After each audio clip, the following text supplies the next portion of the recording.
Good morning. Thank you for joining us that early on a Friday morning. This is the third day of the RUNDA Digital Days. It's been a busy schedule so far. And today we are kickstarting the day with a short interview with two of the founding members of RUNDA. Good morning, Dario. Good morning, Nicola. Good morning. Good morning, Didier. So, RUNDA, what is it? What is it all about? Well, Nicola should do the honor. He was behind the creation of the name, I would say.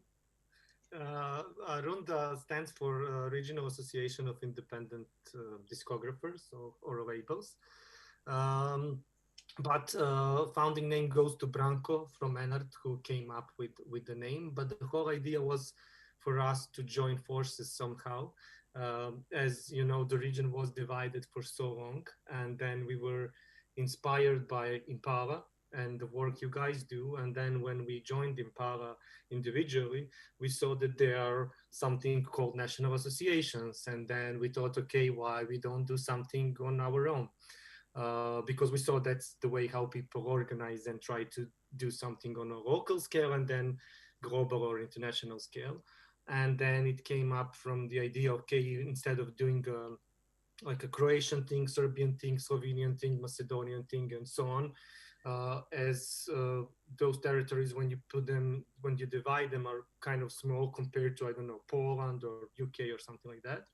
But then when we got an idea of doing it regionally, which makes more sense than just doing it on a local level, because there are issues that are on a regional level really important that tackles all of us, but also some of the companies are very regional, like Dallas, like Manart, like Croatia Records, and many others. So that's kind of an idea behind why Runda is regional instead of being local.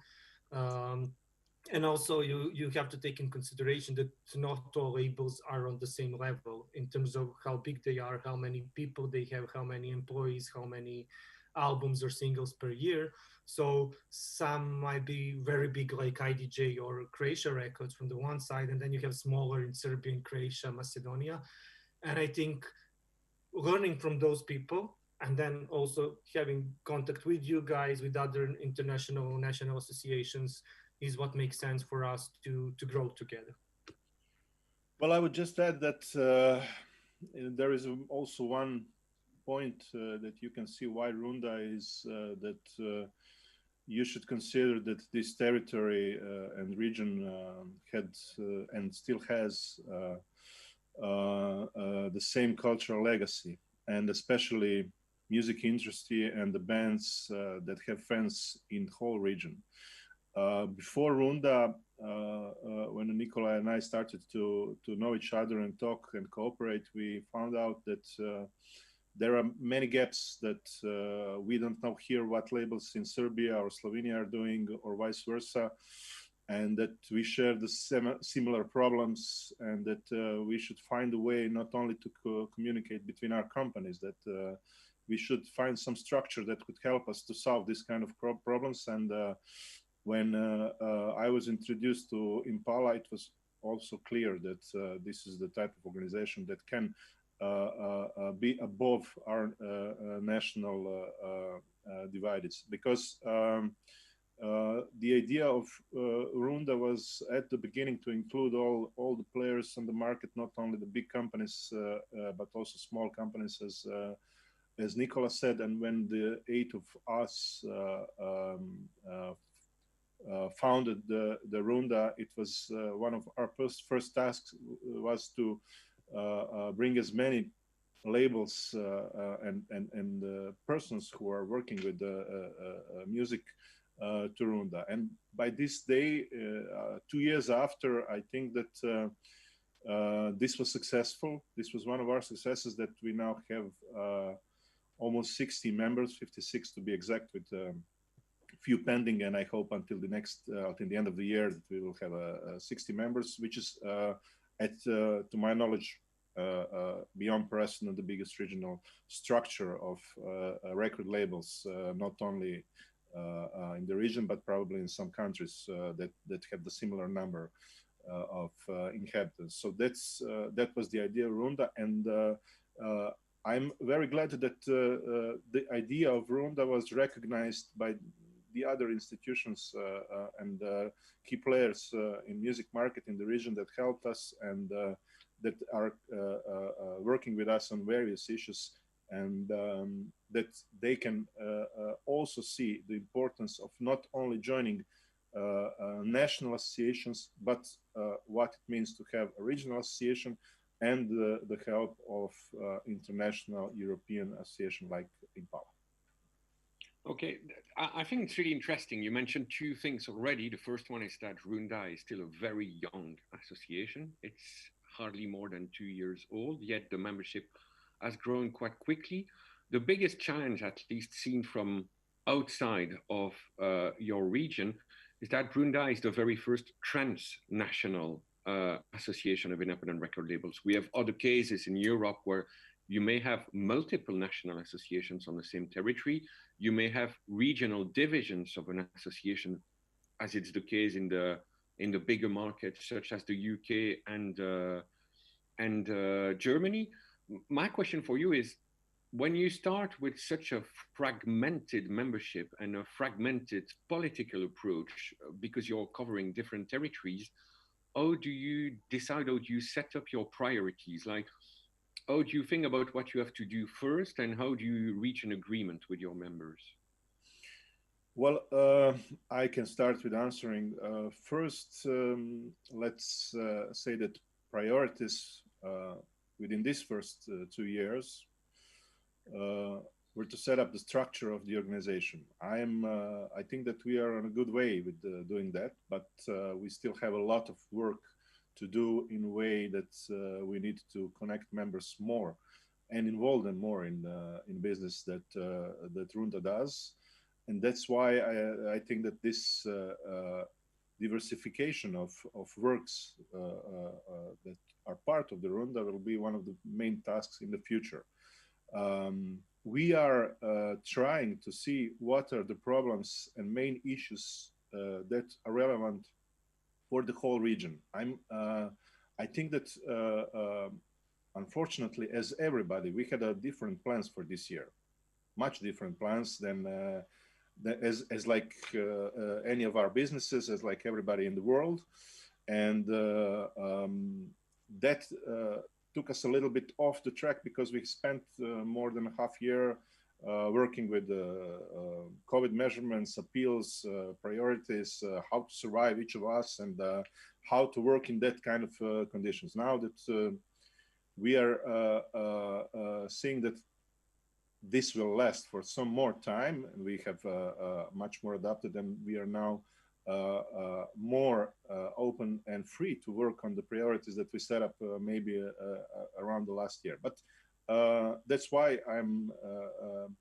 very keen to say that early within next week, we will be starting to form Runda boards that will include more members in different divisions, from digital collective societies, PR. We already have working, this is something that we can talk about later, working group on the first Runda Awards that will take place by the end of the year. We of course have had a working group that is working on the Runda Digital Day, and we are now in process of setting up a new website for the Runda. That is also one of the biggest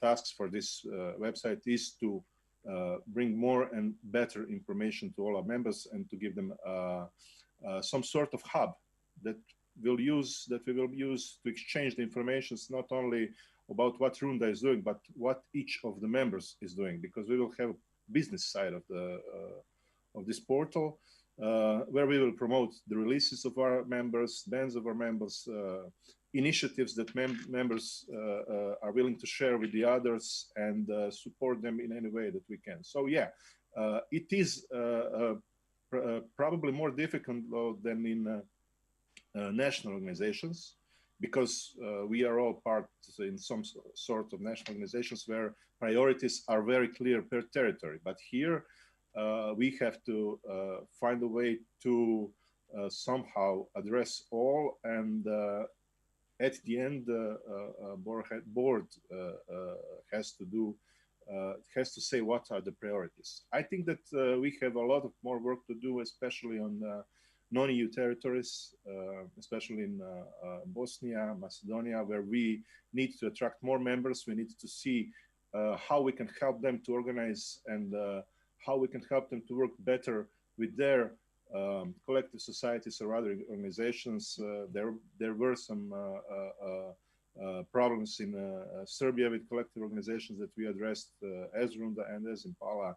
And there are different, this is different thing than from Croatia, where we had the situation with Copyright Act that needed to be addressed, and doesn't have directly nothing to do with Serbia or Slovenia, but eventually it could. So it is not easy, but that's the approach that we agreed on, and we are trying to work our best on it.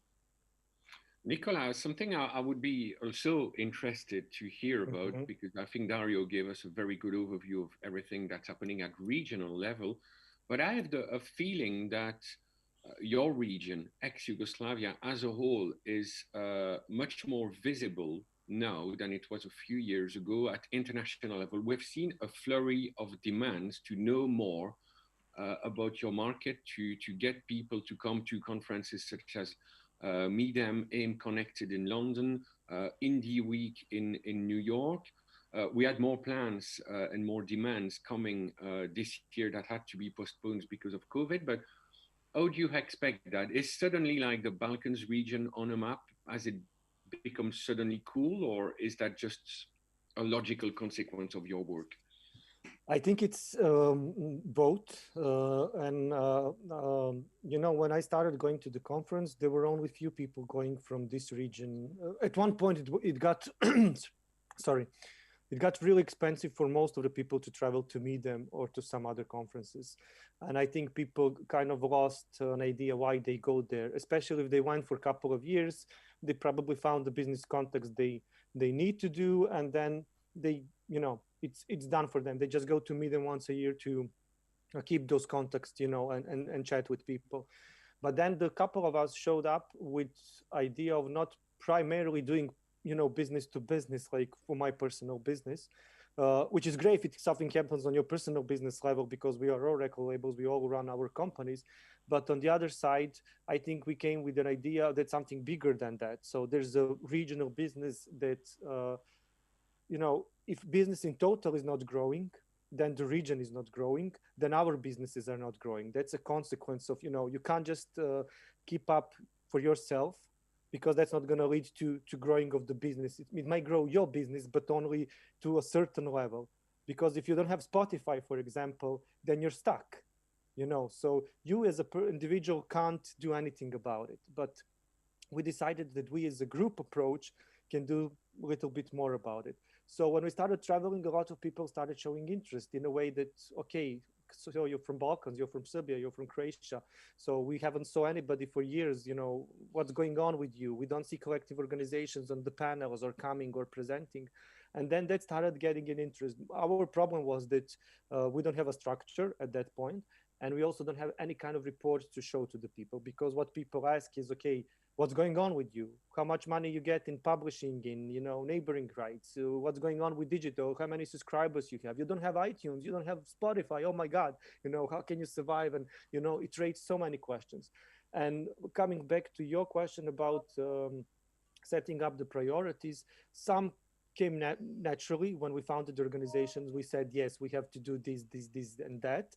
And then some came after speaking to members or their demands, and some came naturally with the projects we were writing for Impala or Merlin or some other funds, which already set up the criteria for what to do. And then it naturally fit. For example, RUNDA Digital Day was on our agenda, not as clear as this as we see it today, but education was one of the top priorities that we had in the region. So when we had a call for Merlin for the digital conferences and events and something like that, it, you know, fit perfectly. So when we started, we get also much more interest from anybody, because now you have a structure. and you have a group of people who's working toward the better, better regional music scene. So it's not just about individual approach, it's about the group approach. And thanks to you, and thanks to Impala and Win and everybody who supported us, we were able to, get in touch with Spotify. And I have no illusions that we are the ones who brought Spotify to the region, just to be clear. But I thought that it's really important that they see interest coming from our region, that they meet some people from the region, that there is a push from Impala, that there is a push from Universal Music, from the majors who were working in the region as well. So when they see an interest, it might speed up their decision to do something here. And for them also, it was part of the natural process that, you need to explore new markets, and we haven't been visible for a long time. And that's our mistake, when you can't show the papers, when you can't show the data, when you can't show the, any kind of expectations or projections or what's going on in the market, they will leave you out and put you in the last place. So we said, okay, it's time for us to do something about it. We can either close our companies in a couple of years, or we can try to change something. That's really interesting, because I think we also see there that kind of connection that has to be done with work at national and regional level on one hand, at that international level on the other end. I would like to go back to Dario. We actually mentioned two of the big developments of this year in the region. The first one is the long-awaited arrival of Spotify, finally launching in all territories in the region.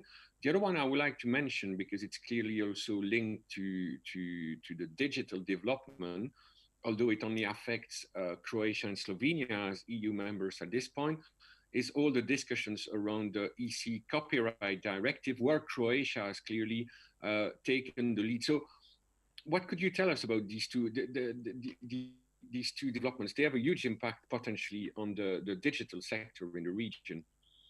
Yeah, well, it's obviously they are connected, but we are more than happy that at this point we finally are able to work in the same conditions as the rest of the music industry in the world. So we now have full digital services. So the strongest and the biggest are here.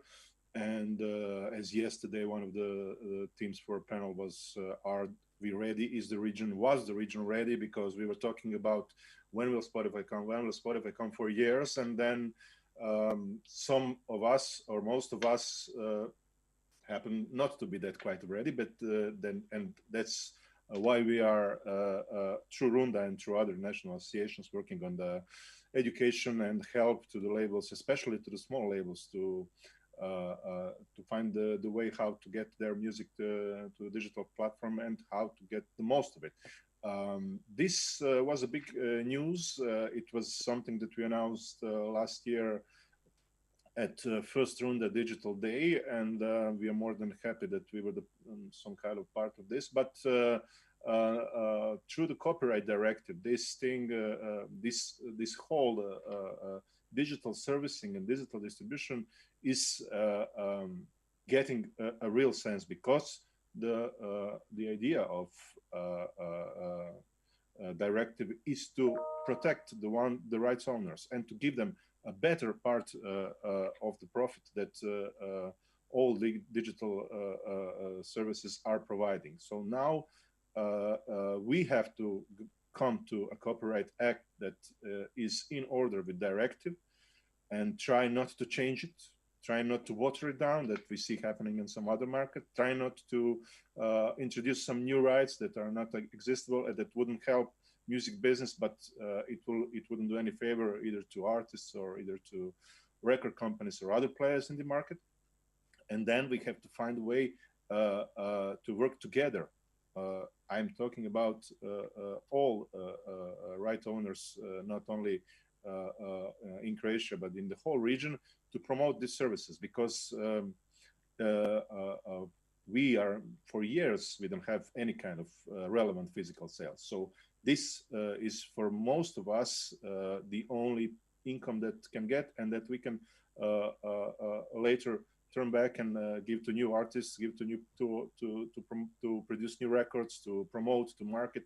And we have to work with our not only with our people in the labels, but with our artists to learn them how to use these services, because record labels are not cannot do anything by themselves if artists are not engaged, because this gives them an opportunity. The platforms give them opportunity to engage directly with their fans, and to especially to the fan groups that are already following them on these services. That's what is the most of the problem at this point. But I am now seeing, especially in Croatia, maybe not that in other parts of the region, a really good feedback, especially after coming of Spotify. We are now talking about 160,000 users of streaming services, which is much better than anybody expected. I know that informally we were informed that Spotify is very much surprised from the numbers that they are getting here from the region. And it is our job also to work on that with other players in the music business in the region, to bring as many as we can, because you must understand that we didn't have a download part of digital revolution. We didn't have any kind of platforms where you could legally download music. We only had illegal platforms. And that's why this is in some way very new to us. The main and the most important platform is still YouTube. And we must find good ways to, to advertise these services and to bring as much people as we can to start paying for them, because we know that this is possible, because we see the rise of streaming services with films like Netflix, who itself has 100,000 subscribers in Croatia. HBO probably a little bit less. So there is a big pool of users that we can address, and that can raise the income for all of us. And that's the main issue that we have now with digital services. As for the Copyright Act in Croatia, yeah, we are very far. We are going to a first reading, I think, within a week. We hope that as a association and on the national level, that this draft of the Copyright Act would be the one that will finally get through. And after that, there are some, we need to find a way to cooperate with the artist organizations and the other parts, and find a way and find a common language, so to say, to help each other out. That's the only thing that I can say at this point. But unfortunately, I think everything would be much better, and I will always get back, if we didn't have the pandemic at the moment. It's of course, yeah. I was going to ask you about that. It's a news number one, because yes, if there wasn't pandemic, then the copyright director and the Spotify and Apple coming, it would be 10 times bigger, and it would be easier for us to communicate through media, through anything. But with this, and generally, this is not, because we are not competing only with the other players like digital services. Music services are competing also with Netflix, HBO, but everybody is now competing with the numbers that we are seeing each day that are communicated. So that's still one of the problems, and how it affected the whole music chain, especially from live music to record labels subsequently. I was also wondering, you are using the RUNDA Digital Days as a very good vehicle to circulate all these information. The first edition of the RUNDA Digital Days took place last year in 3 different cities: Belgrade, Zagreb, Ljubljana.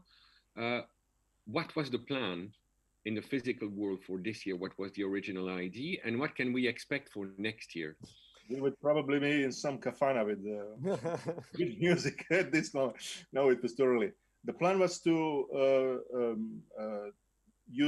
to go to different cities in the region. We were thinking about Sarajevo, we were thinking about Skopje, not only Zagreb, Belgrade, Ljubljana. So to go to the regions, to the part of the regions that we need, that RUNDA still needs to confirm its presence. And that was one part of the plan. The second part was to give place to new bands, new acts, and do live gigs, do showcase gigs. and to communicate the bands from Slovenia to Serbia, from Croatia to Bosnia, whatever we did, so to create some kind of new network of new labels, new acts, new music, and to exchange the ideas and creativity. Because the feedback that we get from first digital days was strongest from the places like this that don't have that many events that maybe Belgrade or Ljubljana does. And that's and we were invited, and they said, okay, why don't we do next year? Okay, let's do next year Sarajevo. And I hope that 2021 will be the year that we will be able to do new conference as we did last year, live with lots of guests in different cities. It's still going to be our plan. And after these 2 years, and I can say that maybe advantage this year was that we could get some people that maybe wouldn't travel that far. But this way, through Zoom, we got some people that can connect with us. That's the benefit. But now we have a 2 years experience, 2 years of, I think, positive feedback, and probably it will be easier to bring big companies, big players to the Sarajevo or Skopje. And I know when once they come here, they will want to come back, because this is what the region does to you. You've already mentioned a few of our upcoming plans. Obviously, all this is quite perturbed by the current pandemic. You're working on a new board. You're working on the implementation of the copyright directive. What are the big either obstacles or the big targets coming the Runda way in the coming months, apart from getting out of the pandemic? But don't we all hope about that? But business-wise and promotion-wise, what are your key priorities in the coming months? Yeah, business-wise, we have new Runda website, as Dario mentioned, that needs to be done by the end of the year, thanks to Merlin and Impala Fund as well. And that should speed up our communication with the members, but also give us more visibility in the region and better visibility, I think. Then we have something that I think we will be proud of. It's a Music Business Balkan. It's a portal, kind of billboard, music business worldwide, music week, you name it, where we will try to gather all the information essential for the Balkans, but in our languages, so we can communicate together on a business level, who's promoting what, doing what, and so on. There are many projects that we need to start. One of them is big research of the market we wanted to do this year, but then because of the pandemic, that it's now out of the sight, but that needs to be done by the end of the next year, we hope. And plus, working with members and membership outreach, that's really important for us. We have Runda elections coming this year, our General Assembly by the end of the year. Dario mentioned the Runda Awards, which are part of this digital day, but we will deliver them by the end of the year. Impala Album of the Year as well, we're proud to be part of that. There are many things that we need to do, we want to do, and of course working with members, getting more members as well.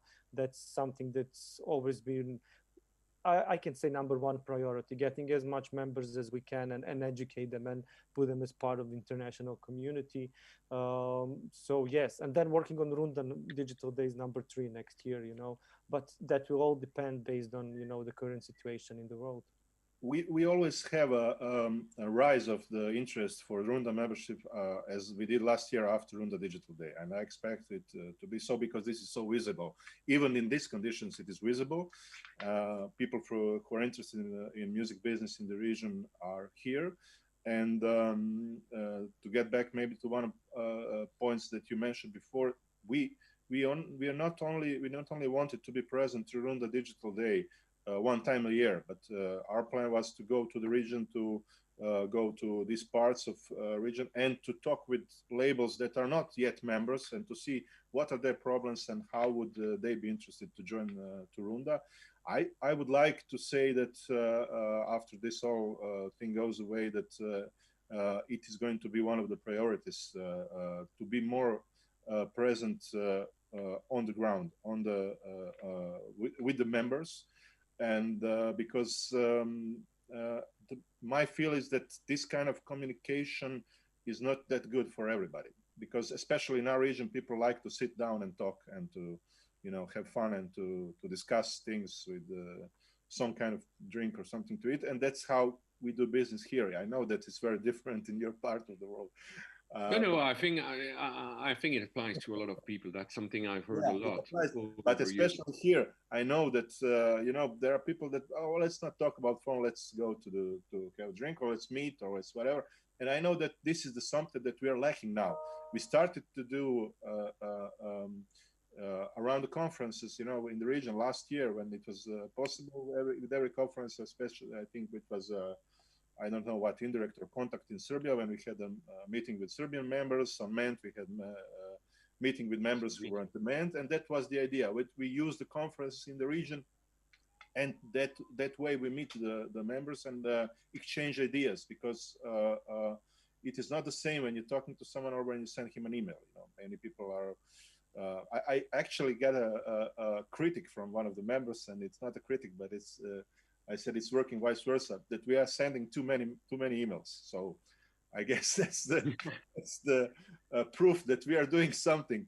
You are sending so many emails, so I don't have time to read them all. Okay, we will mark the important ones for you, and I don't know how, but there is, we are getting bigger. It's almost 60 members. It's not easy, especially at this kind of territory, to coordinate all of them and to but on the other hand, as Impala has maybe transformed this situation within years. We are very young, and now the members of Impala are bringing ideas to the table, and the board is the one who is deciding what is the priority. And we need to get to that point. We still are not at that point, because the members maybe don't understand what kind of power they have and how can they influence the work of Runda. They should.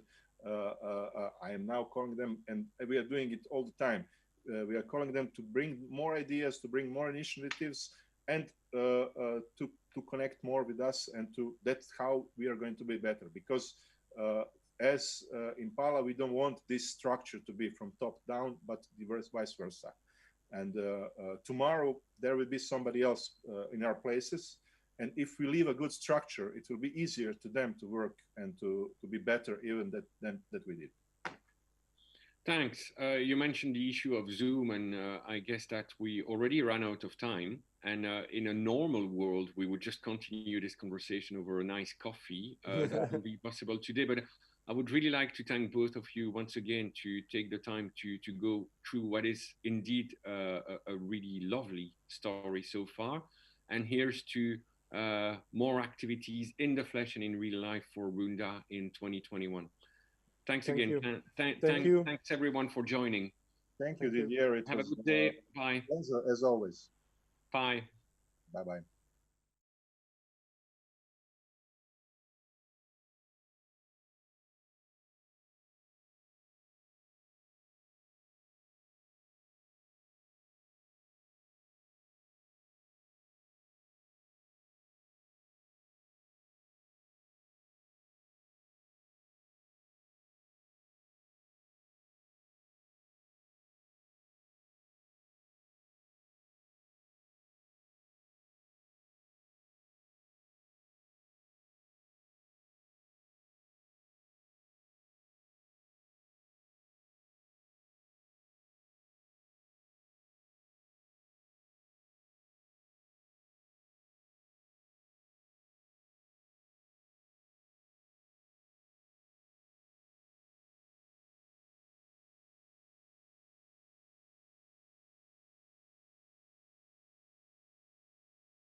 Good morning once again, everyone, and thank you for joining us to our second event and the first panel today on RUNDA Digital Day 2. The subject of this panel is diversity and inclusion in music industry. These are the topics that are really fresh and new and hot and interesting, and there is a lot to say on this. I know that 60 minutes won't be enough, but I'm leaving you in good hands of our guests, and I'm handing now to Maja Vidmar-Klaric, who is going to moderate this panel. So enjoy. Thank you, Dario, for this nice introduction. First of all, I would like to welcome all of you who will be watching and listening to us today. And I would also like to welcome our guests, our ladies in this discussion on the diversity and inclusion in music industry. Today are with us Eva Karman Reinhold. Eva is the chairman of Sweden National Association of Independents, who represents over 300 companies. Then here is with us Lina Ugrinovska from Macedonia. Lina is responsible for handling the international booking in Pesver production. Masha Pavokovic is a manager and label coordinator at Magnifico, also event organizer and a mentor to many young bands in Slovenia. And finally, Sarah Al-Hamad. Sarah is a business affairs manager in AIM, the non-profit trade body exclusively representing the UK's independent music sector. So, my ladies, it's my pleasure to see you all on this panel. And finally, I would like to introduce myself. My name is Maja Vidmar-Klaric. I'm the managing director of the Collective Rights Management Organization of phonogram producer rights here in Croatia, and I've been in this music business world for almost 10 years.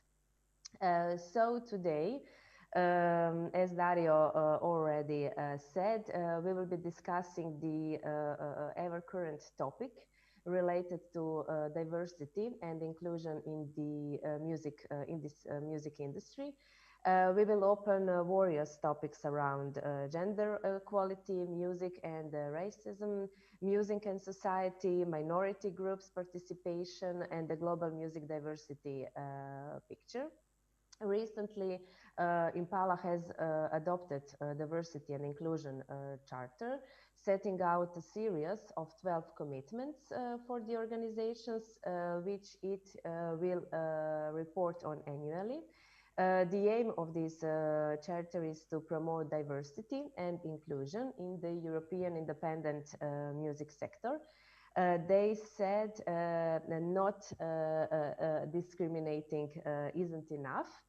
We must be anti-discriminatory and consciously inclusive.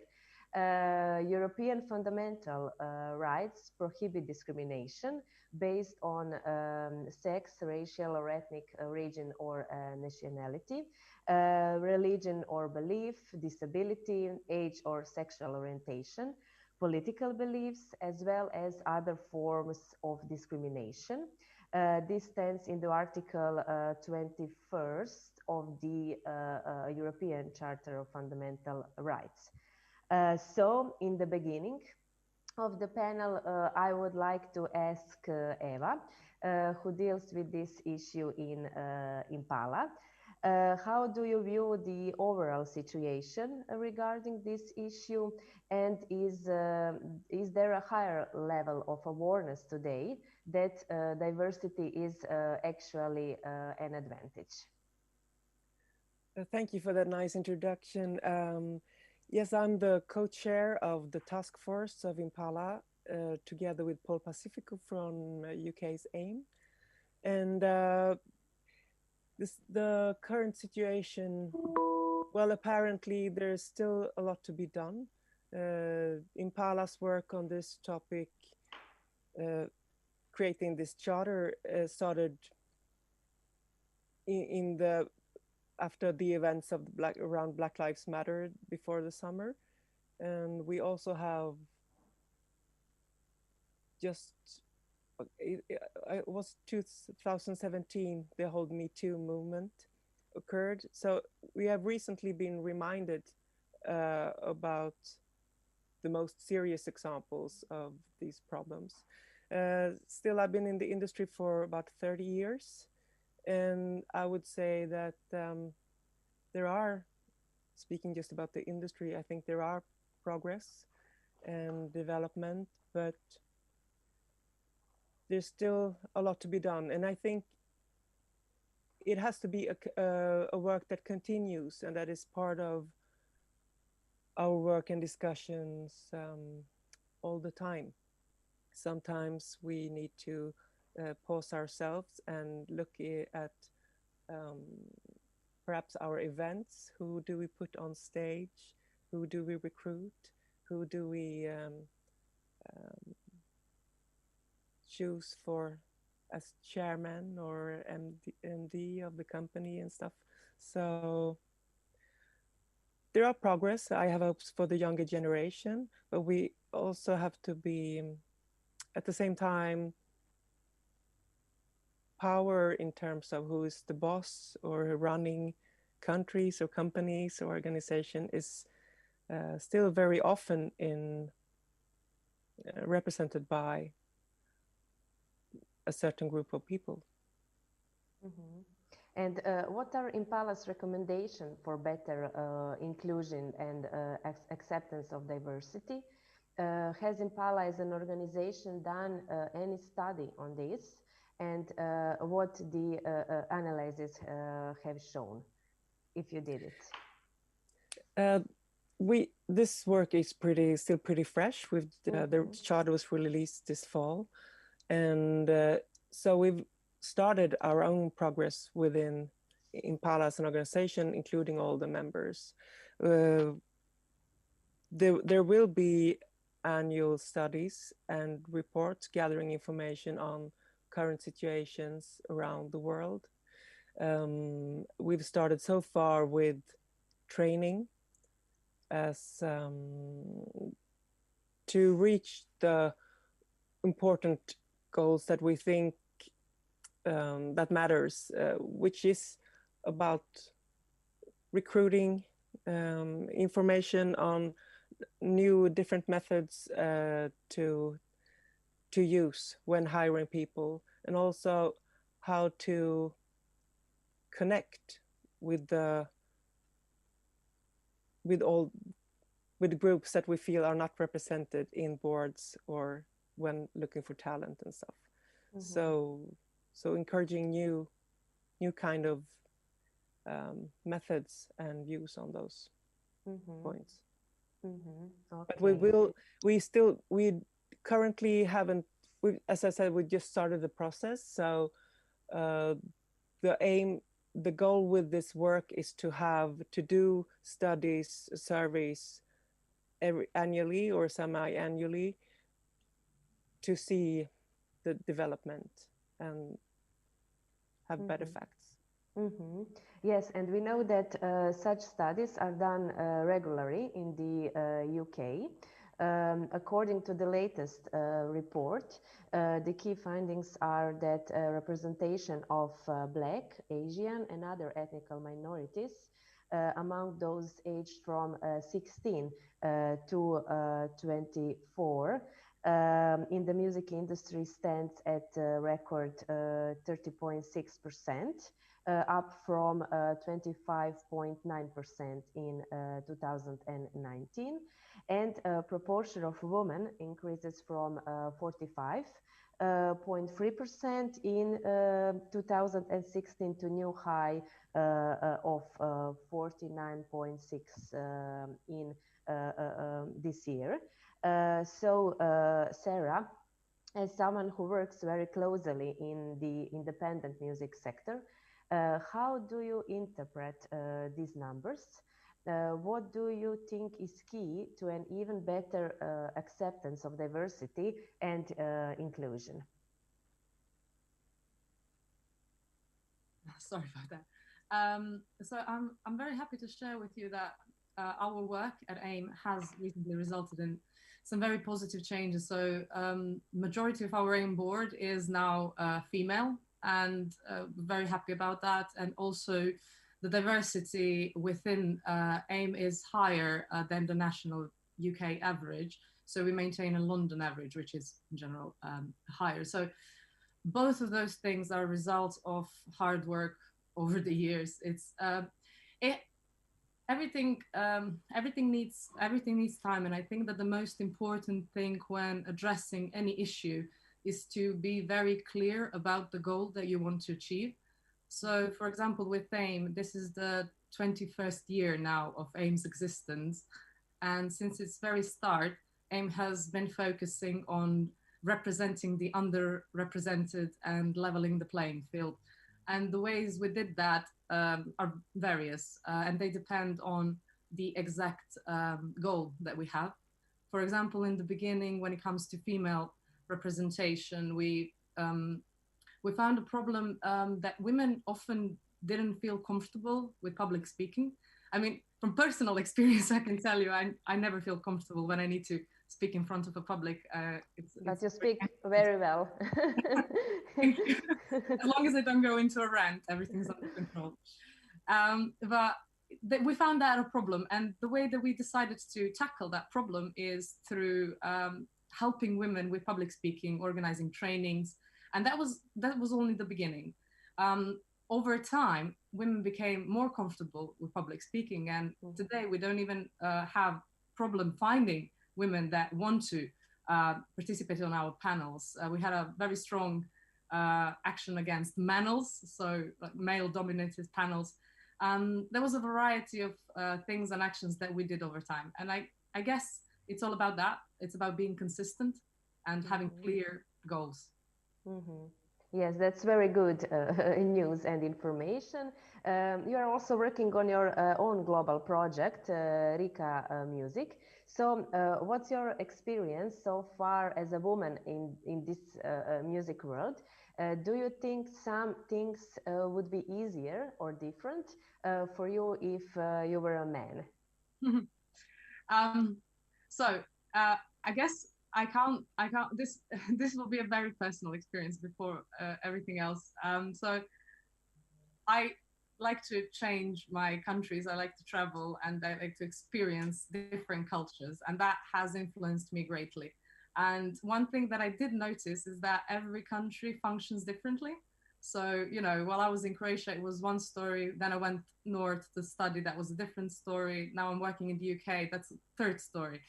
And I do think that the fact that I am a woman was often also an advantage, because it enables you to think differently. And as soon as you are able to think out of the box that people are usually confined in, it does give you certain advantage. And so is with Rika Musica.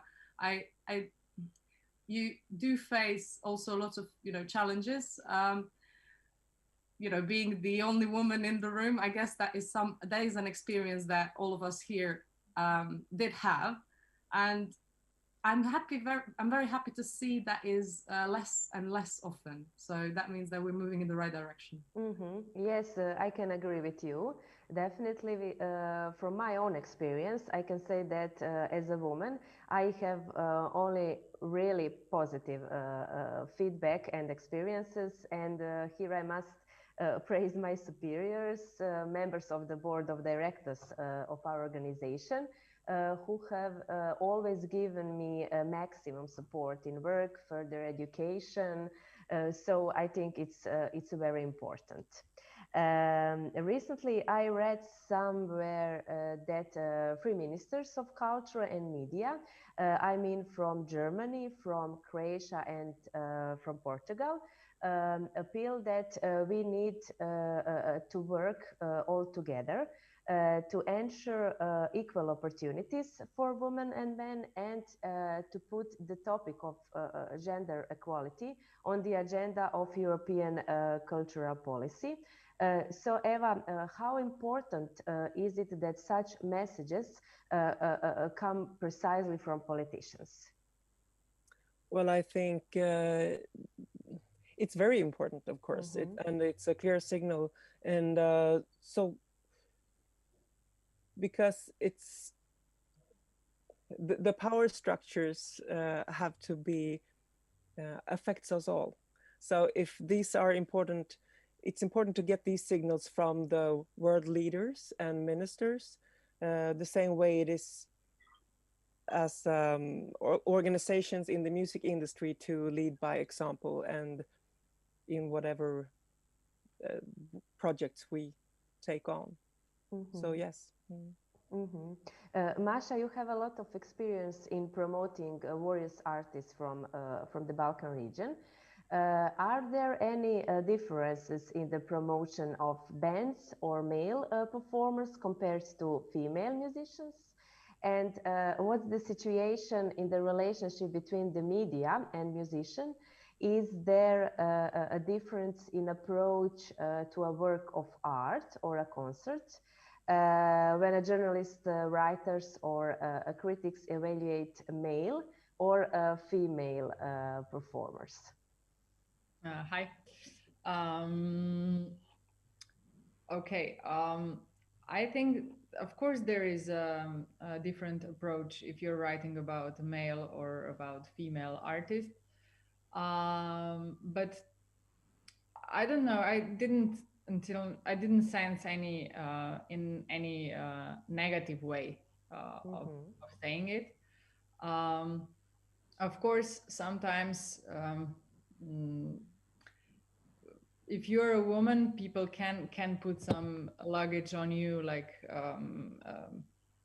I don't know, maybe she had a bad day, you know, like it's her time of the month or something like that. That can usually like come up as some inappropriate comment on something, which would never happen if we are talking about men.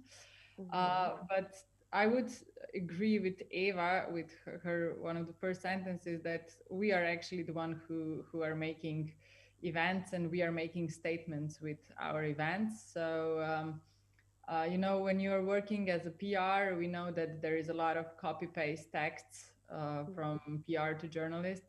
So if you as a PR write a really good text about someone, about artist, about the event, you are the one who are sharing information. So you make the statement about the word that will actually go around about your event, artist, or whatever. So yeah, I didn't have any special experience on this field that I would say that it's really different from male or female side. Lina, you were rewarded as artist liaison manager for 2019 by the Women in Live music platform. You are also responsible for handling the international booking in Password production. Same time focused on important issues in the industry as part of the new generation. So how does the new generation view diversity, and how much of that diversity is present in your daily work? Yes, I think the new generation is quite different, even though Eva mentioned all of the progress that is pretty much visible in the last, I would say, 10 years since I'm active. Lots of artists, as you mentioned, politicians are very important to approach to this matter big time.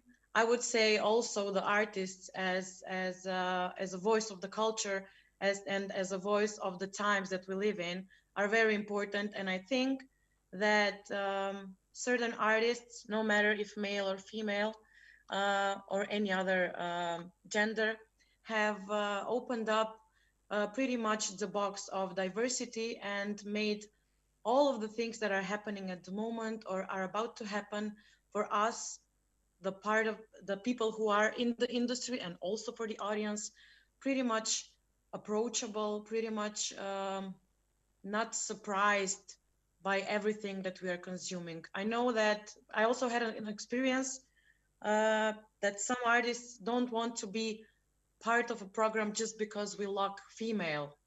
So it's also another backfire from the gender equality, because at the end it's very important, of course, the quality. So I guess we are experiencing pretty much a hybrid version of how this actually should turn out at the end, as us females in the industry. Of course, there is I have been questioning myself, of course, many times, if I am approached the same as a colleague of mine, a male, or if I go on a conference and speak on a panel and I'm the only female, how is everything? And I agree also with Sarah, it has some advantages as well. But I guess the combination of the complex process that we are handling things, and of course also the male side, is something that us as generation now, we are trying to work together. We are not even I will speak for myself and the people I'm collaborating with, who are pretty much my age. I would say we are not so much into asking if diversity is even an issue. I think that lots of artists have made really, really significant steps into us accepting everything that is out on the market. And it comes from, of course, skin color to any nationality, ethnic, anything. Mm-hmm. And how do you think it would be to organize women in music in our region? I mean, in the Balkans, what would need to be done? And what would be the conclusions? Do we need women in music in the Balkans at the moment? I would say it's good that we speak like this. So anyone who is thinking if they should start working in the industry, they can just enter freely, because I mean, I know lots of females that I have been working with since long time ago, like Masha, and a lot of different females. And maybe it's just, I don't think that we have to promote it very strongly, but we just have to be in it and encourage the young girls to start working in this, because it's not a male industry. Mm-hmm, mm-hmm. Sarah, what is the degree of equality between women and men in music? And are there gender stereotypes today? Yeah, easy. No worries. I mean, equality of women and men. I'm not sure where to start replying. So I do think that there are aspects of work where women and men are equal. There are aspects of work where women are better, better equipped, and but any general statement, any statement that puts everyone in the same box, I think is wrong, because we don't no longer have this male-female world. We have, you know, a lot more gender neutrality, and it's all spread, and everything is changing so much. So to just put it so simply into those male versus female, I don't think it's possibly the right approach. I think that other characteristics are the one that will in the end take charge, and they will be the one that determine the end result. What I can say is that in my experience, I have met men that have mentored me, and I have met men that were horrible towards me. And I think it's just, it's just the luck who you come across. But also at the same time, I do think it's much different, for example, in Croatia and UK, because Croatia is smaller. And I know a lot more women in high, like top positions in Croatia, really doing some amazing stuff, and they're very exposed. And, I know a lot of women also in the UK, but because the UK is so much more bigger, if you look at definitive numbers, I guess they would be slightly different in that sense. So there is also that, I guess, geographical point to add to it. But in all honesty, I'm very happy that today we have all these communities that are being formed. Like, for example, Vic Bain, who is a very well-known activist, I will call her an activist, in the UK. She just launched F-List, which is there to signpost and represent female artists, because still in so many festivals, when you delete all male names, you have so little female artist names left, which is a shame. And speaking from the other side of the story, as an A&R looking for talent, I'm at the same time, I started my project and label a couple of years ago, but majority of my roster is male, and I'm a woman. So I'm not particularly happy about that, but also at the same time, that's simply how it went. That's the direction it went. But I think that a big part of it is being aware of that being the case, and then being active in changing it in a way that you think is right. And that might be the main point. So if you see something wrong, react. Eva, what kind of business support do you have from superior male or industry colleagues? Has it been hard to break into the business hierarchy all these years?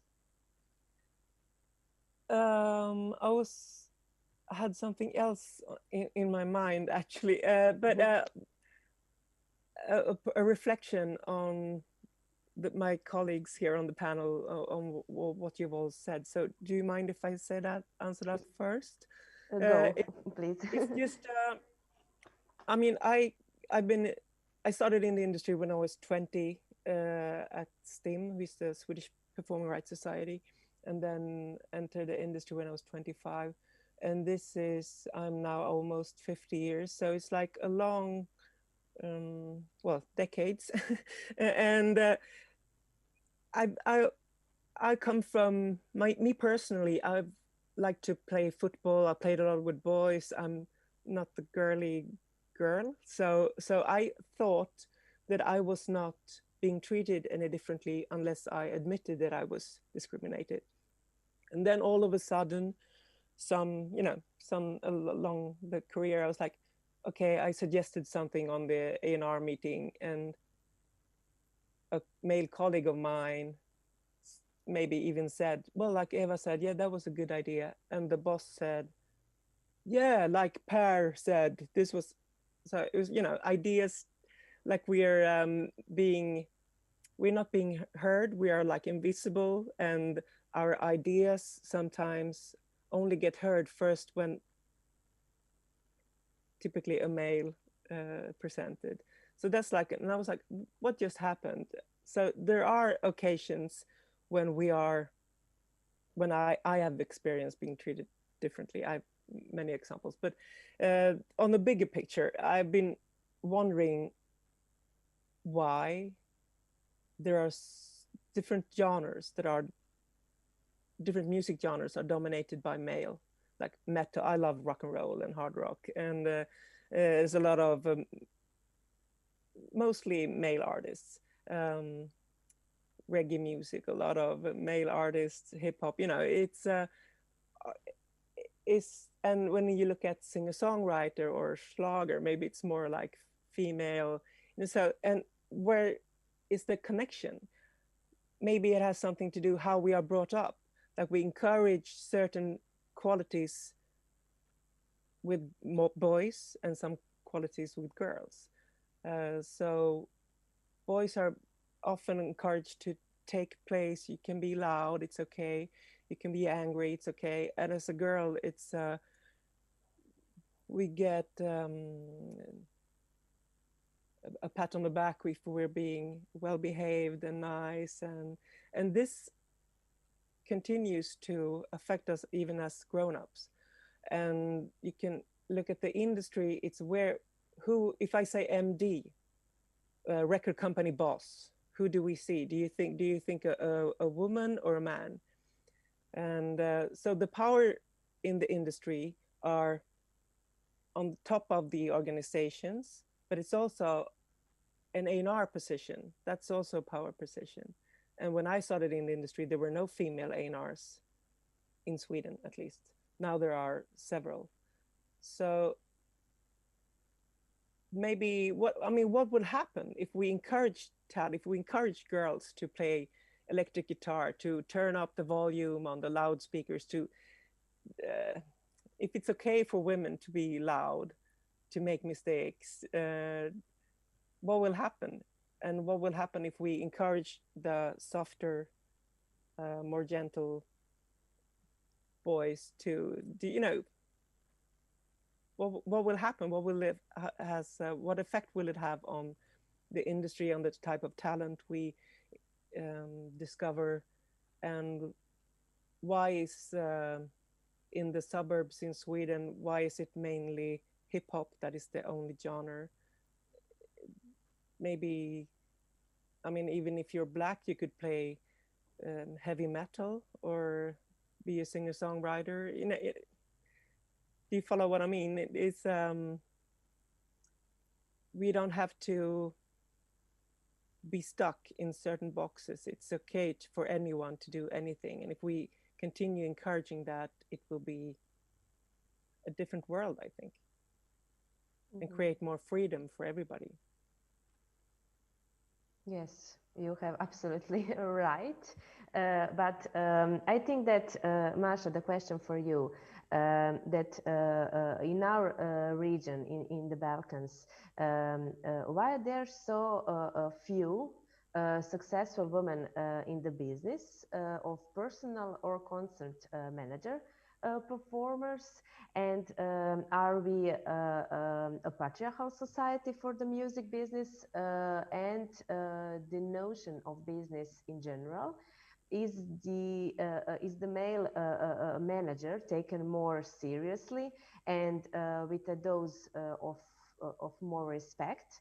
And I would like to hear from you, what is it like to be a concert manager on this field, and are there any inconveniences when agreeing on deadlines or fee collection?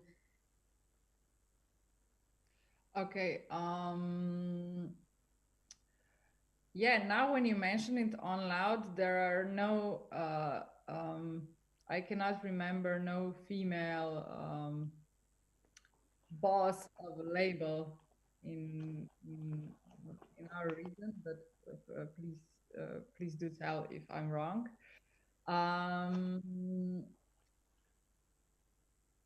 As a manager, as I was managing for 4 years Koala Voice, a young, quite successful band. I never had this feeling that because I'm a female, I have some disadvantages or whatever. Even about the fee, I think I had some other advantages that maybe men don't have, as being a female and being a manager, because maybe more connection with this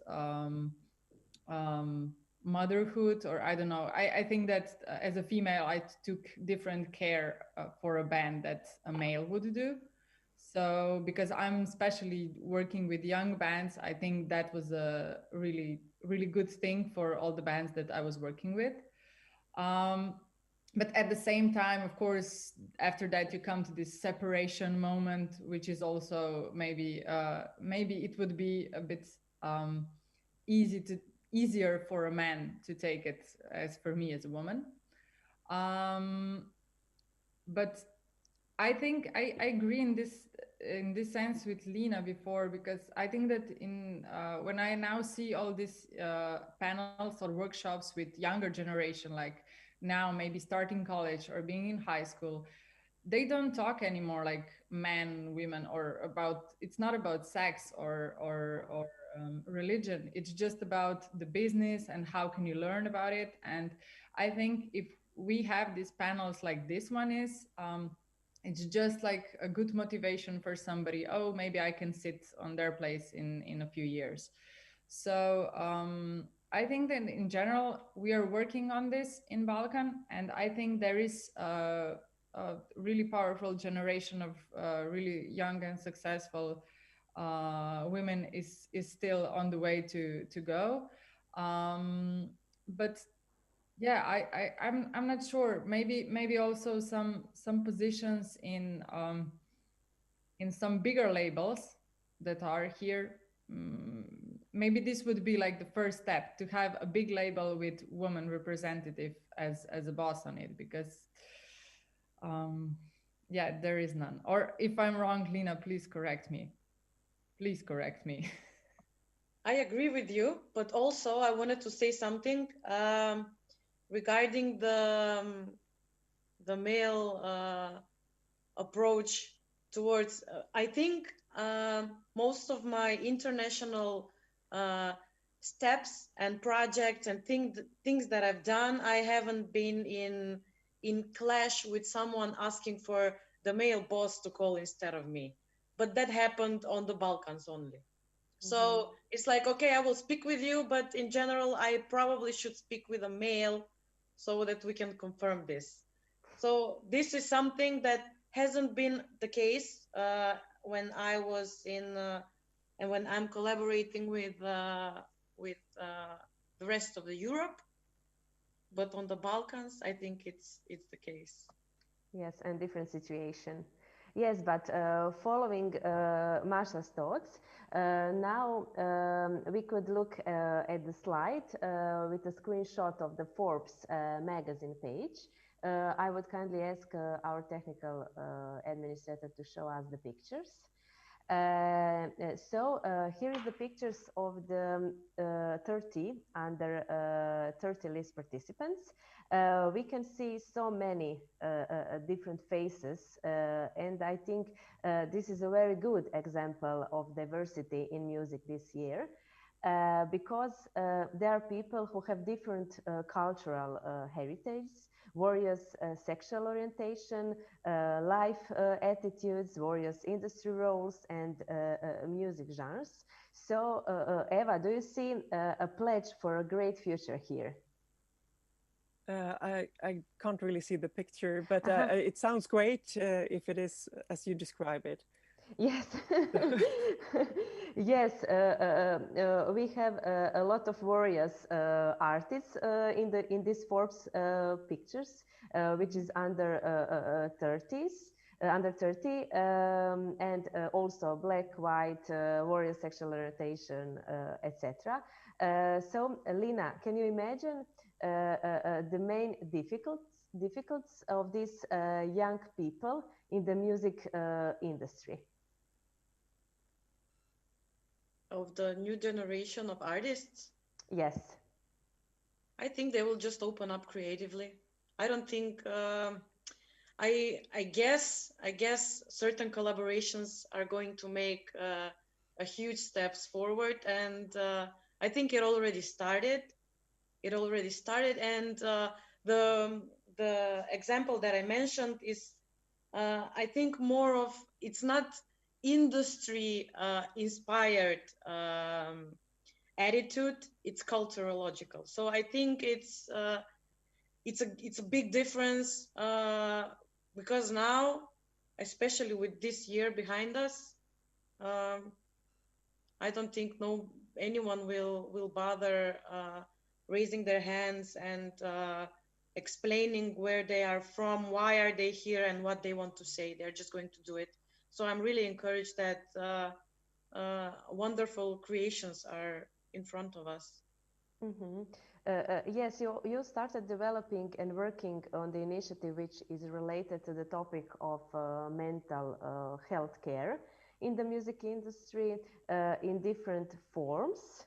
such as mentoring sessions, panel discussion, and other ways of promoting it, starting in 2018 at several international conferences. Am I right? Yes, Yes, yes. This is okay. something that now has been framed into a book, which is going to be published very soon. Mhm. So it's, for example, this topic, mental health care in the music industry, it's something that it doesn't recognizes any uh, gender, any position, any top bottom function. I mean, it's something that really applies to everybody on stage, backstage, in the company, around the company. So it's also something that now is very common to be openly spoke about. So we can tell that modern times recognize the importance of mental health for artists and people involved in the music industry. Yes, Mm-hmm. yes, Mm-hmm. especially because there were, I mean, unfortunately, we had to have drastic examples of not taking care about this. So now I'm very happy that it's included in most of the conferences, in most of the festivals. It's something also that is kind of like a mission to the new artists in the industry. Great, great. Masha, how do you comment on the fact that today's stars are more open to the public about their mental health problems more than even before? Pop songs, in that sense, deal with serious issues of this type. Justin Bieber, Ariana Grande, Demi Lovato, for example, perform songs with that team, and how important is that for them, but also for their audience and society as a whole? I think that we should take a bigger picture, that all these stars came up with in different surroundings than the stars before. They were basically born with social networks. And these social networks, they bring you this sincerity, and it's actually also a way of marketing. Like, you have to, I know it sounds bad. It's a way of marketing, but this is how it works. You have to show yourself. If people see that you're sincere, they will believe you and they will follow you, and um, they can they can think that you know what they feel, and so on. So that's why I think this context is actually really important. And yeah, if they think about their pain or their, I don't know, their relationship with parents and so on, it gets them closer to their fans also. But maybe it's also important that they can say this now on loud, that this is not an issue anymore, that we have problems, we have, like, mental health is now something that we are talking about. It's not a secret, it's not a taboo anymore. So this is, I think, the answer to your question. Yes, yes. With the pandemic of this year, yes, this issue has been highlighted. So, Eva, how is physical and mental well-being critical to a more equitable future for the musicians and industry people on a live tour, for example, when we'll be able to organize gigs again, of course? I think that I'm sorry, I didn't. How is it? Would you repeat the question, please? How is physical and mental well-being critical to a more equitable future for the musicians and for the music industry people on a live tour, for example? I'm not quite sure how to answer that. See, I think my colleagues here from the live industry know more, but I would say that in general, I think that you could, of course, be sick, and have a something that can be treated, but it's also the general mental health well-being, the general well-being of, sorry for my English here, of people are often connected to a sense of how you experience that you have control of your life or your situation.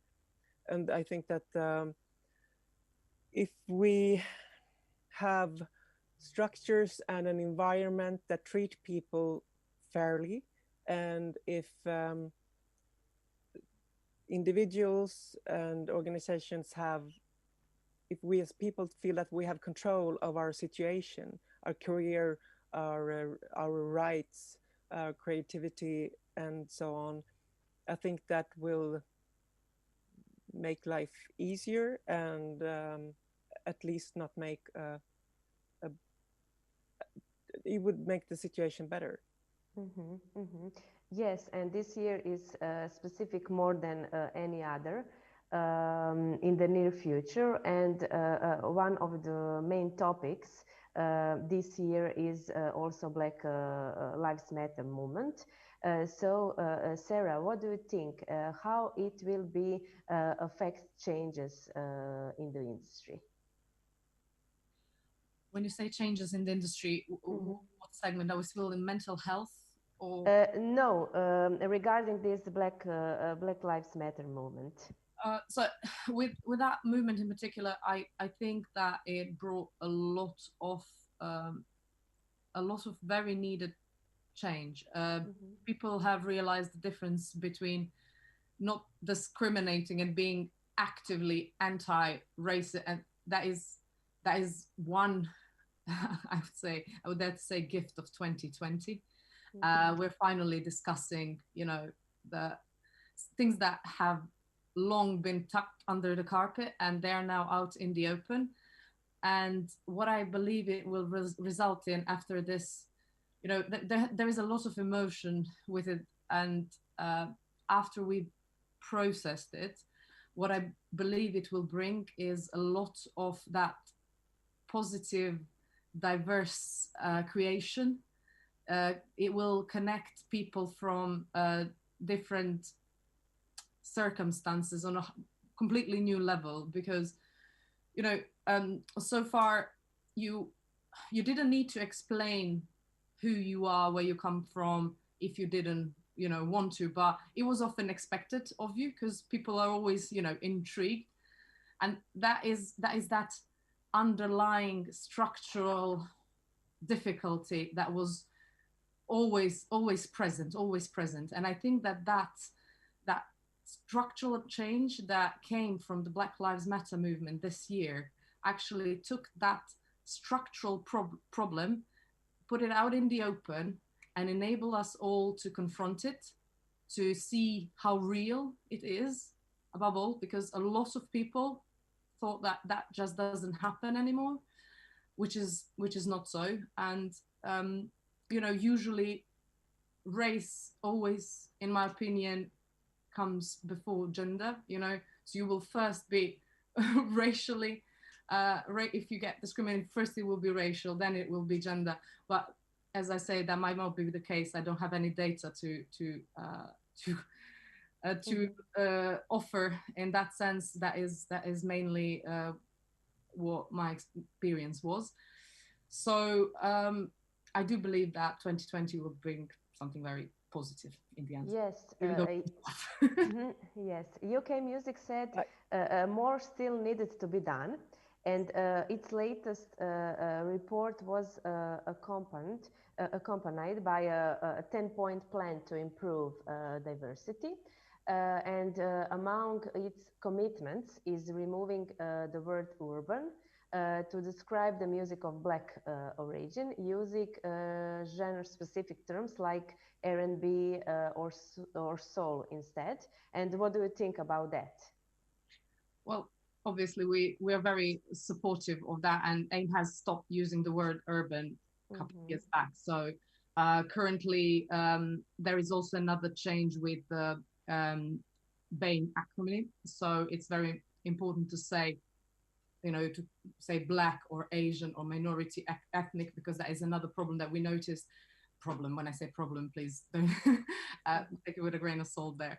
That the thing is that a lot of data gets, people use the acronym, and then it turns out that there's, very high levels of diversity. And then when you look closer, you realize that a lot of, that the Black representation is not at the level it should be. We had also a very interesting report recently offered to us by Nadia Khan when it comes to trade bodies, and both female representation, especially for Black women who are represented at various boards and trade bodies, and the results were defeating.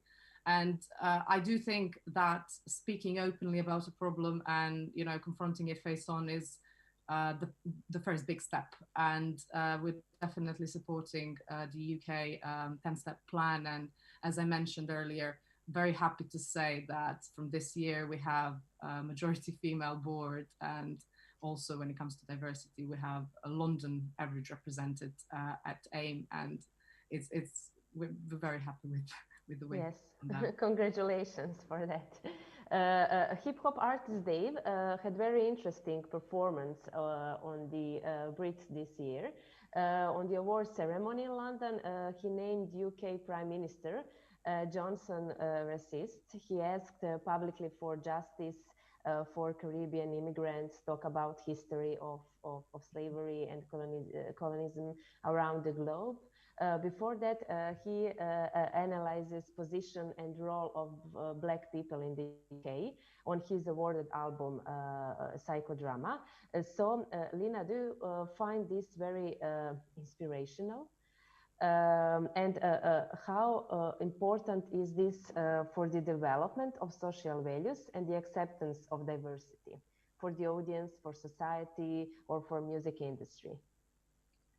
It's very important, and I think the ways of approaching the topic will vary. I mean, it's not. Of course, it's important to bring in front of the eyes of the public any movement, any initiative regarding racial or any different diversity important issues. But I guess by my opinion, the most important one is the creation of their work. So I guess the artists, of course, are choosing also who they work with. They're choosing who they collaborate with. So this is also very important to be aware of who are you working with, who is behind the collaboration, because sometimes the trick is pretty much hidden. So I guess the artists will try to approach to this matter differently by their music, not so much as drastic public speaking, but maybe I think it's the value of the piece of art is going to confirm the time we live in. So I think it's of course important for them to also speak in any occasion possible. Can it be said that music accessibility as never before has brought an even greater music impact on mutual respect and understanding among the people of the world? I mean, streaming services are welcome. I have prepared the list of Shazam, the top 100 singers and their songs. So we can look at this slide. Yes, and so who is the owner of the top of the Pops globally song? From this list, Tones and I from Australia.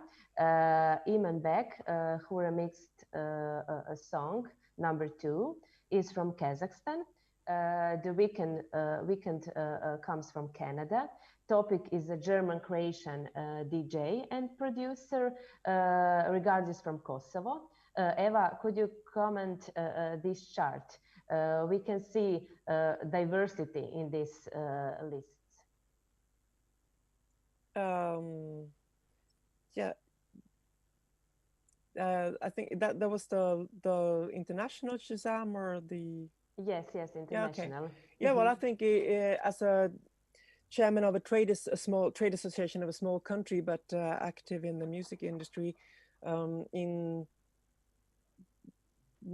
we represent a bunch of genres, labels doing different music, and it's diversity. I mean, like Sarah said, I noticed that Sarah had another follow-up comment on the previous topic, but like AIM, we struggle to represent in the best possible way all the different labels, regardless of their size and their musical genre.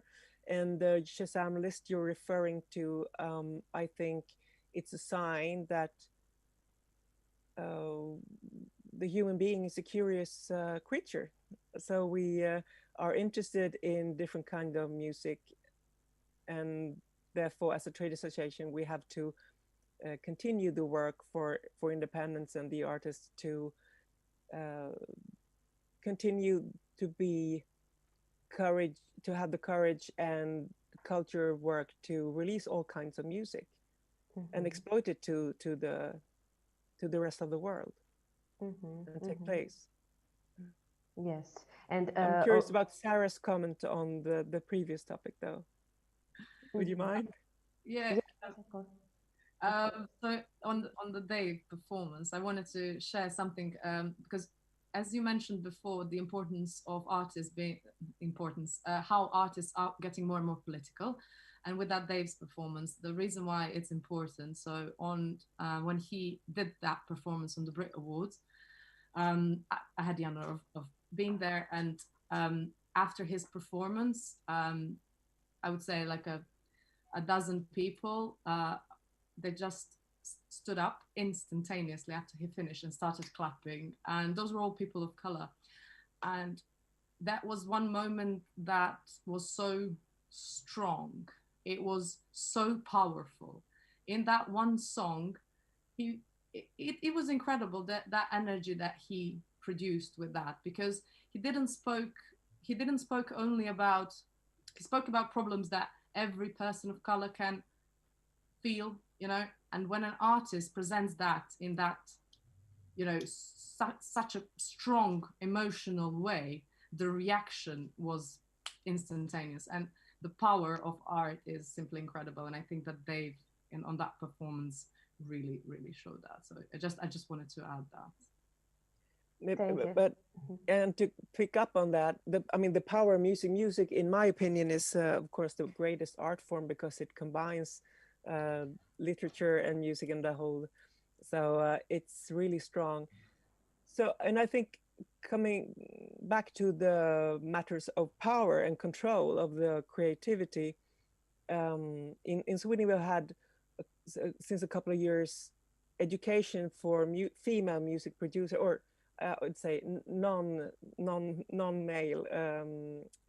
music producers, because it's also the music production is like the final control of the artist's creation. So if we as trade associations or members of the community in the music industry can help educate all creators, all people interested in about copyright, about their rights, how to start new labels, how to produce music and learn from each other, we will see new independent labels, we will see stronger artists, we will see more power, more control, and therefore more space, I hope, for even the less represented groups. Thank you all for your comments. We are at the very end of this conversation. And I would like to ask you just a few questions more. Masha, how far we have come in this in the diversity? Maybe I cannot answer how far, but I think that we are on a good way to not maybe just to talk about this on this kind of panels and discuss it, but more in a positive way than in a negative. But I think that we should always keep in mind that we are the ones who are taking decisions on our own actions, and if we will be all the time aware what we are doing and why we are putting some people on our festivals, on our lists, or what kind of communications we are creating when we are promoting artists, with all this diversity in our minds, that this is a good way. Lina, are you think that things changing for the better? After all, is the Me Too movement felt? I feel it's changing. It's going to for the better, as Masha also said, and I think that the industry has to also include a little bit more aside from the artists. So the artists and their mission to do this is pretty much clear, and I think they're doing it. Of course, there's always another side of the story, which is still in front of our eyes, and still in the lyrics, and still in the music, and still in the very harsh separation between one and the other. So I think the industry should speak more about this from company side. Of course, the artists and their creation is something that is pretty much more approachable to all the people around the world, but I think it should be on table for companies as well. So for the end, I think we have opened many questions on this panel and gave some answers and some thoughts. All these issues will, I hope, be with us in the coming years, and we will think about them a lot more. It's certainly necessary to discuss this topic again and again, and educate both the business and the general public about it.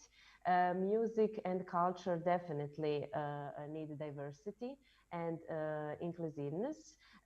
So thank you all, my ladies. And last but not the least, I would like to thank Runda for organizing this discussion and meeting.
Hello, dear all. I hope I'm online and live.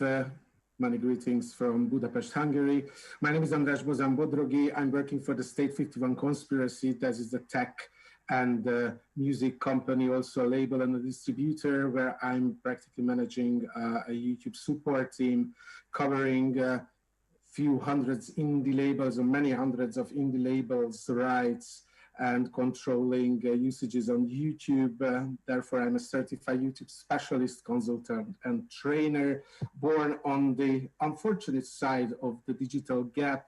Practically, let's say I'm old enough to know the brand called Music Television, where I had no other choice just to probably record my favorite shows on VHS to watch those favorite videos, music videos on demand and rewinding and watching again. While YouTube is already here in our life for more than a decade and enables us to watch music videos and music related content on every single devices that are in our hands or around us, tablets, mobile phones, smart TVs, game consoles, etc., etc. It's a huge on-demand world of music-related content where anyone can keep the control in their hands, what to watch, when to watch, on what device to watch, thanks to the faster internet and for better deals with mobile companies, with data. Now we have actually a chance to watch music from everywhere, anywhere, where we want. YouTube is the first platform where the major group of actors actually appeared. First, the creators who started to upload videos, not really aware about the intellectual property behind videos. They upload everything, music, of course, films, games, TV programs, etc., etc. So when YouTube started the partner program and gave the possibility to monetization and monetize YouTube and manage their rights, of course, publishers were the first who banged at the door of Google and YouTube on a really harsh way. First with a court case, but actually this is how it started, the partner program, how publishers became those actors who were unable to control their rights and control the usages of their music. We are here in the music-related YouTube presentations. So now you are able to practically manage your rights and control the usages of your music on YouTube, as many publishers and media companies does these days for almost 10 years now. The third actors, brands appeared on YouTube, started to communicate with audiovisual content. And these days, these three groups, creators, publishers, media companies, and brands practically connect with each other in their content strategies, influencer marketing, branded content, and many media companies became interested in YouTubers and in managing practically the new generation of influencers, creators on YouTube. The expansions of video and video conception boomed by the same reasons that I just mentioned. So it feels like and seems like, especially in this COVID era where the music consumptions and video consumptions just exceeded and increased in a massive way. Many of us artists, labels, sadly, some of them a little bit late, but started to focus on video and started to focus on digital platforms and on YouTube and on live streams. It's clear now, probably many of us, that how digital platforms and how digital is important in our within our revenues and within our communication, marketing and PR. And most of us already apply to a multi-platform video content strategy, not using YouTube as well, and many other platforms with audiovisual content, communicating their releases or monetizing their releases. All of these platforms, as YouTube gives back a massive amount of data in their analytic platforms and sites and tools, that data actually enables us to fine-tune our video content strategy with time. It practically put us close to the reality, who's watching our videos, from where, what devices, for how long, how they fund the videos, etc., etc. Massive amounts of data are there for us. Experimenting with new formats and tools like live streaming, 360 videos, and many, many creative formats that I will mention and I will show within this presentation. YouTube globally is the first video sharing platform, the second biggest search engine after Google search, over 1.9 million monthly unique visitors actually uploading their 500 hours of videos in every single minute, generating 1 billion hours of watch time every day. More than half of YouTube views coming from mobile devices, and mobile devices as an integral part of our lives and content consumption. YouTube shows a massive increase in this as well. 95% of views are with sound. It's really important regarding music, and 80% of music-related views coming from YouTube suggestions, how to favor the algorithm I will talk about again as well. YouTube is localized in 100 countries and available in 80 languages at the moment. As I'm told, the second biggest search engine YouTube is. So here, a massive amount of new users practically discover new music and bands, especially in our region, the Central and Eastern European region, Baltic states. It's a really, really YouTube-driven markets regarding music consumptions. So it's really, really important to realize that we are actually publishing content on the second biggest search engine. As I mentioned, suggested traffic is one of the largest source of viewership, and really, really high viewerships being driven around complementing videos and related content.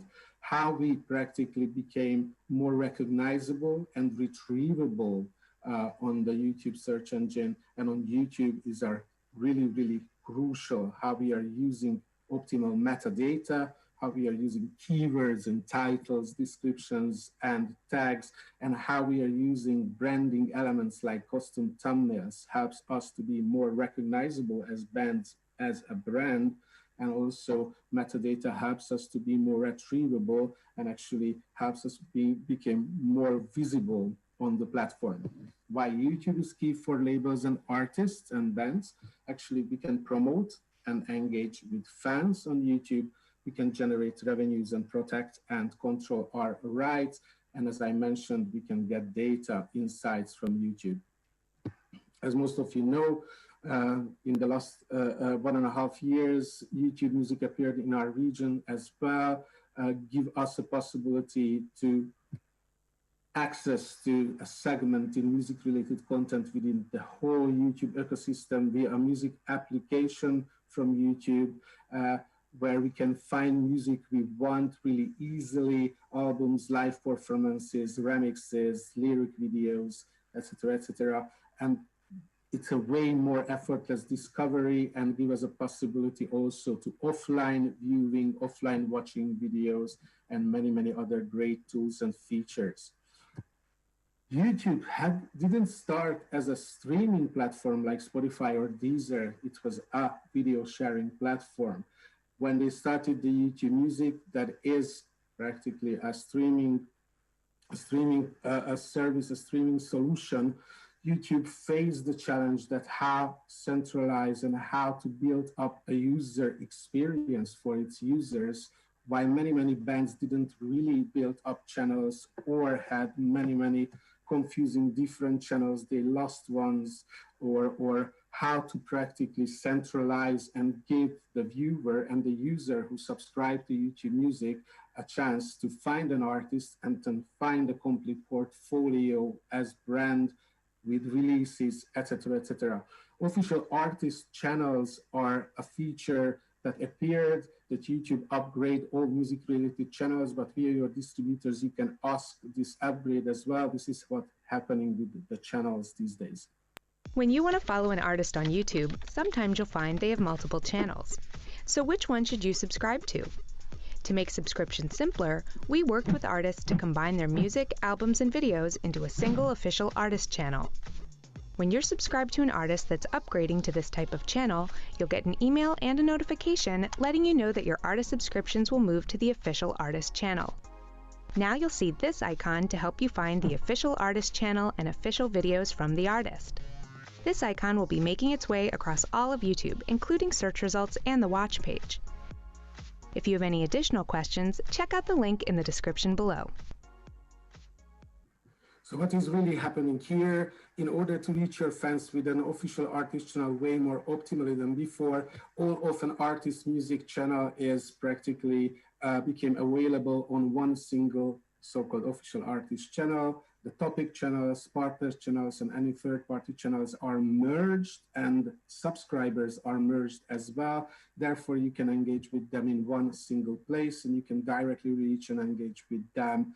Only the official artist channel appears in search results with YouTube Music, so it's more search-friendly as well. And as the video said, a musical note appears next to the channel name. Besides two auto-generated sections on the channel main page, one is for your playlist, and one is for your official music videos in a playlist, and one is for all your official releases. And of course, you can organize content as you want in different modules to give fans a consistent experience across the YouTube, and you can edit those playlists. So to be eligible for an official artist channel, here we can see Ed Sheeran's channel with a musical note next to the channel name Ed Sheeran, and also these two mentioned modules, one for music videos and one for your albums. You have to make sure you already have the YouTube channel that you own and operate, and you upgrade those to official artist. You upgrade that channel to official artist channel via your distributor. And you have to have at least 3 official music videos on YouTube delivered from a music distribution partner. When you have the official artist channel upgrade, then you can practically edit these, submit your press kit, profile photo, gallery photos, biography, and these might appear on YouTube search, YouTube charts, YouTube music app, playlists, and banners. Google Play is not exist anymore, as we know. Press kit. Here you can, under your channel Creator Studio, you can edit these right after you have the upgraded official artist channel. The YouTube Studio app is also a great tool right after you have the official artist channel. Try to use it and try to download it after this, because there is the YouTube Analytics for Artists. You can view analytics across every channel where your music lives, like artist-owned operated channels, topic channels. Vivo is the YouTube Analytics for Artists in the YouTube Studio app, and understand where and how fans are discovering your music. You get a unified view of your performance across all these channels, and you can see aggregated views of interactions, discovery, geographic data across all these channels, overall views, and top songs and discovery. You can break down how fans are discovering and getting to your songs. And of course, you can know more about your audience, top countries, regions, and cities as well. 3 major actors that I mentioned: YouTubers and monetization with YouTube. You can be a YouTuber as well. I'm not sure who's watching this presentation. If you are not dealing with original sound recordings that you own rights of as a label, as an artist, you can be a music-related YouTuber, a creator, teaching music, teaching production softwares, or whatever. Think out of the box. But if you do this, think out of your channel as your own business, because you want to generate revenue as compensation for a time and work you invested. This is not working from a day to another. You have to invest at least one or 2 years to build up a reach on such channel as a creator. You have to be consistent and regular with your content creation, and you have to understand that here videos are products that are generating the revenues for you from ads placed on and around your videos that is practically sold by Google. You have to maximize watch time and the number of subscribers. Subscribers are your major influencers those people, those fans are sharing your videos, interacting with your videos, feeding the algorithm after the publishing and after you publish the video. And on the first couple of days, they are maximizing you watch time and feed the algorithm with watch time. And watch time is golden on YouTube. So you have to understand how monetization works on YouTube. If you are a creator, how to create videos that are eligible to earn money. And you have to understand how the process works, how monetization process works, because it can help you greatly how to make more videos that not just appealing to your fans, but attract advertisers, agencies, sponsors, and brands. If you're an artist on YouTube, again, you have to think about long term, and you have to be consistent and regular with content creation alongside your releases, activities as an artist. You have to change a little bit the mindset from the old era when we had just had one single music video and nothing else. Here, as I mentioned, we are somehow forced to use more platforms and create more content to be visible and to stand out from the massive amount of content that is shared on YouTube as well. So consistency, regularity is really, really important. Video contents here are revenue sources. We are speaking about the era when not downloads generating revenues to you, but access and free usage at placements, again, generating revenues alongside videos. So knowing and using all the tools and features that actually, in order to create optimal presence on all music-related services is crucial these days, including YouTube. Again, you have to also maximize watch time and the number of subscribers by the same reason I mentioned before. And there is the content ID system and the rights management possibility. You have to be in contract optimally with the music-enabled YouTube partner company. I will later tell you why. As every platforms and every online platforms, two-way communication with your fans is a must. You have to practice that. While if you're a brand, and now I would like to see how the perspective of how brands are using YouTube, brands practically investing in paid campaigns, investing in branded content and targeting music-related channels as well, because music is a huge drive force of viewership. Brand channels actually some sort of own platforms where they share, active and activate audiovisual contents, some sort of content marketing strategy they practice. Here our videos are pillars of their content marketing communication, and they share different creative formats with different goals, inspiring, educating, entertaining, or selling their products backed up by videos.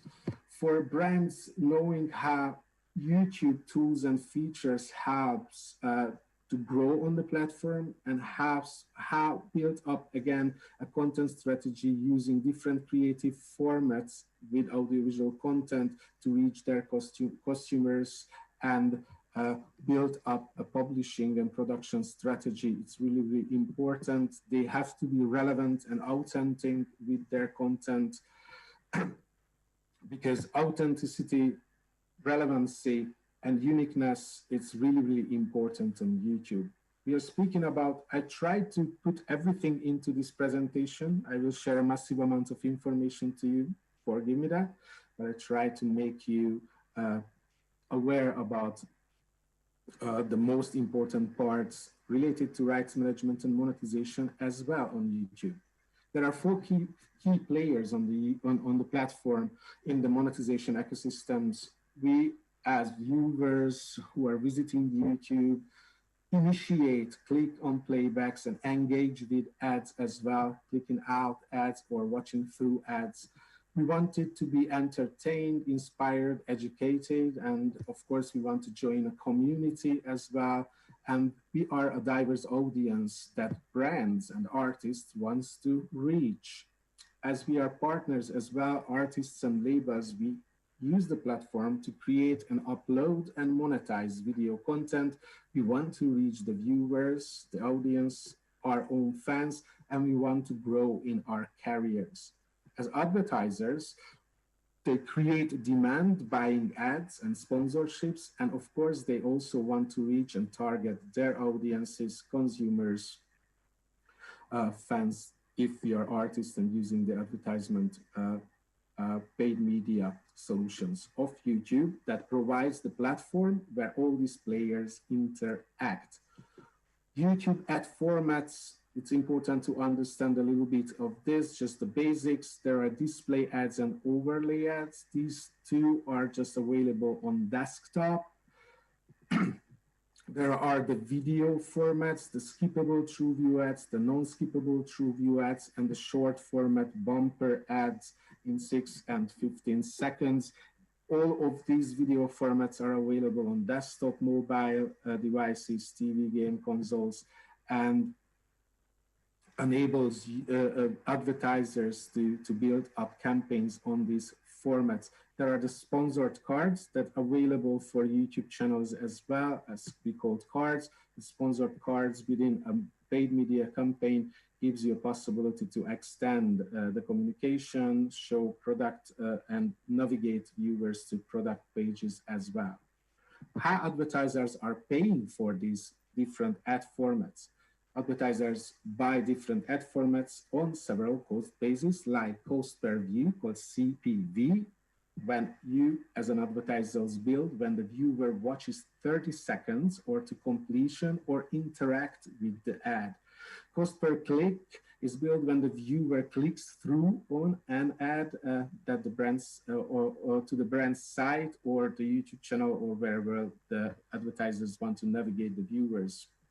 Cost per 1,000 impressions, the CPM, billed when the ad loads, and there is one for major key partners. This is sold by YouTube and Google teams to key partners. Cost per day, the CPD, is billed for an entire day of exclusive impressions.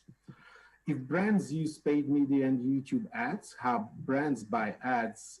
As I said, Google sell ads in two ways, auction and reserve. The reserve is sold by Google on fixed CPM or CPD. It's served through the Google marketing platform or agencies. It gives guaranteed impressions where the advertiser can target specific audiences and select what type of content their ads run on. And there is the auction side. Most of us knows this way. As we are auctioning, it's via Google Ads. We have possibilities to involve ourselves in variable bids and selecting CPM, CPV, or CPC ways of paying for the advertisements. This served through the AdSense as well, and ads are sold to the highest bidder in the marketplace of non-guaranteed inventory. Possible factors may be affecting the channel's ad revenue, because all of these I'm telling you and I'm sharing with you to understand how we are earning money from YouTube as artists and labels.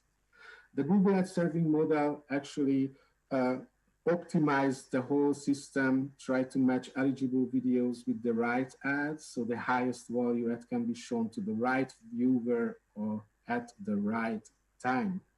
The view happens when the user actively chooses to watch the monetized content.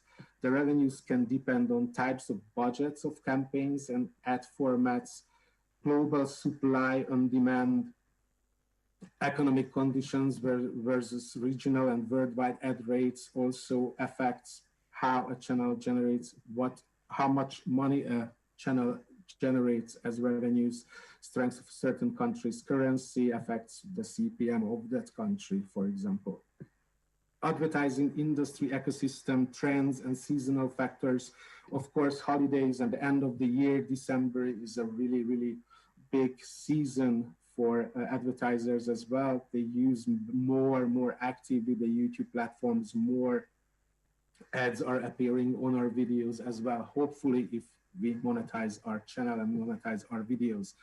There are some YouTube specific factors as well, like new market expansion can cause CPMs to vary, how advertisers catch on these markets. So if actually YouTube launches or Google launches this whole monetization and YouTube partner program and paid media, the market needs to catch up first. However, this is not really relevant. Most of countries and most of markets around us in the CE region, Baltic states, we are already using YouTube for advertisement big time, and brands and companies are aware of the importance of YouTube in this sense. Monetization of a channel works if you have, optimally works if you have to, if you own 100% of your content's copyrights, visual, audio, excluding any third-party content. You have to have 4,000 hours of watch time within the past 12 months, and you have to reach 1,000 subscribers. Any third-party content, DJ mixes, covers needs to be licensed. If you start as a creator yourself, not as a label or artist with your original sound recordings, you can start the monetization, as I mentioned, via AdSense account.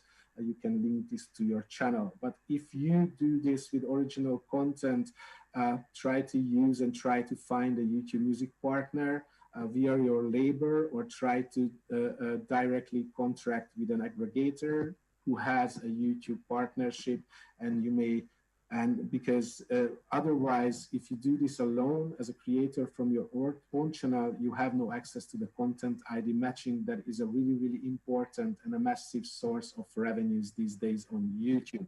But if you want to start monetization by yourself, again, because you are a creator, working with music, teaching music, you're a composer showing how to build up this music via this software, or any creative idea you have to work with music, you can start, again, monetization on your channel. And this is the link how you can link your AdSense to your channel. But again, with original content, please go for the other direction I will tell.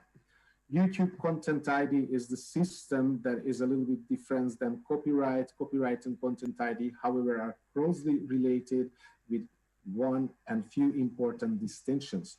Copyright, as we know, is a set of legal protection on and off YouTube.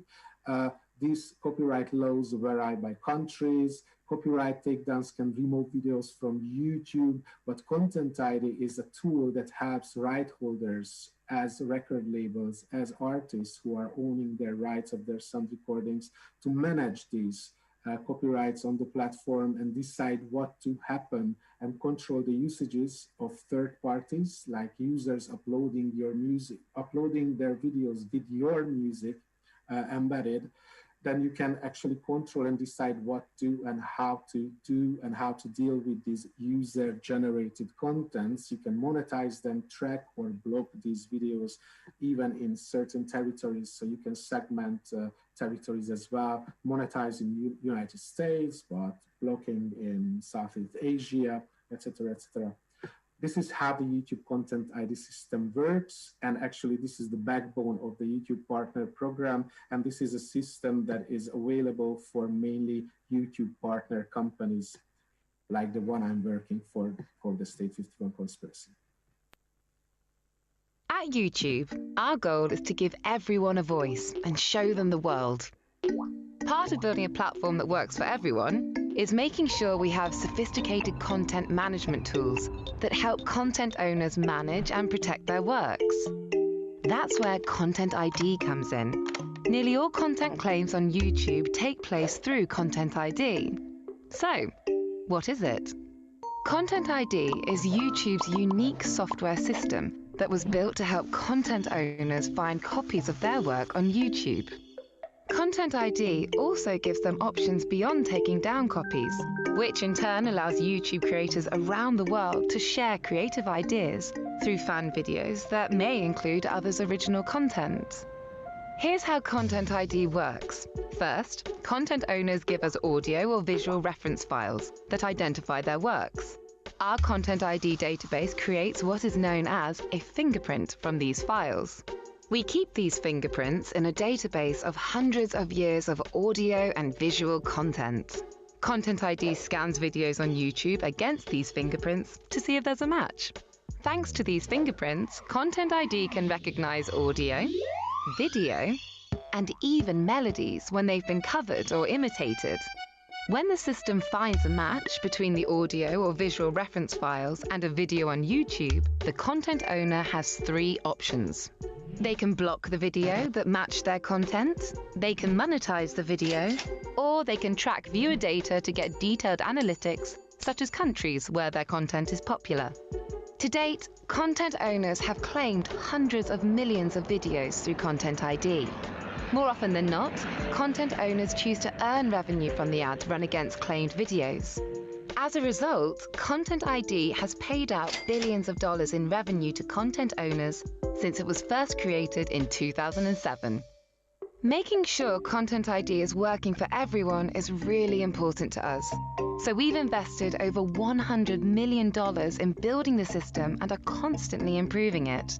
We've also worked hard to make the system fair for creators. That's why we've made it easy for creators to dispute claims when they believe they're made in error. If the claim does turn out to be invalid, the creator won't lose out. Any revenue earned during the dispute process is held separately, then released to the appropriate party once the dispute is resolved. Plus, the Content ID system means that most content owners rely less on the notice and takedown process, although they may still choose to issue takedown notices to remove individual videos.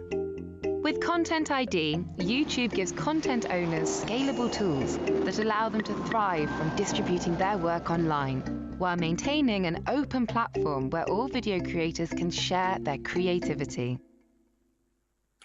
This Emmy award-winning solution practically enables, as the video told, copyright holders to identify, manage, and monetize their content on YouTube at scale. Your access to specified functions of in Content ID, it may depend on your role and your business contract or relationship with YouTube.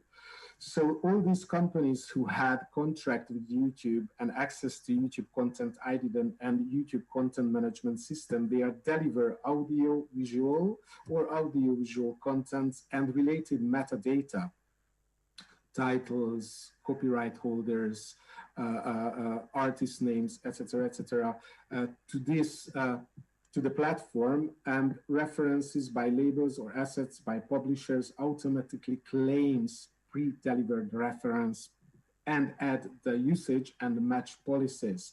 Match means that the YouTube Content ID scans YouTube for videos, and the match all the user-generated content using that sound recording or music video based on the reference file as a fingerprint.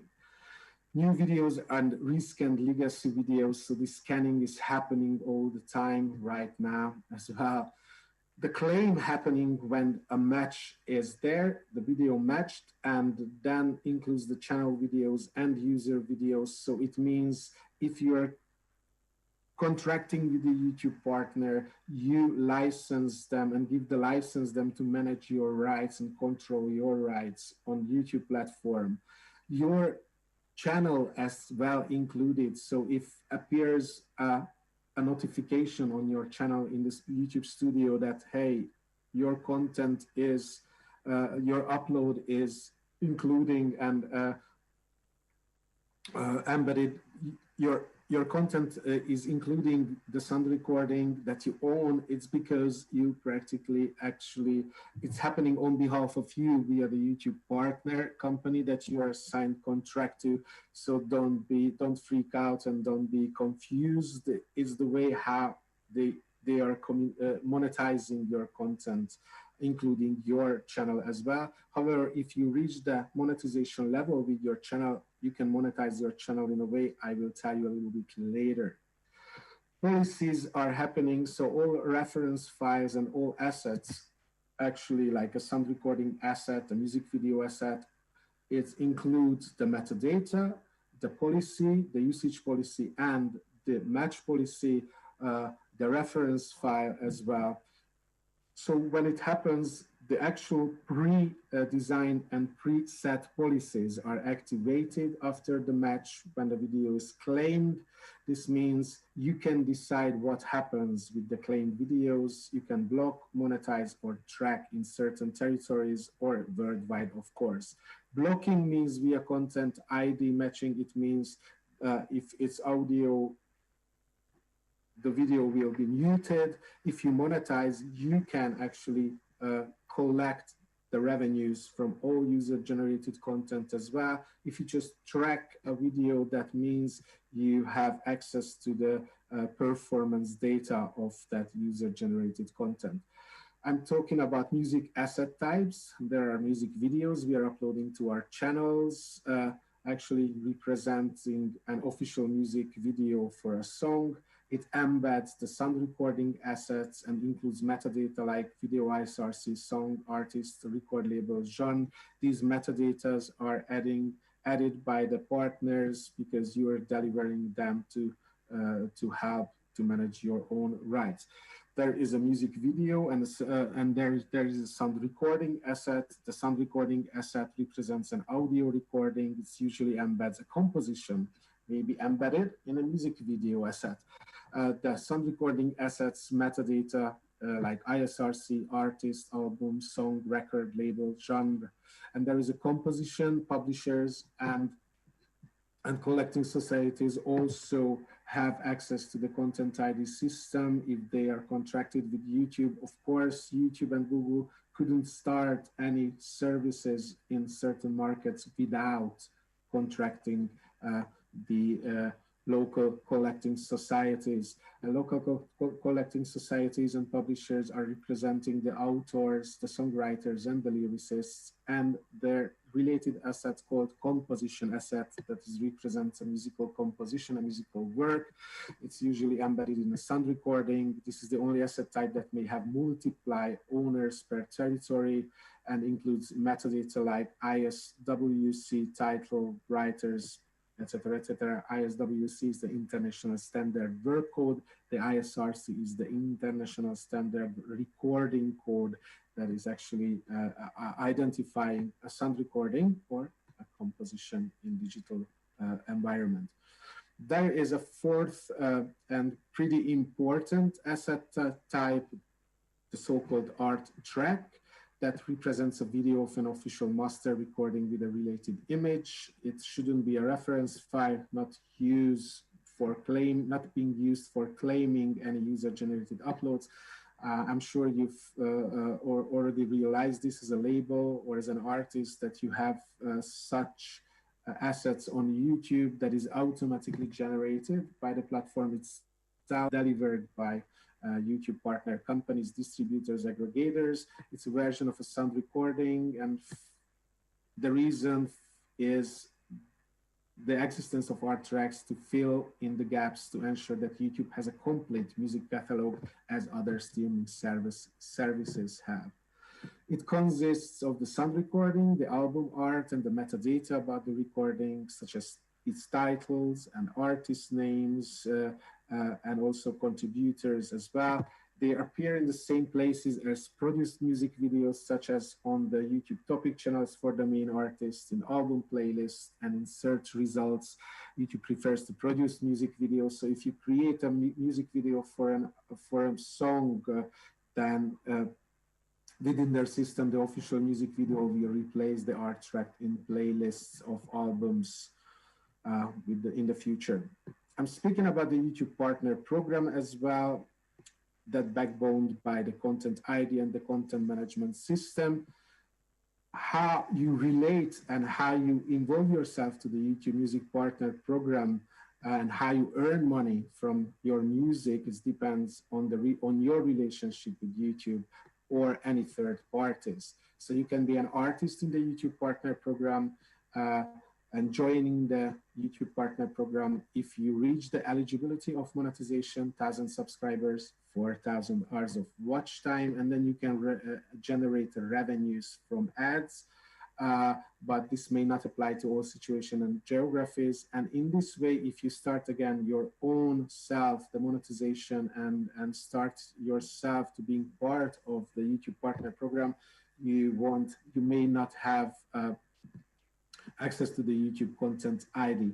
Most of us and most of indie labels or indie bands are actually affiliating with a distributor, with an aggregator, where YouTube pays a third-party distributors the revenues from ads and subscription-based revenues on their ownership of master recordings that they deliver to YouTube on behalf of you as an artist, as a label, and then the distributor pays you after collecting the revenues and sharing that with you based on the contracts that you signed with them.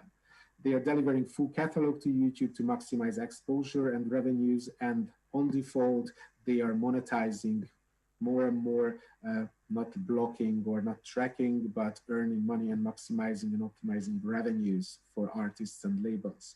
You can be an artist signed with a record label, then YouTube pays the label the revenues from ads and the subscription-based revenues, and then the label pays the artist based on the contract that the artist and the labels has. Record labels and distributors practically signing a sound recording audiovisual agreement is a standard contract between YouTube and a label. Some of the indie labels have direct contract with YouTube for monetization, but many indie labels are using distributors, as I mentioned. Also, they are delivering an artist full catalog. And if you actually here sitting and listening me as an author, a composer, or a lyricist, there are publishers and collecting societies, as I mentioned, also contracted to YouTube. Here, YouTube pays royalties to these affiliated publishers and copyright collection societies, songwriters, and they pay you as an author.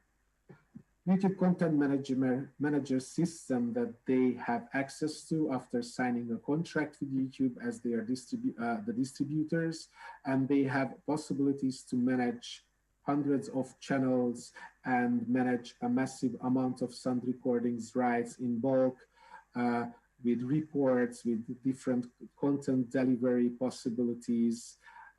My team's working on this system as well.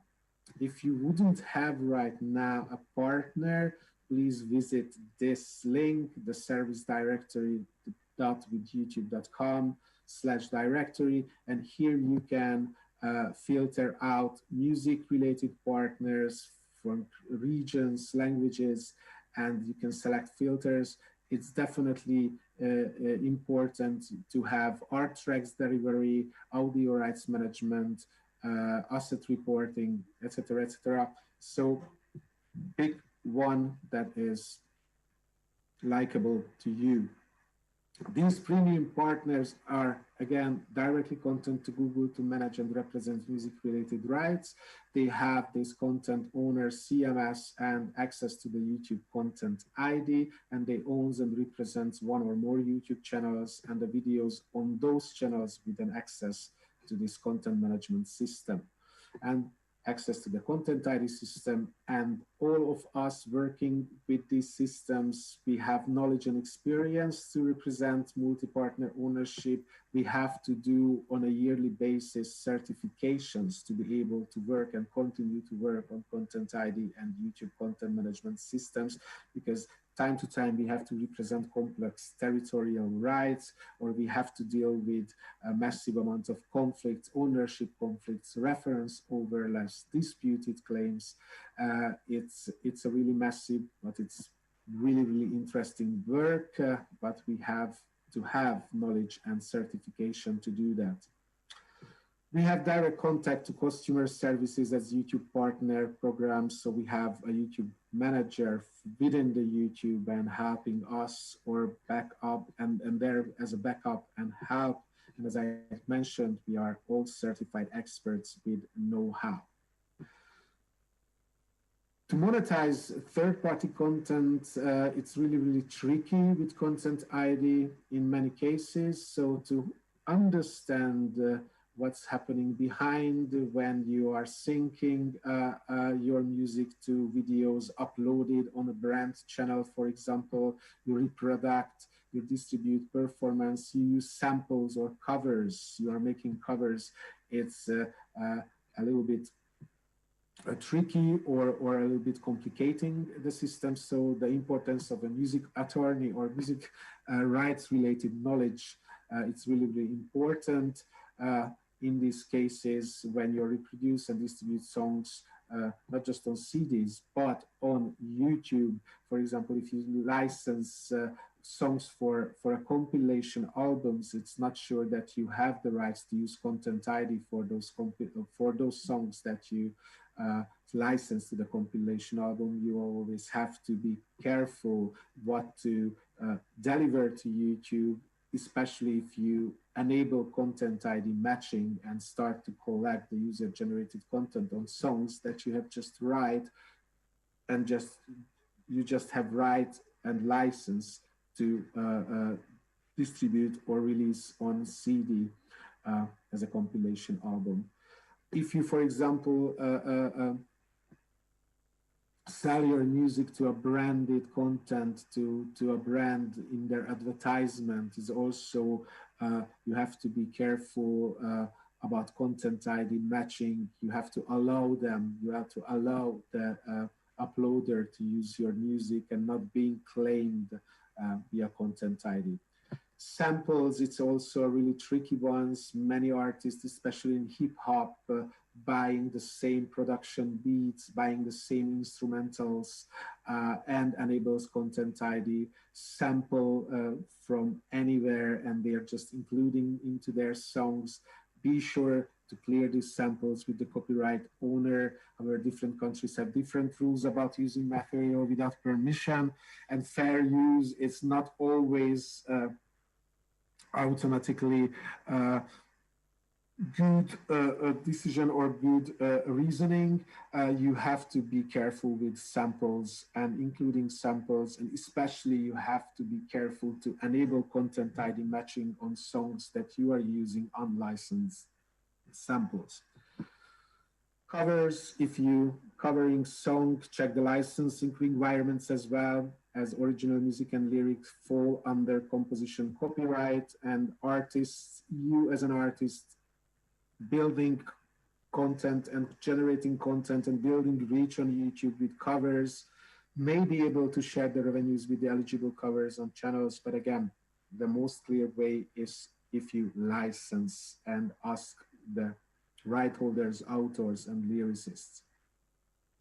Closing this section, I summarize the major ways of monetization coming from advertising, as YouTube matches ads with the channel and the fans who watch its videos, and then YouTube collects money from the advertisers and sends payments to the right holders via distributors or directly or via your label or via your publisher. To display ads, the content should be advertisers friendly, of course, and the channel should own commercial rights to, again, all audio and video content. There are revenues coming from the subscription-based model. These are the revenues coming from the YouTube Music and YouTube Premium members. These members who are paying a monthly fee for ad-free videos, background play, and offline access through the app, as I showed, the YouTube Music app. And the channel earns part of overall revenues based on how much members watch its content, like in every streaming service. Your official YouTube channel, your video content strategy must be an integral part of your business operation in order to optimize your revenues and maximize your revenues. As I mentioned, content is a certain product, a source of income. You upload original quality content that is advertiser friendly as well. Advertiser friendliness means that you are respect the community guidelines of YouTube and the advertising guidelines of YouTube. You are not including different formats of advertisements in your videos on the same format how YouTube sells videos. And of course, community guidelines, you are respecting other people, adult content, alcohol, cigarette, hate speech must be actually, you shouldn't do that at all, of course.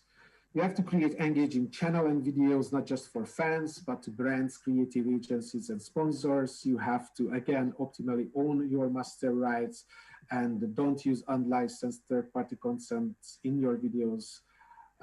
And set the monetization before you publish your content. As a partner, decide what to do with the user-generated content. When you release a new and when you activate or publish a new video, please, before that, speak with your distributor, speak with your label that the monetization must be there from zero view, because as I mentioned, subscribers are and fans are the major influencers watching your videos in the first days. So don't miss out revenues not being set for monetization after the after activation of the content. And of course, decide what to do with the user-generated content, all those videos using your music or using your video.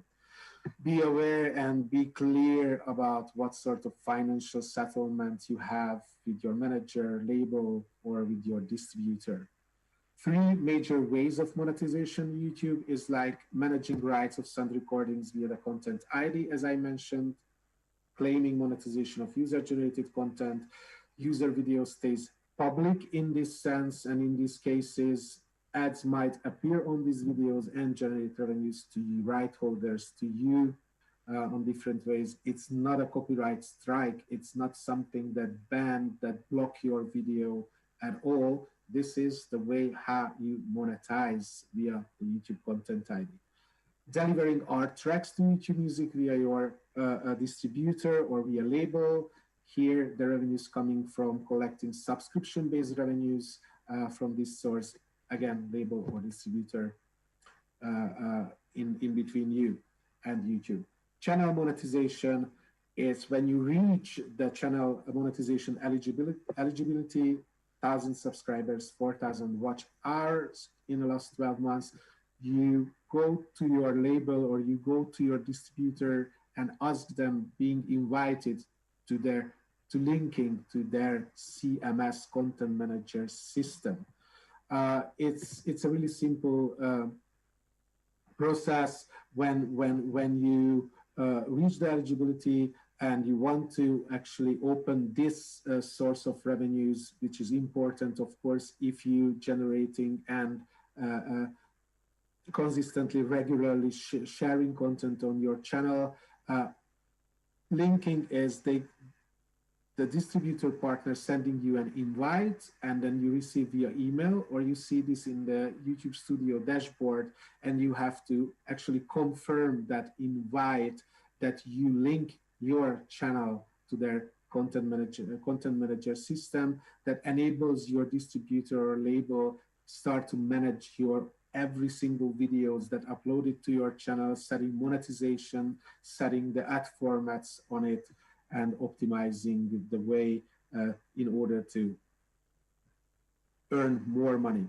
It's really important to share your music, of course, on social platforms. Again, own all related rights if you want to use the content ID matching, embed music to generate incremental views and playbacks in blogs, in your website, everywhere, and deliver the full catalog of your music as art tracks as well to maximize revenues and keep your official channel active on a monthly basis. There are other ways to monetize alongside or besides these three ways. You can promote tour and sell tickets.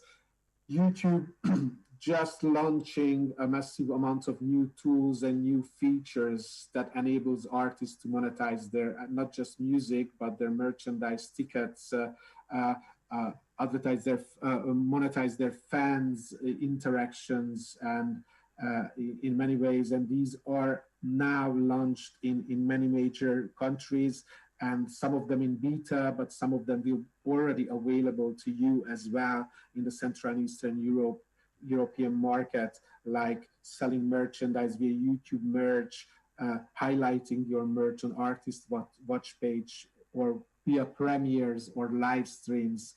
There are super chats and super stickers reaching the threshold where fans pay to be recognized by the artist within the super chat or stand out from the crowd via the super stickers. These are also monetizable features.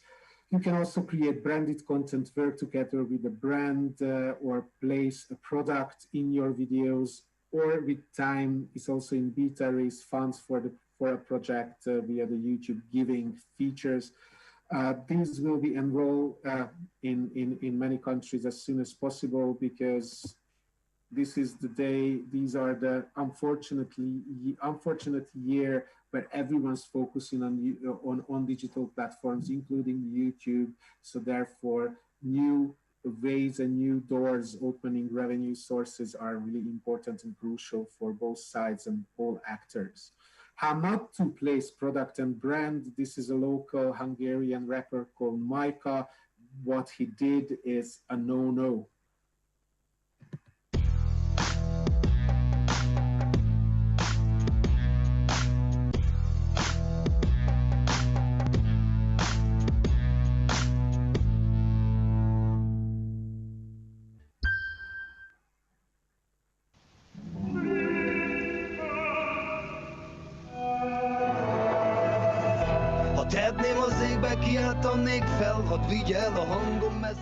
So what really happened here, Micah offered the reach of his new music videos that are 30, 40 millions in each cases to Sony. Tell, hey, I can just edit a little advertisement on my file, on my video, and start the video with advertising your products. And Sony agreed, but of course, in this format, you can't place products, and you can advertise. You can do you can't do branded content, because this is like an unskippable true view in stream, and Google is the only company can sell advertisement and any sort of product communication in this format, not a band. So next videos. This is the yes, how to how to place products in your videos, actually how you use those products using the phone, drinking, listening, the headphone, and this is available for each of you in the close future. Summarizing, optimal scenario for music content owners via a music partner who are contracted to cover music-related issues, who are eligible to create audio-only claims via the content ID matching, and your channel is linked to the content management system of the partner right after you reach the eligibility of monetization. And be careful to do it alone or start it alone, because music assets have unique requirements around asset metadata, embed relationships in order to pay parties appropriately, not losing out money, and have access to all three or more revenue sources coming from the platform. I hope you are here and listening me. I don't know how many of you are here. I switched to more a colorful subject. I still have at least probably 45 minutes. It's how to optimize channel and videos, and how to create videos, what sort of music video formats there are. Best practices, please don't let your channel go quiet. Don't treat your channel like repository. Remember to drive traffic from within YouTube, and don't neglect the fans you have on YouTube. Staying active is crucial, as viewership, subscription numbers, and engagement activity is directly associated with channel activity, as views and engagement are linked to watch time. And if you are not creating content, watch time drops and the channel became inactive. Subscribers stop receiving notification and they started to look for other content. And when you start and restart your content activation on YouTube and releasing videos, it's really, really difficult to re-engage your subscribers. So try to use and build a regular publishing schedule that keeps your audience engaged, be consistent in content creation and activation, and communicate your long time schedule.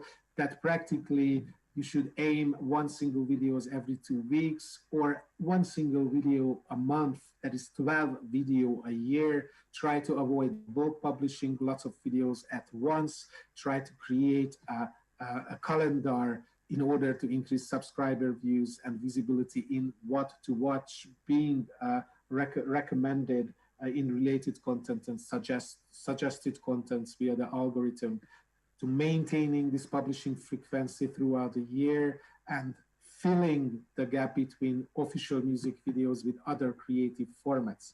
To have a strategy on YouTube, not just the programming strategy, but again, a full year of activity of releases, optimizing your content, using promotional features to increase discovery around key events like your official music video launch, like a concert, a live, a tour, everything. Here you see 3 videos related to one single sound recording, Band Fly by Alien as an official video creative format, as a live version, and also behind the scene, how they made the videos, but you see how they use the branding elements, custom thumbnails, and metadata consistently and on the right and optimal way to increase discovery.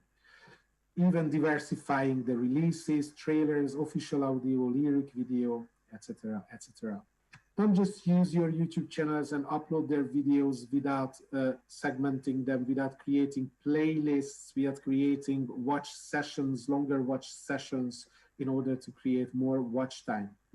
Algorithm actually rewards optimization, is the matchmaker of YouTube. It learns how the audience, how yourself watch videos, for how long, how you react on videos.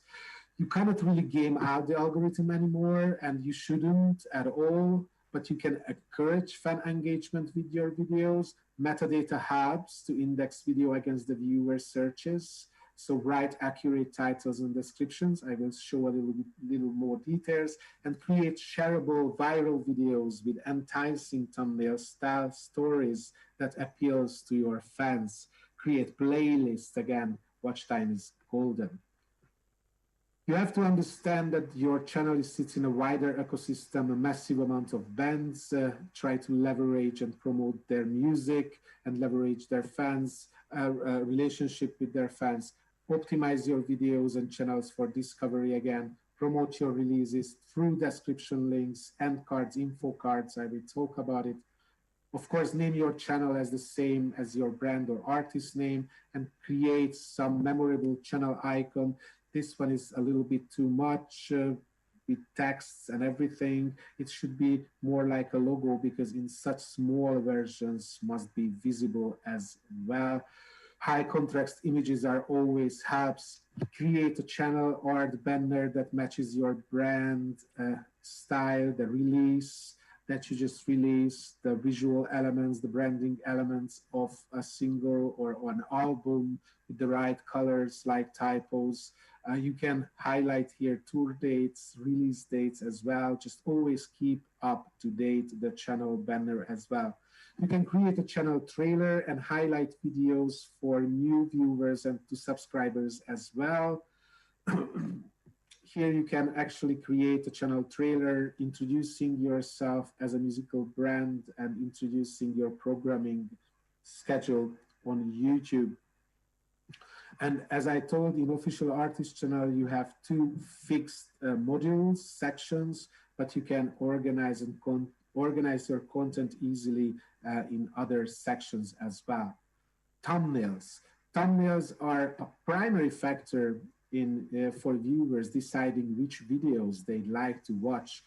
Normally, it speaks and tells a story with the music, with the video title, and search and suggested traffic, as I mentioned, is a major source for new viewers and recognizing new music.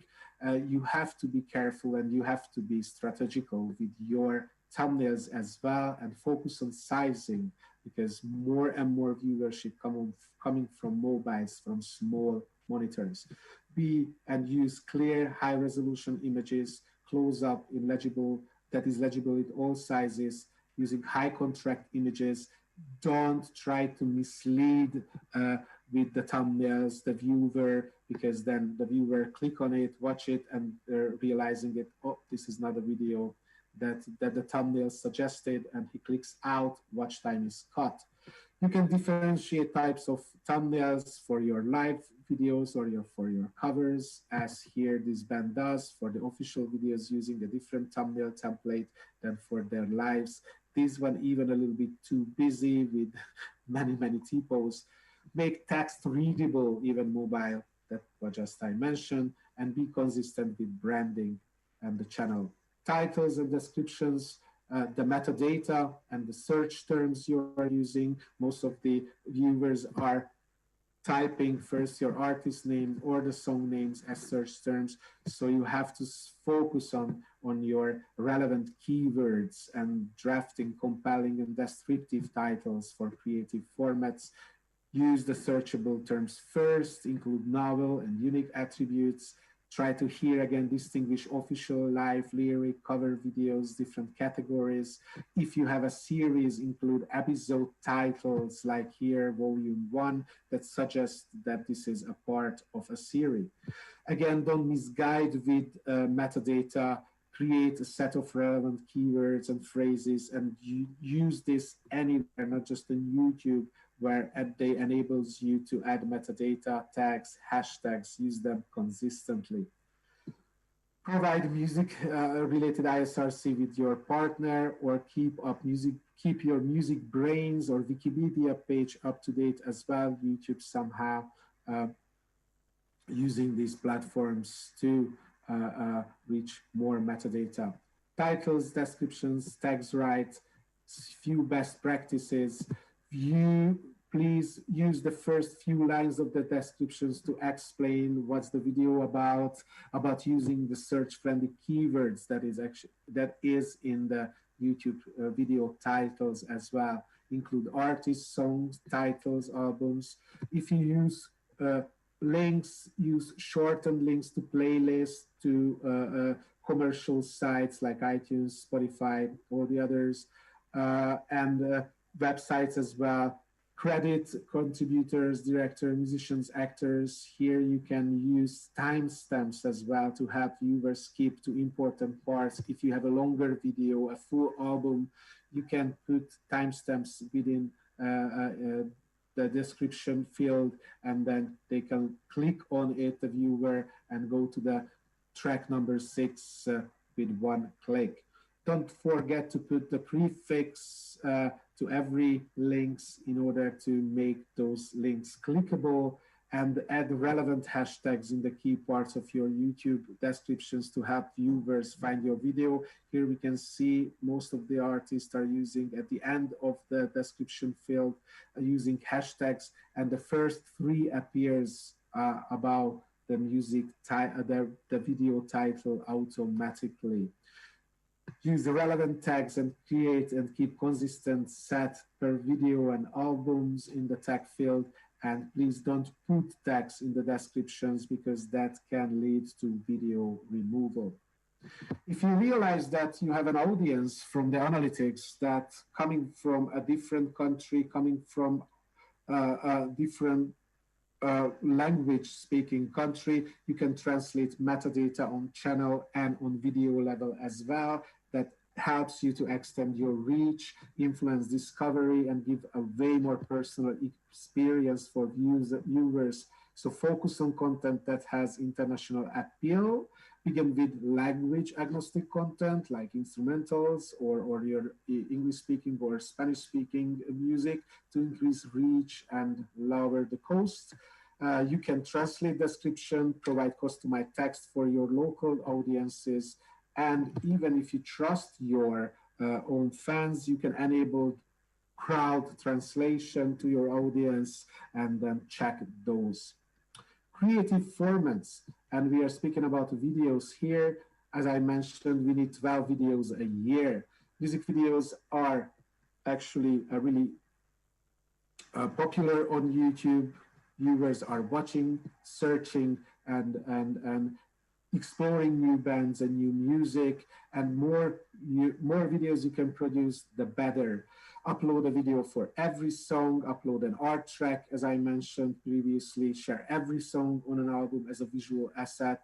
Try to think out of the box and use your creativity and be fresh, unique to inspire fans fans to share your videos or encourage them to create videos to you. Previously, one single official video or two official videos in a year and sent to music televisions. But these days, YouTube opened a massive creativity and a massive depth of creative formats like lyric videos, art tracks, teasers, covers, choreography, cross-promotion, behind the scenes, lot of different kind of formats that you can apply within your content strategy. Producing consistent and distinct formats, again, enables the channel to build and repeat audience and increase subscriber views. Here is a story, and now I just show you 4 videos because I have no more time. This band called Brunettes Shoot Blondes, Knock Knock, it's a Ukrainian band that created a video themselves. The director was the singer, and they created a video based on a really creative idea using 14 different Apple products and the storytelling with animation, a relationship between a rabbit and a girl. And this video, and just because of the creativity of the video and the storytelling, unable to reach them international viewers, international professional coverage in blogs, in music-related media, in big time, Billboard, Mashable, and they even won the music video award that year in Berlin as an emerging band from Ukraine. 1, 2, 3, go.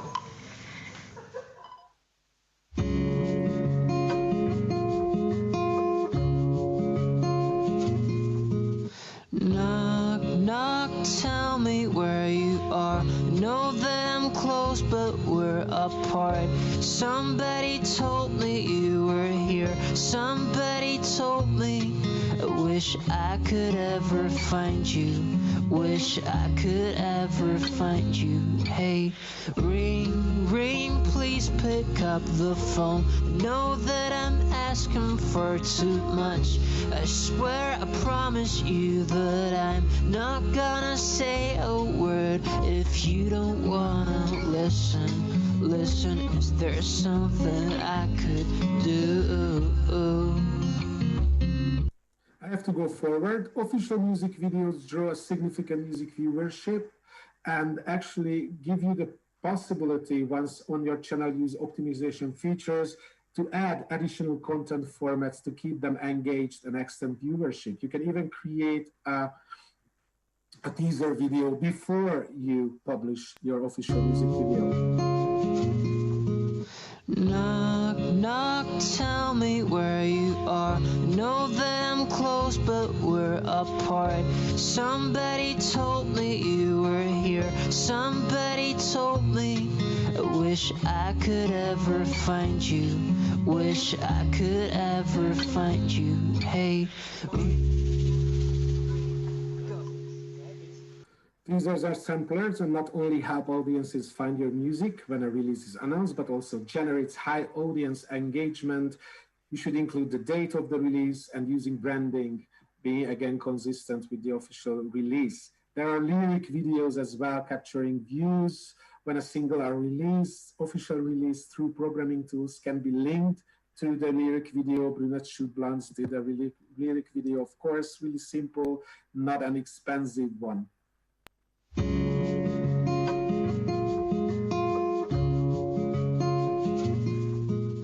Knock, knock, tell me where you are. Know that I'm close, but we're apart. Somebody told me you were here. Somebody told me. I guess you've seen already lyric videos previously. There are behind the scenes that you can also apply to as a creative format. Oops, sorry. What's happened? Ta-da. Behind the scenes are an easy way to turn one piece of content into a series, and you can build series, promote videos, tours, albums, and more. Consider, again, turning them into series to reach more watch time. You can do live, again, just for this one song, 4 different kind of creative formats, create that Brunette Shoot Blondes created as a live. Of course, you can be lo-fi as well, that the Slovakian artist called Jimmy Pei.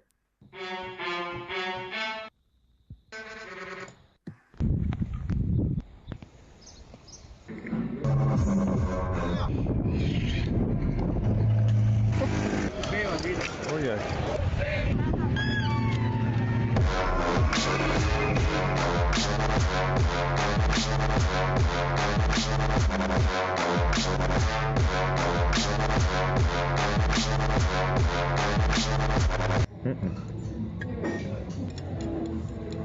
That's it. It's a vlog practically recorded by mobile phones. Again, focus 12 music related content on your channel, regularly, consistently shared every single month, creating the frequency of your content creation and activation.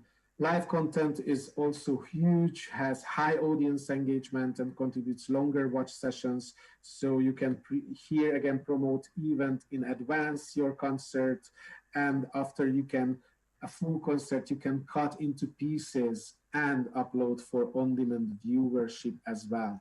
So there are a massive amount of creative formats that you can use and then create a strategy along one single release. For example, when you announce that you will release a new album, you can do an album teaser, ensembler, a live stream announcement, and you can optimize, update the channel branding, the channel banner. You can add release dates, use cards, and end screens to navigate viewers to related videos. When the single is released, you can use a lyric video, official audio video, the official music video, behind the scenes, and again, you can optimize alongside the single release, updating your channel branding elements, even asking your distributors to build up campaigns across the user-generated content that was previously collected by YouTube Content ID, and placing a card, that navigates from all user-generated content to your new video when the single is released. With the album release, you can again do official audio streams, live streams, studio sessions, behind the scenes, any kind of series that you can build up, and alongside optimize again your YouTube channel branding, using cards to navigate the viewers within your videos. And when you're touring and you're beyond the releases, don't let your channel be quiet. Don't stop uploading. Then here you can do anything: live, tour trailers, artist vlogs, collaborative videos with other artists, and again, optimize branding elements on your video. To get viewers to have more watch time, I mentioned increasing number of subscribers, using cards and end screens, playlisting, consistent plan and programming, and effective use of YouTube analytics data. You all the time always watching how your videos performs and try to learn from that and try to fine tune and decide what you do next and what you want to do next because it didn't work out before. As I mentioned, cards and end screens, many times you can use this and add interactivity to your videos. You can build viewership with end screens on your videos. It both works mobile and desktop devices, and point viewers to other videos, playlists, channels on YouTube. You can call for subscription to your channel, promote your website, merchandise, and crowdfunding campaigns. Cards can show customized images, titles, and call to actions depending on the card type as well. I will share these slides with you guys. I'm sorry, I'm running out of time soon. Playlists are important. Again, creating watch sessions, creating higher number of watch time, and it's practically also a really, really large traffic source for music viewership on the platform. So try to organize, curate, and make content more accessible to users, turning into playlists and creating playlists into under varied categories, lives, covers, official music videos, vlogs, fan videos, and update this playlist regularly, add metadata, titles, descriptions as well, promote this playlist on your social sites, share your content in other channels, of other channels as well within playlists like fan videos, highlighting them, and engage with your audience anytime you can, because fans are the first to listen and share your content, as I mentioned, and they are more open to purchase your physical products, merchandise as well. Always watch the YouTube content ID, how your fans, subscribers are reacting on your videos, what they comment, like, dislike, what they add to playlist. It enables you to understand your fans and how they react on your videos. Again, use audience, reach their audience through customized info cards, end cards, highlighting playlists on descriptions, of course, responding to comments, giving them original content just to them, or creating live streaming or premieres with live chats alongside. These are all different kind of possibilities to engage your audience, because remember, you have fans on YouTube, do Q&As like the Ivor experiment did here. Hello, friends and fans, and just people who sent us questions, coming to you with our answers, the A part of the Q&A. And it's like 40 minutes long. They are just sitting, really simple, not an expensive production, and answering fans' questions. But you can create live streaming events. You can use call to actions and ask fans to ask questions, replying comments, YouTube premieres that enables you to pre-create a URL, an active URL and watch page to your video, when you can watch your new video, listen your new album together with your fans, enabling the live chat and chatting with them, enabling super stickers and super chats if you reach the eligibility.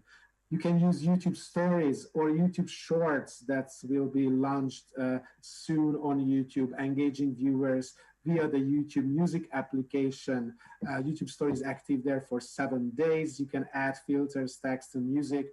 And of course, enable the content ID for fan videos. Don't block the fan videos via content ID.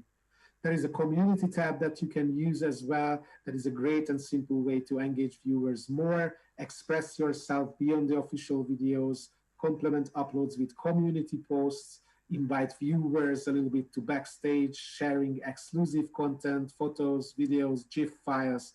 And even you can shine a light on fans, like you can see Cardi B's community point sub-page, how it works and what sort of content she is creating and she is sharing there. So again, don't let your channel go quiet. You have to be regular and consistent and activate content at least once a month on YouTube channels to be able to build a presence, to be able to feed the algorithm as well with watch time. Don't treat your channel like repository. Build a brand for alongside your label or alongside your artist pseudo. Use the visual branding elements and segment the content and make a nice order, playlists, modules and everything, not just to put everything uploaded without any optimization, without any branding elements, or without any optimized metadata. Remember to drive traffic from within YouTube means try to create longer watch sessions, go for the watch time, and drive with cards and screens, the viewers, navigate them through your videos and tell the stories with more just one videos. And do not neglect your fans you have on YouTube. Interact with them, ask them, watch how they react on videos, answer their comments, be interactive on this platform as well. If you need more knowledge and if you need more access to resources about YouTube, the Creator Academy that with google.com is a beautifully constructed website with online courses and tests, case studies that enables you to know more about different perspective on YouTube, on different subjects from with this different perspectives on YouTube, like monetization, content strategy, analytics, and if you need a platform to see charts and data, the YouTube for Artists, the YouTube Music Charts enables you to search on an artist and see fan base overview, top tracks, filtered to cities and countries as well. Thank you very much. I was András Bodrogi. You can reach me at andras@state51.com. I will share a massive amount of videos with you, this playlist, who watch this live stream with the organizers and the part of the slides, and hopefully you will be able to watch this later and learn from it. If you have any questions, then please do it right now, not in a chat, or you can just, if you are here, please unmute yourself and ask.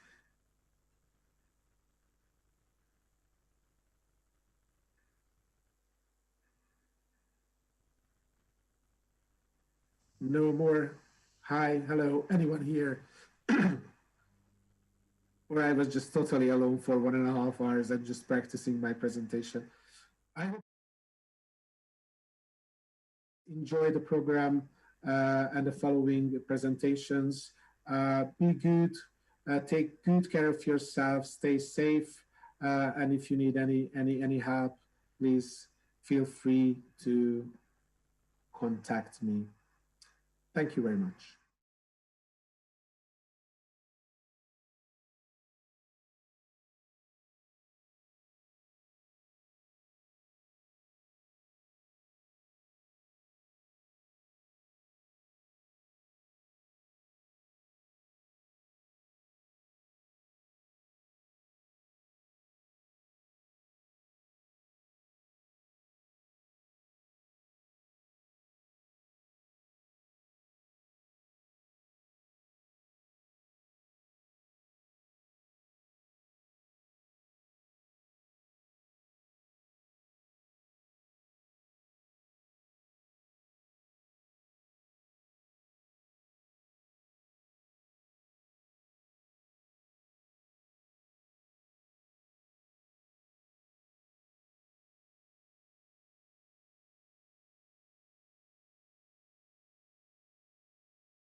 Dobar dan svima još jednom, evo nas na posljednjem panelu ovogodišnjeg Runda Digital Day-a. Tema će nam biti i dalje aktualna situacija vezana za pandemiju u kojoj se nalazimo, dakle COVID-19 i dalje je među nama. Nažalost, sa nama je trebao biti kolega Zoran Vulović Vule iz Long Playa, ali razbolio se jučer i neće biti u mogućnosti da se pridruži panelu. Želimo mu odmah na početku brz oporavak. Nadamo se da nema COVID, nego da je samo neka prehlada ili viroza i da će nam se pridružiti na nekom od sljedećih evenata. Hvala svima kolegama koji su se priključili da na neki način malo popričamo o cijeloj ovoj situaciji u kojoj smo se našli kao glazbena industrija. Namjerno smo ovaj panel ostavili da bude isključivo sa nama iz regije, jer čini mi se da smo na neki način bliži jedni drugima u ovoj situaciji nego što je situacija kolegama u Njemačkoj ili Francuskoj koji imaju i svoje probleme, ali možda i neke druge bolje načine rješavanja krize. Znači 9 mjeseci od početka pandemije i dalje brojimo novo zaražene. Mislili smo da će COVID igrati samo jednu sezonu, ali evo nas nažalost u drugoj sezoni, a znamo da u drugoj sezoni je uvijek situacija puno gora nego u prvoj i nadam se da ova druga sezona neće dugo trajati. Ponovo smo u različitim fazama lockdowna i dalje, nažalost, glazbena industrija bilježi gubitke, pogotovo ona što se tiče live evenata i koncerata. Praktički od kraja drugog mjeseca već osjećamo prve efekte i onda od 3. mjeseca zatvaranje koncertnih dvorana, odgađanje koncerata. Počeli smo baratati sa nekim pojmovima poput povrata ulaznica, poput nekih gift packova za one koji ne žele vratiti ulaznice. Različitim smo se načinima domišljali kako da preživimo krizu. Na različitim teritorijima vlade su se opet na razne načine pokušavale boriti također. Mislim da nije nam na svim teritorijima bilo jednako, negdje je bilo možda više pomoći kreativno-kulturnom sektoru i glazbenom, negdje manje. Nažalost, nakon što su stali eventi, zatvorilo se kompletno sve, pa je i ostatak glazbene industrije osjećao posljedice. Nemamo više puno glazbenih dućana u regiji, ali ipak ovo nešto što ima čuvamo i pazimo kao malo vode na dlanu. Sad onda kad se i to zatvorilo, posljedice su počeli osjećati i oni koji su vlasnici dućana i diskografi koji su vlasnici dućana. Pojavile su se različite ideje šta i kako, da li se uopće baviti ičime kada je krenula ova situacija ili ne, pa možda za početak da ne idemo dalje, već da kažemo kako je svaki od vas na neki način doživio ovu situaciju. Na početku, kako je bilo, koje su bile posljedice i prve štete koje ste osjetili, dakle u početkom 3. mjeseca ili krajem 2. mjeseca kada je sve krenulo i kako su vam tada bile razmišljanja, dakle kako se nositi sa tom krizom. Evo, ja bih za početak još prije nego krenemo, možemo krenuti redom kako ste mi posloženi po ekranu, pa će se svaki od vas i dodatno predstaviti ako treba, ali za publiku koja je sa nama, dakle sa nama je Brano Jakubović Dubioza Kolektiv, sa nama je Berislav Marzalek Entrio, Ticketing Service, Pavle Timovski Glitch Records, Matjaž Manček Kino Šiška i Ment i Danko Stefanović ispred RTL Musica. Evo za početak možda krenimo od zapada. Kolega Matjaž, možda vama dajemo prvu riječ. Zdravo kolegi, lijepo zdravo sam skupaj. Znači pričat ćemo na jugoslovanskim, da tako smo rekli. U mojem primjeru će to biti slovenska, hrvaščina z elementi srpščine. Evo, ja vodim glazbeni program v Kinu Šiška. Mi smo zadnji koncert održali u 5. mart ove godine, razprodan bio i dan prije smo imali prve zvanične zaraze potrjene. Mislim da su tu bile dva u Sloveniji, a već smo osjetili recimo na tom rasprodanom koncertu znači upad nisu ni došli svi koji su, znači stotinjak tih koji su kupili karte nisu došli na taj koncert već tada. Tako da sve ostalo kako se dešavalo, mislim da imamo slične priče, sličnu situaciju. Na početku smo svi nekako mislili da će to ipak biti malo ograničenije što se tiče vremena trajanja sve te krize, ali dosta brzo se to jasno pokazivalo da neće to tako lako i tako kratko. Tako da mi smo bili u live sektoru zaposleni sa otkazivanjem, predstavljanjem događanja koncerta prvo iz proljeća ove godine, pa na jesen, pa na zimu, pa onda na 2021, pa sad smo u tome da gledamo šta će se događati sa koncertima koji su predstavljeni ili na novo bukiranje za jesen 2021. Tako da to je to što se tiče situacije kod nas je slaba, da ne rečem loša. Što se tiče epidemije, znači u Sloveniji sad smo držimo previsoki plasma, čak i prvo mjesto što se tiče smrti body counta mislim da čak u svijetu relativno na populaciju. Tako i držimo procent zaraženih od tih koji su bili testirani između 25 i 30, čak i 35% već mjesec dana. Tako da je to loše i to isto tako konsekvencije lošije potiče za sobom za čitav sektor što se tiče druženja, dešavanja u društvu i tako dalje. Tako da vidimo da će biti neki dalji proces eventualne skoro da normalizacije.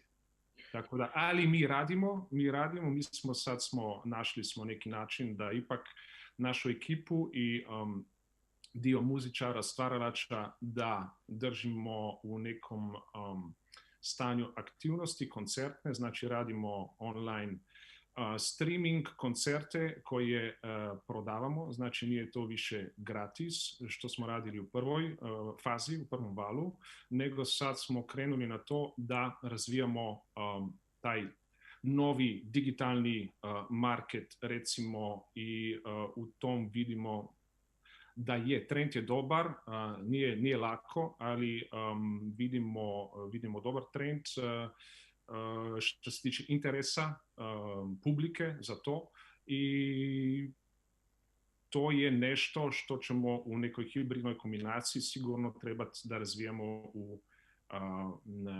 u bližnjoj budućnosti. Hvala Matjaž, da, pričat ćemo i o tome kako smo se snašli i da li smo pronašli neke nove niše za nošenje i prelazak kroz ovu krizu. Danko, ti si također imao dosta evenata koji su događali su se, ajmo tako reći, na rubu početka same COVID krize. Naravno, puno toga je bilo planirano za 2020. Dosta smo pričali o tome, svima nam je na neki način ova 2020. u mnogo čemu trebala biti puno bolja nego prethodna godina. Vidjeli smo, pogotovo što se tiče Hrvatske, ali i regije, uzlazne trendove o sve više prodanih ulaznica za koncerte, o sve većim brojevima ljudi koji dolaze na koncerte. Činilo se da smo konačno kao regija koncertno došli na neki nivo koji smo dugo čekali i moglo ići samo na bolje, ali eto, dogodilo se nešto sasvim suprotno. Mislim, nije to samo nama, jer i projekcije velikih koncertnih promotora poput Live Nationa su bile rekordne, no međutim sada imamo samo rekordne projekcije gubitaka. Recimo Live Nation prognozira minimalni gubitak između 4 i 7 milijardi dolara, čini mi se, ili eura, svejedno, puno je kako god okrenuo, do kraja godine. Kakva su bila tvoja iskustva? Isto si praktički možda i jedan od posljednjih koncerata što se tiče Hrvatske održao prije nego što je krenuo pravi lockdown. To je bio zanimljiv dan, to je bilo 7.3., znači dan prije Dana žena, tad je jako puno stvari baš u Sloveniji. Matijaš, znači na taj dan je njima otkazano, ja mislim 30 i nešto evenata u Sloveniji, jer je buknulo prenaglo, a mi smo uspjeli održati u areni u Splitu koncert koji je bila ona prepuna i bilo je sve super, niko se nije zarazio, nije zapravo još prave bolesti ni bilo i nismo mi zapravo ni razumjeli tu situaciju koja se počela događati, ali već smo par dana prije primijetili, jer smo radili klapu Rišpet koju smo radili u Splitu, smo radili u Zagrebu u Lisinskoj, imali smo 2 rasprodana Lisinska i prvi dan kad je bio prvi zaraženi, to je točno slično ovo što je Matijaš pričao, nama je došlo u Lisinski koji je bio potpuno rasprodan, znamo da ima 1800 mjesta, došlo nam jedno 200 ljudi manje na koncert i to se u Lisinskom kak i sjedeće se primijeti da ljudi fale. I to je točno bilo to što su oni, to je bio taj prvi šok, to je bio onaj 27. čini mi se drugi ili 26. ne znam točno, ne sjećam se, mislim da je 26. I uglavnom mi smo tog 7.3. uspjeli to održati i nakon toga to je zapravo zadnji koncert. Mi smo održali, otkazali smo između 40 i 50 evenata koji su već bili dogovoreni i napravljeni. Inače nama je 2019. bila apsolutno najbolja godina, iako se nama stalno činilo da nije baš tak dobro, tek sad kužimo koliko je bilo dobro. I 2020. je trebala biti zbilja sjajna po planovima, ali morali smo to sve ispodkazivati ili odgoditi. Mi se bavimo dosta i kazalištem, tako da smo imali jako puno tih kazališnih predstava otkazanih. I nešto od toga smo uspjeli po ljetu malo na otvorenom održati, ali realno u tom dijelu, mi se bavimo i drugim dijelovima glazbenog posla pa nas to drži na životu, ali u principu u tom dijelu live entertainmenta smo u potpunosti zapravo stali. Mi cijelo vrijeme stvari odgađamo, prebacujemo na proljeće 21. pa nešto na jesen 21. pa ćemo sad vidjeti kako će se u toj 21. zaista stvari kretati i koliko će se moći raditi. Ja nekako mislim da sad ovih sljedećih par mjeseci je evidentno, sad pogotovo u ovoj situaciji i u Hrvatskoj nije puno bolja situacija nego u Sloveniji. Mi smo sad u zadnjih tjedan dana krenuli sa nekim novim pojačanim lockdownom koji nije tako jak kao u Sloveniji, ali u principu je isto dovoljno jak da se ne može ništa raditi ozbiljno, ne? Advent je otkazan, sve manifestacije su više manje otkazane i evo i mi se polako prebacujemo kao tržište na te neke virtualne evente dok se ponovno ne počne događati događaji, to jest koncerti na otvorenom, a to neće prije proljeća sigurno biti, ne? Tako da u principu moja nekakva slutnja za budućnost je da je sada vrijeme pripremanja za ljetnu sezonu i praćenje situacije šta će se dalje u sljedećim danima događati. Da, Brano, kod Dubioze je bila situacija isto obećavajuća, što bi se reklo. Dakle, izbacili ste novi album, svirke su krenule, odradili ste hrpu koncerata tijekom početka godine i onda ste dobili neočekivani godišnji odmor, neograničeni do tada, jel? Za sada ne znamo do kada će trajati. No, naravno, Dubioza kod Dubioza nije stala na mjestu, niste se povukli u sebe i čekali da sve prođe, radili ste dalje, ali kakav je bio vaš plan za ovu godinu i kakav je bio osjećaj kad je to sve stalo? Ovako, moram te ispraviti, jesmo u januaru smo izbacili album novi koji zove Fake News i bio je namijenjen tržištu čitavog svijeta. Na kraju ispalo da smo taj album bacili umjesto izbacili. I upravo tako, ta 2020. je bila već praktično skoro čitava bukirana i trebala je da sruši rekord otviranih koncerata u toku jedne godine, ali eto desilo što se desilo.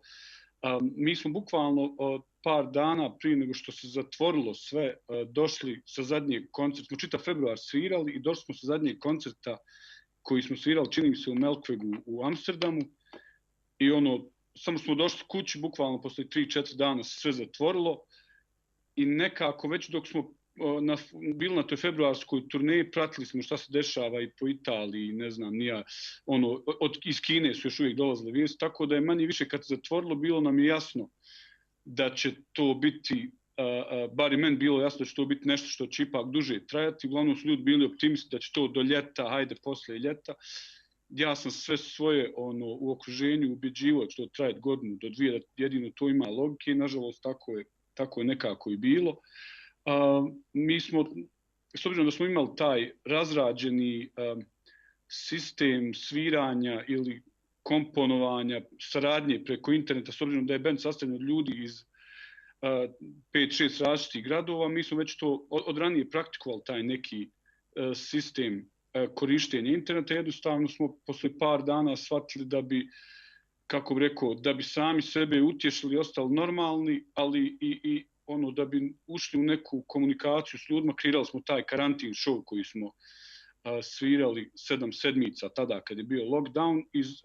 Zadnju epizodu smo odsvirali kada su u zemljama regiona, kada je objavljeno da je lockdown ukinut, i nadali smo se da se više na taj format nećemo vratiti, ali evo, nekako već krajem ljeta bilo jasno da idemo ponovo u sličan scenarij, pa smo sada uradili i 21. decembra završavamo drugu sezonu tog nečega što se zove karantin show.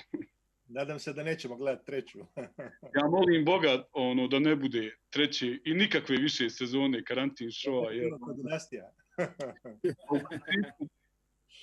Ja se nadam da nećemo do toga doći, jer nekako smo i rekli smo, mi smo se interno dogovorili da ne želimo da sviramo nikakve koncerte dok pandemija ne prođe, jer nekako mislim da bi se isplakao ko malo dijete ako bi svirao koncert na kojem sjede ljudi u stolicama na 2 metra razmaka i da im moramo govoriti svako 5 minuta da ne plešu, ne pjevaju i ne rade ništa ono zbog čega su došli na koncert.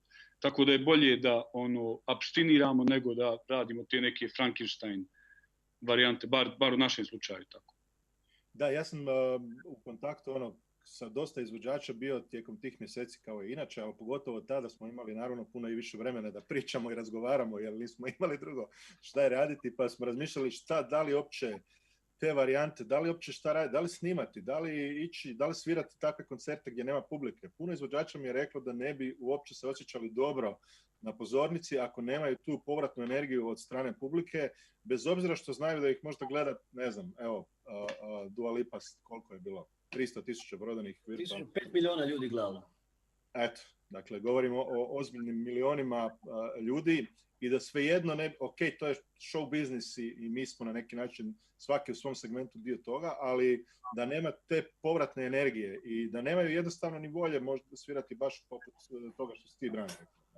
Da li bi ti pomoglo da te gleda ovoliko ljudi koliko je gleda, da znaš da će te gledati ovoliko ljudi kao Dua Lipa? Mislim, pustimo novce na stranu koji naravno nije zanemariv faktor. Ne? Pa, kad smo tek krenuli u prvoj sezoni, prve 2 epizode karantin show, prvo je gledalo čini mi se u prva 24 sata su bili preko 1 milion gledanja. I ozbiljni su brojevi, ali prosto ne treba miješati. Za nas je to kao da smo nastupali u nekom TV studiju. To je ta vrsta nastupa i naravno ne očekuješ da ćeš imati povratnu energiju žive publike, nego je to prosto nastup u kameru koji smo navikli raditi 1000 puta na televiziji, radiju, ne znam više čemu. Tako smo na taj način to i shvatili i zbog toga smo i nazvali to, iz zajebancije smo nazvali to karantin show, da bude otprilike nešto između sviranja koncerta i prekraćivanja muka samom sebi. Da. Ima, kažem, i kod nas dosta primjera uspješnih, dakle, u tom segmentu, dakle, virtualnih koncerata, još ćemo doći do te teme, ali evo sada malo da se vratimo sa ovog live biznisa na ovaj dio vezan za izdavačke kuće. Pavle, dakle, Glitch Records, kada je krenula ova situacija, moja su iskustva bila da, kao što neki izvođači su rekli, mi ne bi svirali bez publike ili pred 50 ljudi, zato što je to tako epidemiološki propisano. Bilo je dosta onih koji su rekli, ja ne znam da li ima smisla da išta objavljujem, da išta radim, da li da čekamo da ovo prođe, da li će ljudi imati opće koncentracije, slušati neke nove pjesme i primati te informacije uz sve te brojke i crne prognoze koje dolaze. Kako su bila tvoja iskustva na početku i kako ste vi kao izdavačka kuća reagirali i sa svojim izvođačima, naravno? Ovako, pa mi smo u suštini mlada izdavačka kuća i pored izdavaštva smo planirali se bavimo i koncertima, odnosno radimo kao koncertna agencija, tako da je i nas sačekalo slično kao i sve u regionu, jer smo imali prva 2 zakazana koncerta, neke naše prve korake u tom smeru, koji su bili zakazani za mart i april i koji su naravno prvo pomereni za jesen, a zatim smo ih na kraju morali i otkazati. A što se tiče izdavačkog dela, fokusirali smo se malo više na njega i mi smo negde sačekali prvo na početku, vidimo šta će se desiti, ali smo onda uhvatili neki povoljan period tokom leta i uspeli smo napravimo neku prvu sezonu live sessiona, glitch live sessiona iz našeg studija, kada situacija u Srbiji nije bila toliko još uvek strašna. Što se tiče toga da li izdavati, ne izdavati, mislim to je sad jako dobro pitanje, ali je na kraju stvarno individualno do svakog izvođača. Mislim, jednostavno bilo je tu izvođača koji su već imali spreman album, koji je već stajao u fioci, sad koliko kalkulisati sa njim, koliko čekati, mi smo odlučili da je ipak bitno da muzika i dalje živi čak i ovakvim nekim uslovima i da je to ljudima bitno da čuju i dan danas kada je jednostavno druge stvari nisu baš sjajne. Tako da je to otprilike neka naša strategija koju smo imali što se tiče samog izdavaštva. Što se tiče daljih, sad eto opet nekih planova, Srbije isto, kao što znate, situacija nije baš najsjajnija i trenutno je zapravo danas počinje neki, recimo, najstroži lockdown od onog koji je bio u martu ili aprilu. To je sad, da kažemo, možda najstroža varijanta od tog iz aprila i neki planovi naši trenutno što se tiče koncerta se opet baziraju na letu i jeseni sledeće godine. To je neka realistična, optimistična prognoza, a što se tiče izdavaštva smo u stavu da nastavimo da radimo što više na tom planu, jer je to jedino čemu se trenutno zapravo možemo i posvetiti i fokusirati. Da, ja mogu samo reći da eto, nama se pokazalo, što se tiče Dallas Recordsa, jednu minutu smo razmišljali da li da stanemo raditi, drugu minutu smo već nastavili dalje raditi i objavljivati i na taj način smo komunicirali s izvođačima i pokazalo se za neke izvođače koji poput, na primjer, Dubioze, sviraju jako puno koncerata godišnje, da su našli vremena da snime neke stvari koje možda ne bi ni bile snimljene da nije bilo ove nesretne situacije, jer su inače stalno na koncertima, ali s druge strane na kraju će se pokazati ova godina što se tiče broja izdanja otprilike slična onim prethodnima i s te strane zapravo i vidimo prema vani trendove da nije stala, dakle, kreativnost kod izvođača i zapravo da su mnogi posegnuli upravo za tim kao za nekim lijekom od ove cijele negativne situacije koja je oko nas. Naravno, cijeli sektor, od kako smo već spomenuli, prvo live sektora, pa onda kompletnog kulturnog, kreativnog sektora je dobio na neki način udarac, jer mi živimo od te komunikacije sa publikom, od javnih nastupa, od javnih izvođenja, od svega toga, dakle, bilo da govorimo o ulaznicama ili pravima. Evo, Bero, ti sa svoje strane, osim što, dakle, vodiš jedan od vodećih ticket servisa ovdje i u Hrvatskoj i šire, dosta si bio aktivan i vezano za, na tako neki način, povezivanje kompletne ili ajmo reći tako dijela event i kulturne industrije i kroz udrugu Glas poduzetnika i u komunikaciji sa raznim ministarstvima i institucijama, pa znam da je na početku bilo dosta poteškoća i koji su, dakle, neki način bili prvi problemi sa kojim si se susreo prvo kao čovjek iz ticketing kompanija, onda i u ovim drugim borbama za koje kakve mjere pomoći i već fondove i šta god smo već pokušavali, barem što se tiče ovdje Hrvatske.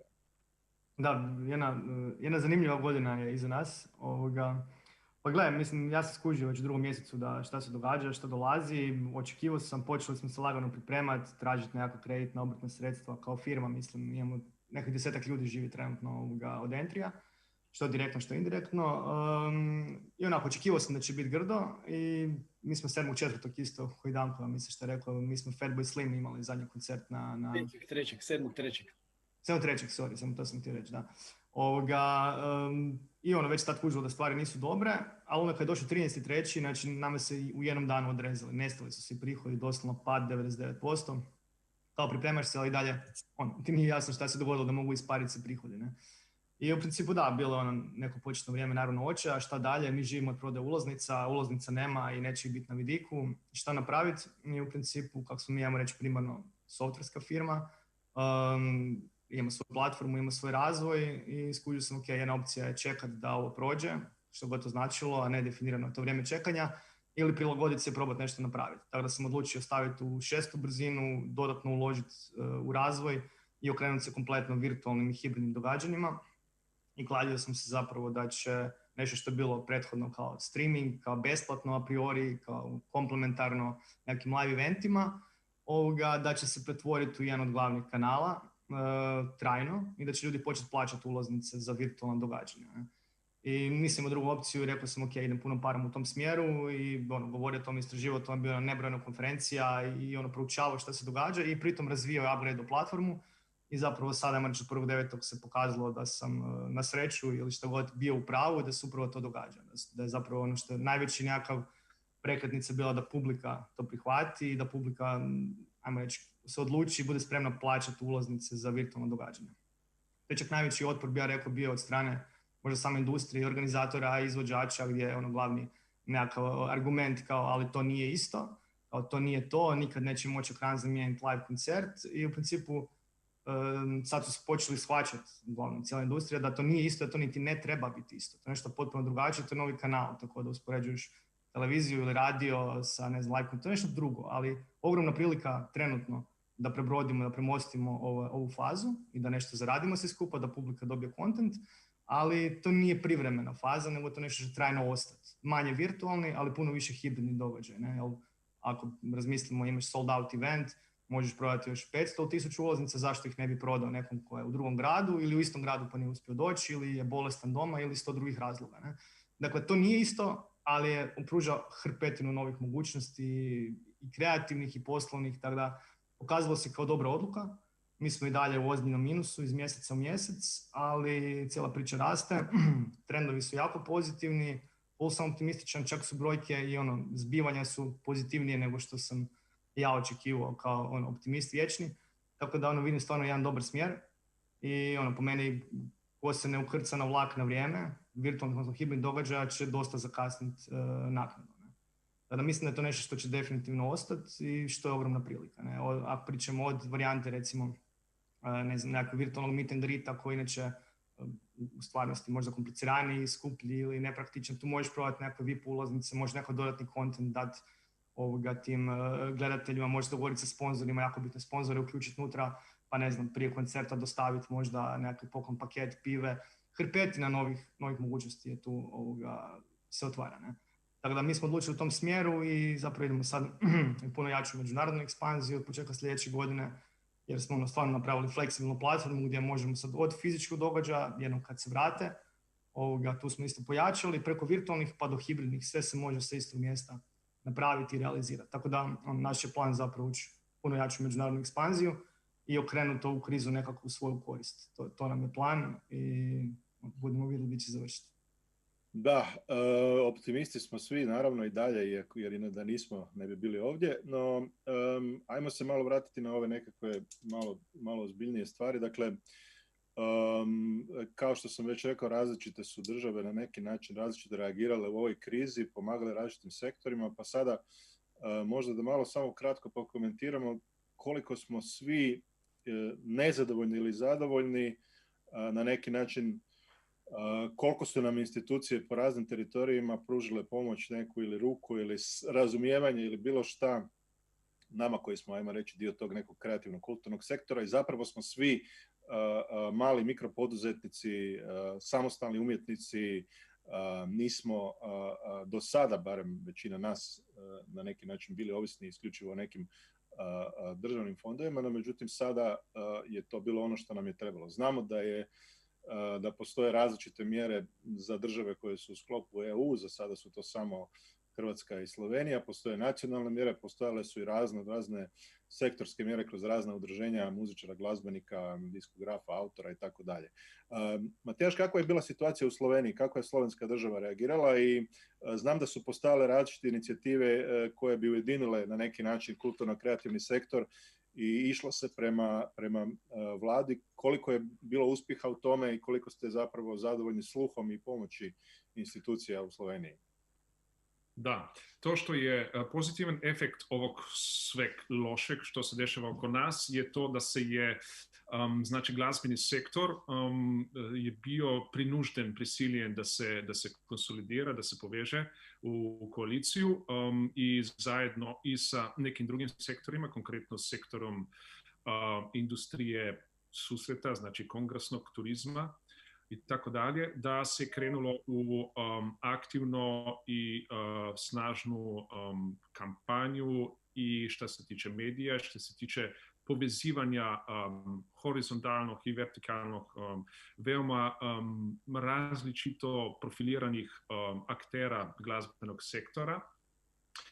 I tu treba je izdvojiti da ide konstruktivna komunikacija sa Ministarstvom za ekonomiju, gdje se tu bistveni dio problema što se tiče preživljavanja, znači preživljavanja socijalnog, nekog ekonomskog osnovnog rješava kroz te generalne pakete pomoći, socijalne i financijske. Znači, ekipa koji radi na tom lobiranju i radu sa odlučujućima organima je uspjela da te neke specifike glazbenog sektora, pogotovo live sektora, da nekako da uvuče u pakete. Znači, za sad tu je situacija ovakva da je taj neki kao u principu univerzalni temeljni dohodek garantiran za veći dio aktera, znači samozaposlenih i firma i tako dalje, znači to da se na osnovnom nivoju omogućava preživljavanje. To što fali je apsolutna nekomunikacija i neodzivnost Ministarstva za kulturu, od kojeg nema ne glazbeni sektor, pa ni ostali kulturni sektori uglavnom, nema odgovora, prave se kao da to nije njihov problem. I stvarno tu je veliki problem koji je na generalnom kulturno-političkom pa čak i širšem političkom nivoju naše trenutne vlade. Ali sve u svemu dovoljno je sad nekako ta situacija, ta uspostava barem kroz znači organe koji su vezane na ekonomiju, da se uspije barem na tom nekom minimalnom nivoju safety neta recimo održavati. I to sad trenutno mislim da traju te mjere do kraja godine sa mogućnostom i perspektivom sad da se to znači podalša za naredno vrijeme vjerovatno 6 mjeseci, ali to su sad pregovori koji se vrše sad za sljedeći paket. Da, što se tiče Hrvatske, dakle bilo je puno inicijativa, bilo je puno razgovora, bilo je puno pregovora, neke su stvari, ajmo tako reći, bile uspješnije, neke manje uspješne. Danko, šta je po tebi na neki način, možda da gledamo korak dalje, vratit ćemo se još jednom na ovu temu, nužno da bi se kulturni sektor, kada jednom ovo prođe i kompletan, dakle prije svega i naš glazbeni koji je dio tog sektora oporavio. Koje su to mjere? Da li misliš da će ministarstvo imati sluha za nekakvo smanjenje PDV-a na ulaznice, na nekakve druge namete koji kao organizatori koncerata plaćamo i naravno ne samo na koncerata, nego i drugih evenata, pa i na nosače zvuka, koliko god da ih malo prodavali? Da li bi to pomoglo i koliko u tom smjeru treba ići i očekivati sluh države? Pa ćemo još i o nekim drugim stvarima kasnije. Sada znamo da uz ovo što si ti već naveo ranije, što su udruge pomagale svojim članovima, država je pomagala u onom nekakvom minimalnom obliku, ne samo nas, nego i sve ostale sektore sa onom nekakvom zagarantiranom plaćom kroz neke mjesece. Ako ste imali dovoljan pad, a mi smo jedna od industrija koja vjerojatno ima i najveći pad od svih. Tako da to su bile nekakve, ajmo reći, na neki način ipak kozmetičke mjere. Dobro da su bile i takve, nego nikakve, ali to nipošto nije ni približno što je većini u našem poslu u glazbu potrebno. Ni izvođačima, ni diskografima, ni koncertnim organizatorima, ni bilo kome, ni tiket agencijama. Znači, ono što je potrebno je jače povezivanje sa ministarstvima i nadalje. Mi smo sad je bila ta jedna inicijativa koja se provodi, koju radi HGU zajedno sa Ministarstvom kulture, ali mislim da i ta mjera neće moći napraviti nekakvu bitniju razliku. Znači mi moramo jednostavno se izboriti kao struka, svi iz naše industrije. Tu je Bero bio jako puno uključen kroz razne inicijative, bili smo i mi nešto uključeni u to. I sad su inicijative u toku koje žele zapravo povezati naša ministarstva sa tijelima iz Europske unije koje i fondovima Europske unije koja imaju sredstva koja se mogu raspolagati i koja se mogu povući. Samo treba to na način ispravan napraviti i trebamo kroz komunikaciju sa prvenstveno Ministarstvom kulture, ali i Ministarstvom turizma i Ministarstvom gospodarstva, kroz naše udruge koncertnih promotora, kroz udrugu menadžera i organizatora, pokušati dobiti ta sredstva da bi mogli na neki način preživjeti ovaj period koji nas čeka do sljedećeg ljeta i do sljedeće polovice godine. Znači, za sada možemo reći da ne možemo nikako biti zadovoljni sa potporom, vrlo slično kao što je Matijaž rekao i u Sloveniji. Ta potpora je načelne, deklarativne i kozmetičke prirode, možemo reći za sada, a ono nešto ozbiljnije što bi nama moglo pomoći da možemo nadalje investirati i da možemo ulagati u neke nove operacije koje sad ne možemo zbog minusa koje stvaramo, za sada tako nešto još nije bilo. A nadamo se da bude.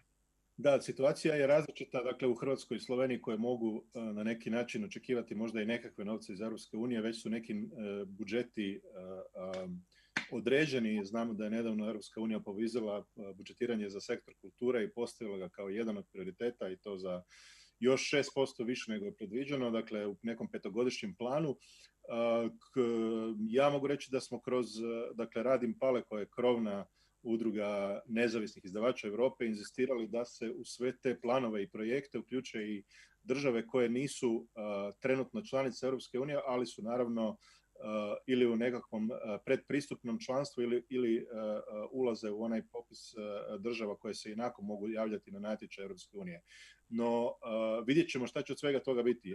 Mi na ovim teritorijama imamo jako loše iskustva sa dijeljenjem javnog novca, dapače, obično često se dogodi da taj novac često završi u krivim rukama, ali ipak nadamo se da će ovoga puta barem nekakva sredstva doći i do nas.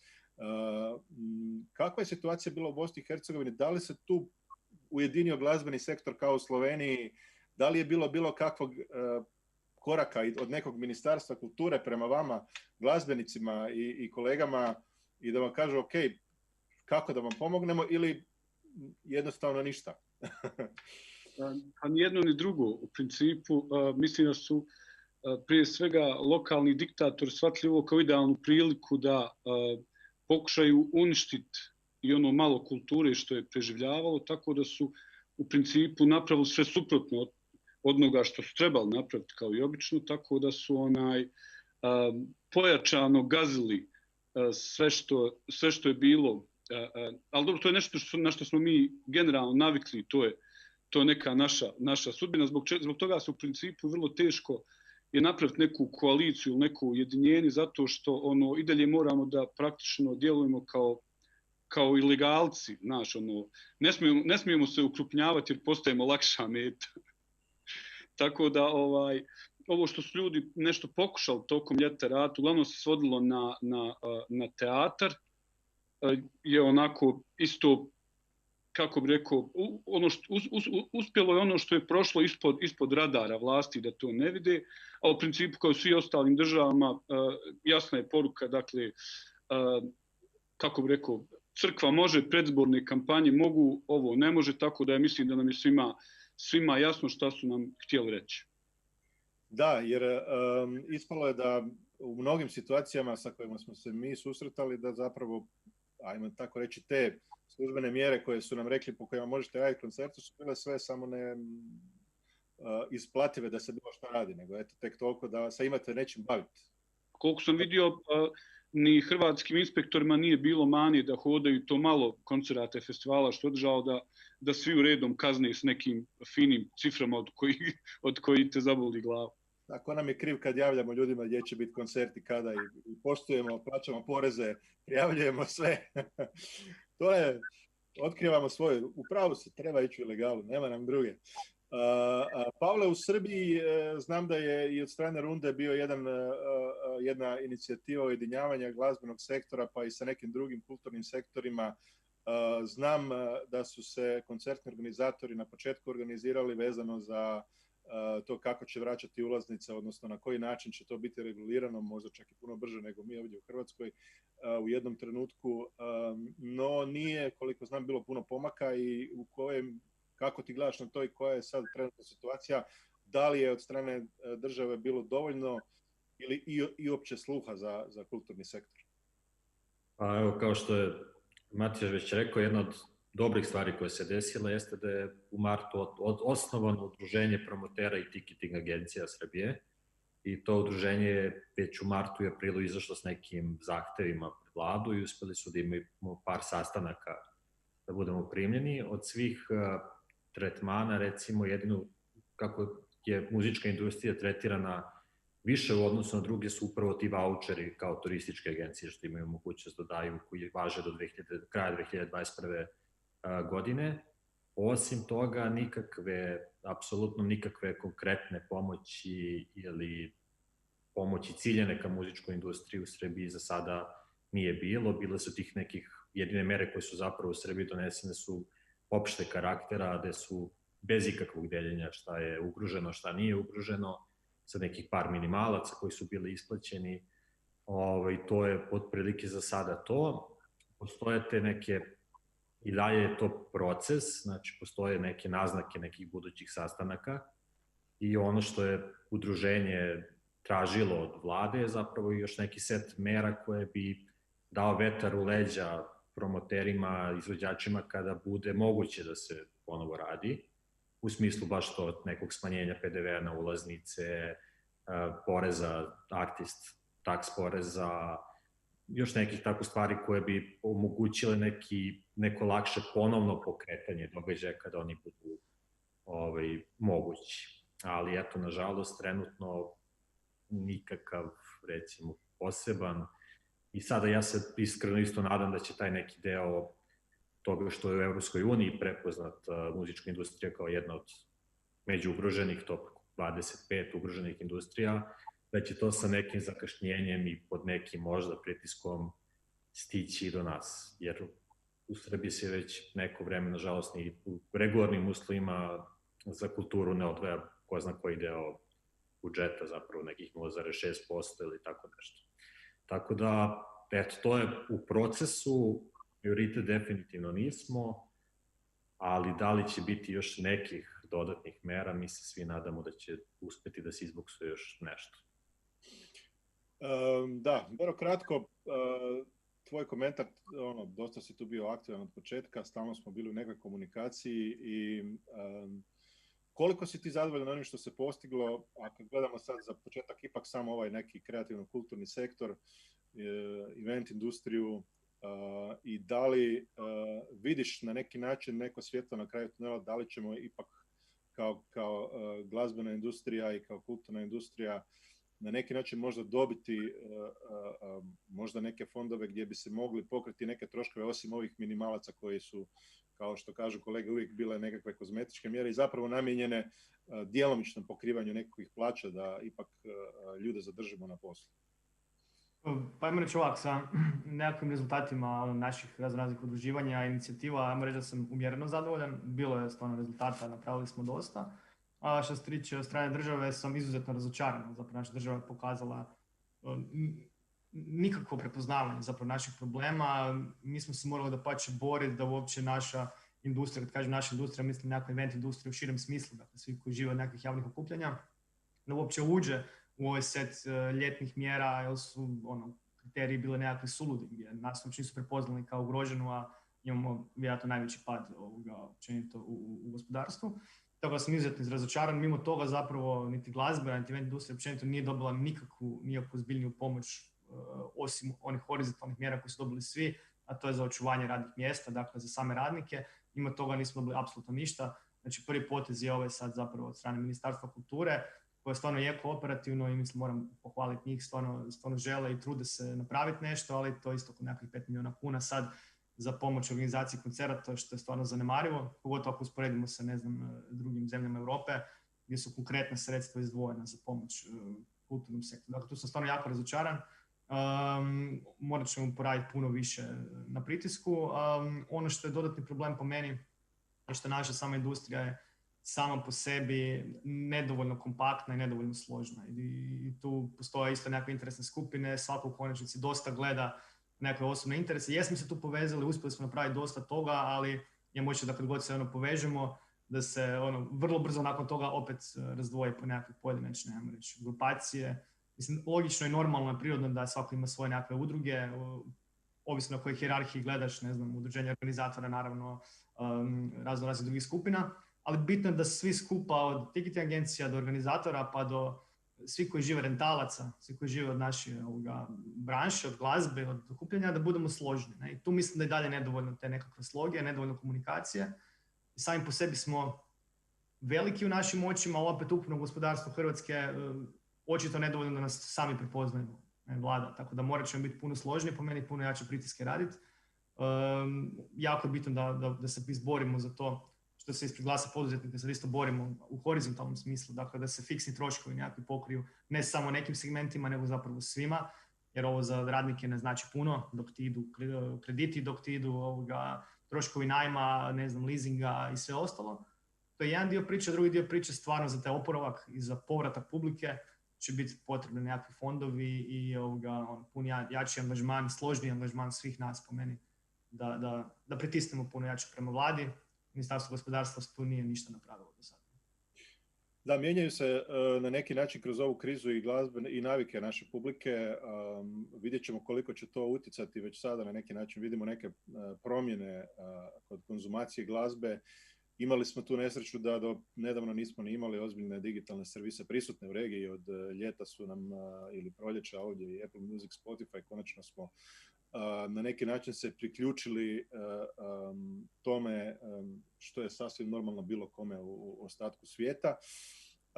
Matijaš, da li ti misliš da će na neki način to što se nalazimo u ovoj situaciji pomoći tim, da ti digitalni servisi na neki način zažive prije i koliko to može pomoći i drugim segmentima industrije, ne samo nositeljima prava, nego koncertnoj industriji da se bolje i jače poveže sa konkretno, dakle, svojim fan bazama pojedinih izvođača, da komunicira, da na neki način bolje prodaje buduće koncerte i da li će ovi neki modeli koje si sam spomenuo na početku da ste se i vi počeli baviti njima ostati ili će onog trenutka kada se, nadamo se, sve vrati u ono staro normalno, jednostavno nestati ili ćemo ipak ostati i vezani za ove ekrane kada i krenu live eventi?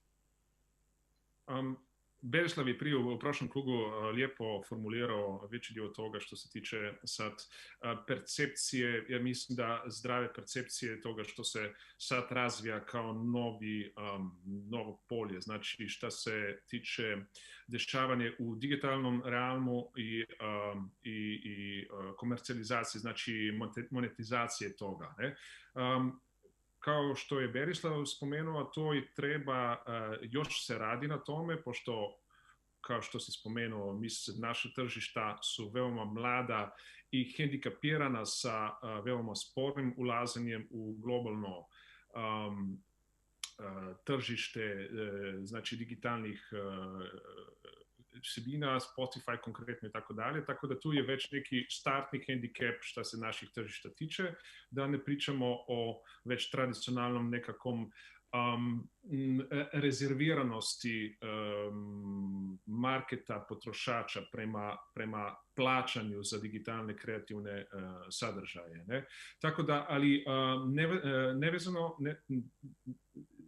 ne glede na to, mi budući da, kako izgleda, znači ova situacija neće da se prek sutra, već da ide u normalu, da se vrati u to što smo svi bili naviknuti, nego to će potrajati. Znači, ako se na tom panelu pitamo šta i kako će biti, kakva će biti industrija posle pandemije, to zavisi od toga šta ćemo raditi u tom u tom periodu dok kriza traje i trajat će još. Znači imat ćemo, iako će, hvala Bogu, nadamo se ta cjepiva i to proraditi ekspresno brzo i sve će biti, sve će po najbolj optimalnom tempu mogućem se to vršiti, cijepljenje i to.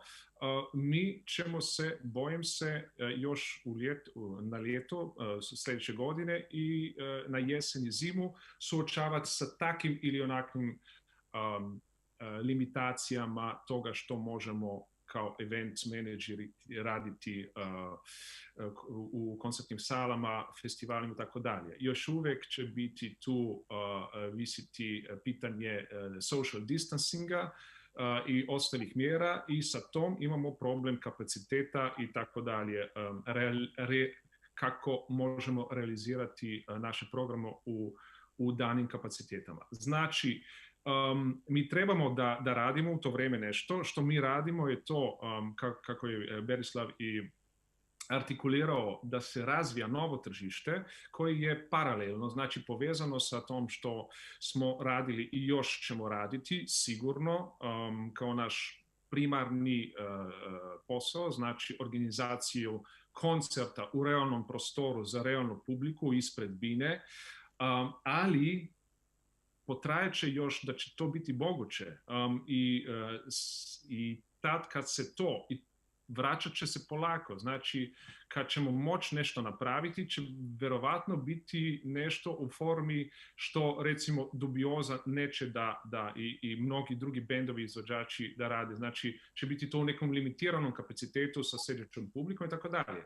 Tako da to mislim da trebamo da to ozavijestimo i da se pripremamo na te situacije. Mi se pripremamo na taj način da smo napravili taj model hibridnih koncerta, znači mi smo mjesec dana odmah kad je krenuo, kad se počeo taj drugi val u septembru dvigati, smo najavili seriju hibridnih koncerta koji smo u suštini stavili izvođače lokalne naravno na binu ispred limitirane publike, što kod nas znači 150 posjedine publike, i istočasno prodavali već karte za online oglede. Znači mogu si birati i rasprodali recimo kapacitetu fizičnog auditorija, a i nakon toga se prodavalo koliko je još bilo potencijala za online oglede. Sad kad je lockdown krenuo opako i zatvorio se sve, to je jedin sad kanal kroz koji možeš da ti radiš nešto što nije to što je živa koncertna iskušnja i nema smisla da se ni band tamo na bini, imamo i mi, znači mi radimo sa bendovima, razgovaramo s njima kako treba da se pripreme, to je treba jednostavno uzeti kao TV session i video spoti se rade i to niko od izvođača ne očekiva da će rad na tom spotu imati neki dojam, znači živog nastupa i komunikacije s publikom i tako dalje. Što mi vidimo je da tu je mogućnost, tu su potencijali i razvoja ekonomskog modela koji može i ima veliki potencijal širenja pošto je globalni i ima potencijal tu promocije lokalnih izvođača na globalnih platformama, tako da to puno radimo na tome. Zbog toga smo se mi to i povezali sa globalnom platformom za to, koja to radi i koja razvija već taj svoj environment, algoritam, povezuje se sa drugim bendovima, žanrovima i tako dalje, tako da ima tu potencijal recimo lokalne izvođače isfurati, čak prodati oglede na globalnom nivoju, ali po drugoj strani je sad što se mi suočavamo je poplava gratis događaja tih. Znači svi su počeli da rade sad te live streamove i većina njih su tu još uvijek na Facebook, YouTube, Instagram, live gratis kanalima. Tako da imamo problem, pošto je bazen lokalnih, recimo, izvođača koji su primjerni za neki taki format događanja. Ja ne mogu da stavim prodaju online koncert konkretnog izvođača ako ima on 1, 2, 3 live streamove koji su gratis u istom periodu. I naravno tu je ograničenost za konkretnog artista, pa budući to Nick Cave ili Dua Lipa, to može jednom da napravi. Ne? Znači, nema tu turneje, ne možeš ti sviraš ti online event u Kinu Šiška i onda sviraš online event u Tvornici kulture. Isti je podij to, više manje. Tako da tu je ograničenost. I ima puno potencijala, ima ograničenost i to će sigurno da ostaje i bit će zanimljivo to i iskorištavati taj potencijal i nakon ćemo se početi vraćati u naše live momente, naše klubove, venue i festivale. Da, puno je stvari kojima tu još ne znamo kako će se razvijati, ali evo, Brano Dubioza je na neki način uvijek bila korak ispred vremena. Od početka niste bili klasični band koji se bazirao na prodaji ploča, diskografiji. Davali ste ploče na besplatni download kada nije ni bilo drugih servisa koje smo mogli koristiti legalno ovdje. Na osnovu toga ste zapravo i stekli dobar dio popularnosti uz naravno sve albume i sve pjesme i koncertnu energiju koja je jedinstvena, dakle, ne samo i prepoznata ne samo u regiji nego i globalno. Kako ti vidiš ne samo budućnost Dubioze nakon ovog covida, koliko će se promijeniti vaš odnos prema poslu i koliko vidiš da će se promijeniti cijeli posao u cjelini u svemu ovoga? Pa htio prvo da se vratim na ovo što su kolege malo prije govorile kad je u pitanju konzumacije online sadržaja. Ono što mi primjećujemo je da je naravno tamo u martu i aprilu kad je bio taj totalni lockdown, u stvari bila ogromna ekspanzija korištenja online sadržaja, jer je to jedino što ljudi u tom momentu mogu da rade i to je otprilike mogla da bude jedina utjeha svima. Mislim da sada već smo u vremenu u kojem, ako gledaš praktično, evo svačiji život, moj recimo izgleda tako da recimo čovjek koji radi u banci, ali radi od kuće, sjedne u 8:30 za kompjuter i radi do 4 ili 5 za svoju banku koju radi, onda dođe jedno dijete i kaže tata daj mi pomozi oko ove online zadaće, nešto mi nije jasno, pa tu onda do 6 radiš zadaću, drugo dijete do 7 radiš zadaću i onda kao sav sretan treba da ostaneš ispred tog ekrana i u 8:30 pogledaš pravo dobar online koncept. Nekako se to ne dešava, zato što ja vidim da ljude uglavnom zanima, ja mislim da recimo planine oko Sarajeva nikad nisu bile pune Sarajlija kao ovih zadnjih 2-3 mjeseca. Ljudi u stvari jedva čekaju da poklope taj ekran, da ga se što prije riješi i da pobjegnu što dalje od buke, na kraju kraja što dalje od virusa, ali od buke i od čitavog tog elektronsko-internetskog sadržaja. Tako da moje neko predviđanje u stvari da naša industrija će u principu mora da se strpi.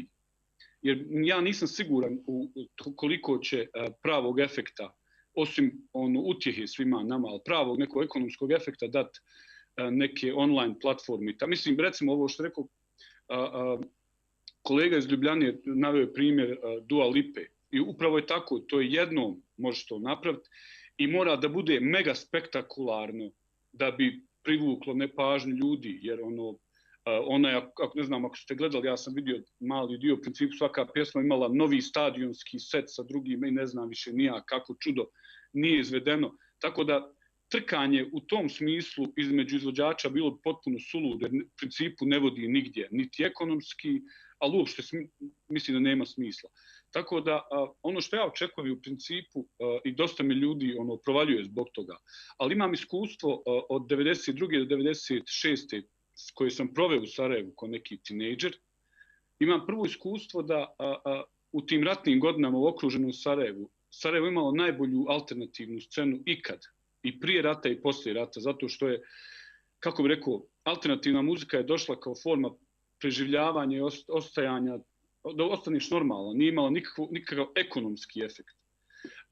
Mislim da se nešto slično dešava i sada, pogotovo među mladim generacijama, jer recimo u Sarajevu je trenutno to je ono poplava neviđenih razmjera novih bendova koji se dešavaju, uglavnom u nekom segmentu trap, hip hop ili ne znam nije, ali potpuno nevažno. Ja mislim da u principu kad jednog dana, a ne mislim da je to toliko daleko, Svjetska zdravstvena organizacija kaže da je virus pobijeđen, da ćemo stvarno imati neku vrstu ushićenja koji čak nema veze toliko s ekonomskom situacijom. To baziram opet na iskustvu od 95. do 2000. u Sarajevu. Kad je završio rat, potpuno je bilo nevažno koliko ima novca, da li ga ima, da li ga nema, jednostavno ljudi su htjeli da idu vani i da žive realni život, jer smo bili zatvoreni u podrume 4 godine. Tako da mislim da se nešto slično desi na globalnom nivou. Mislim da su ljudi toliko želili, i to sad nema veze samo sa konceptima, nego generalno su ljudi toliko želili ličnog kontakta. Ljudima je zabranjeno da se grle, da se ljube, da, razumiješ, mislim da će jednostavno se desiti ekspanzija ličnog kontakta i da posle ovoga kad jednom virus bude prošlost, kad ljudima kaže a sad ćemo nešto raditi online, mislim da će doći do globalnog povraćanja. Da, zanimljivo. Danko, da li ti misliš, jer cijelo vrijeme kad razgovaramo uvijek se nameće to pitanje, pa da, kad sve bude normalno ljudi će ipak i dalje imati neki strah, neće to preko noći. Hoće li ljudi stvarno, kako Brano očekuje, reći hvala Bogu i ovo je prošlo, ajmo sad svi otvorite livadu, evo nas, idemo svi da svirajte, šta košta da košta, ne? Ali da li će nam se to stvarno dogoditi ili će ipak to malo... Da li će ljudi biti toliko sigurni? Sigurno je da će biti željni, u to ne sumnjam. Samo koliko će im oprez dozvoljavati da se odmah, ajmo tako reći, vrate na ono staro, da dođe i gledati 10, 20, 30 tisuća ljudi, koliko je gledalo Dubiozu 20 tisuća ljudi u areni, recimo, ili tako dalje. To zapravo visi o tome kakav će kraj biti. Znači, ako će biti kraj ovakav kako kaže Brano, da neko u jednom trenutku kaže ok, sad smo svi ok, onda bi se mogla desiti ta eksplozija. Ali ja sam nekako skeptičan u to. Ja nekako mislim da ipak će to postepenije se otvarati i da nećemo mi baš to točno tog i tog datuma ili točno tog i tog mjeseca čak moći reći sad je to tako i tako, ne? I sad možemo sve odjednom krenuti normalno. Tako da bojim se da ne, ali nadam se potajno u sebi da da. U svakom slučaju, nekako mi se čini da ovo što se tiče ovih virtualnih, to što je Brane priča, ja se duboko iskreno s njim slažem oko svega što je rekao, ali jednako tako mislim da će ovaj oblik što je Bero predstavio, da neki način će ostati u budućnosti za te neke velike artiste i sold out koncerte koji će ostati kao mogućnost te nekakve, ajmo reći, hibridne varijante, da kod sold out koncerata postoji još neka varijanta da ti možeš gledati od doma, ali to je nekakav biznis model za neku budućnost. Uvijek će glavnina našeg posla, live posla, biti na tom live događaju i naravno nisu svi artisti jednaki. Različito će biti od artista do artista. Neki jednostavno ne mogu funkcionirati u takvim uvjetima, neki bolje, neki lošije i tako dalje.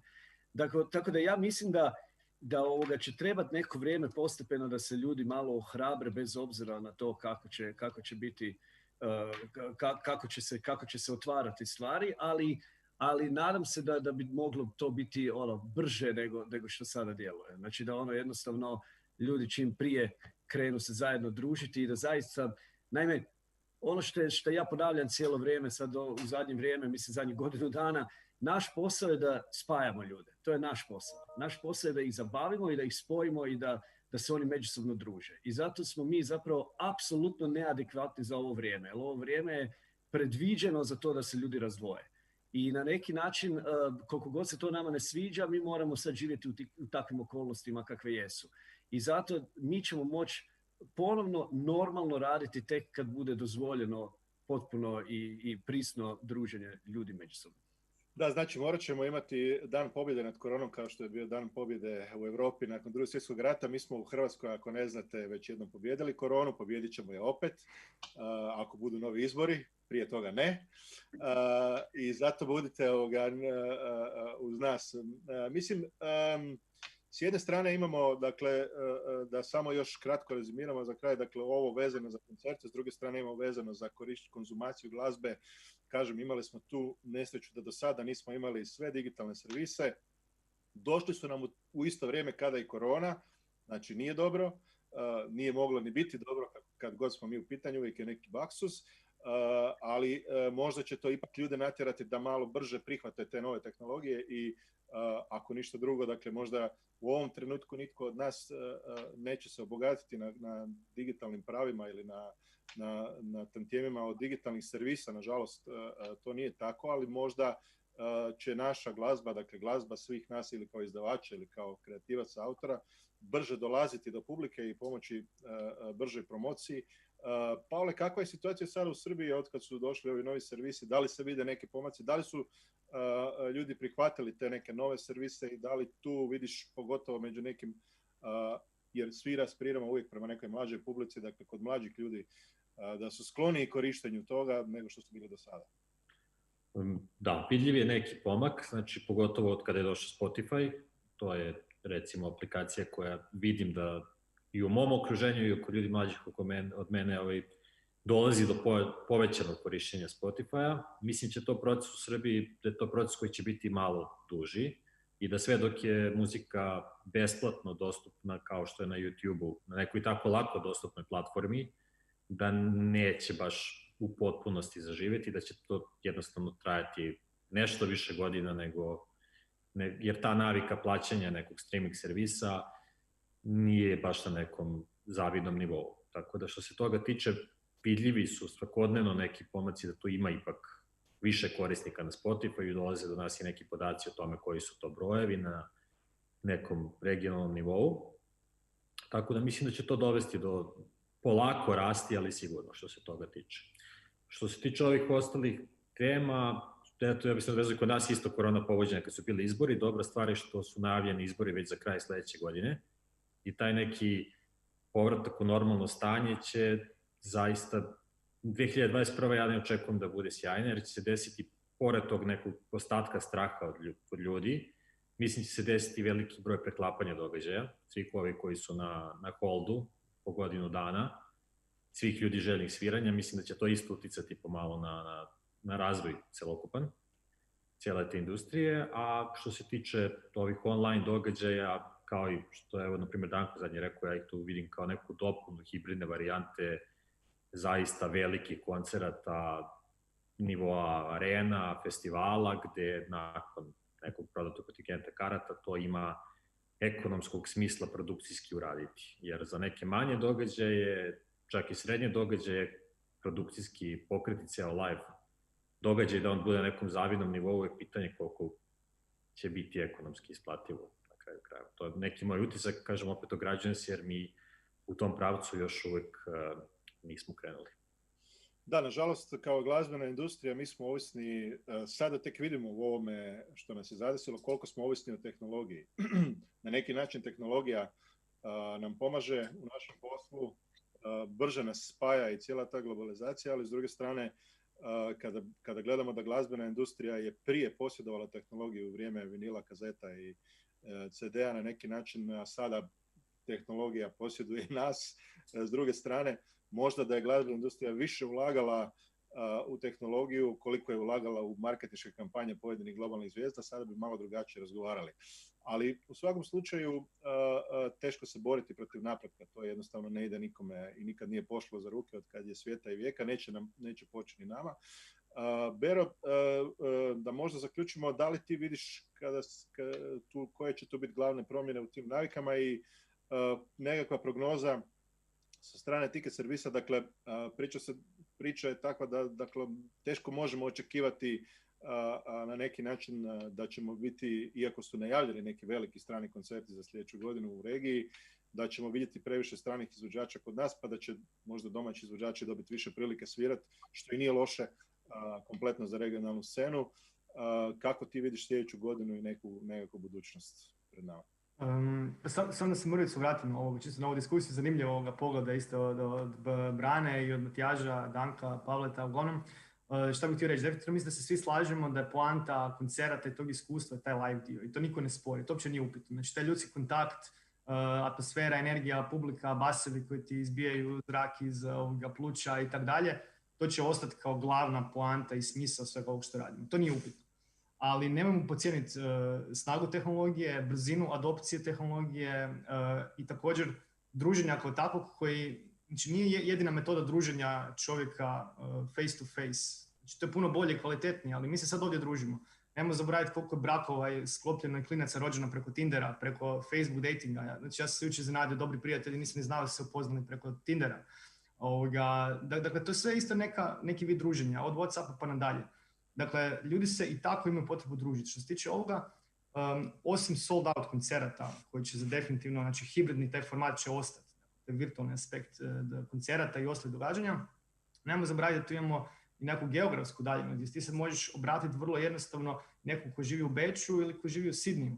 Znači, hrpa novih mogućnosti se tu otvara, a produkcija nije toliko skupa i nije toliko neće biti neprihvatljiva da se samo jedna Dua Lipa to može priuštiti. Oni su napucali set i vjerojatno potrošili 300-400 tisuća eura na to, ali to je jedan ekstrem. Ali to se može za puno manje novaca napraviti kvalitetna priča. Tu pričamo od 1000 do 3000 eura se može dobro snimanje napraviti da to ispadne kvalitetno.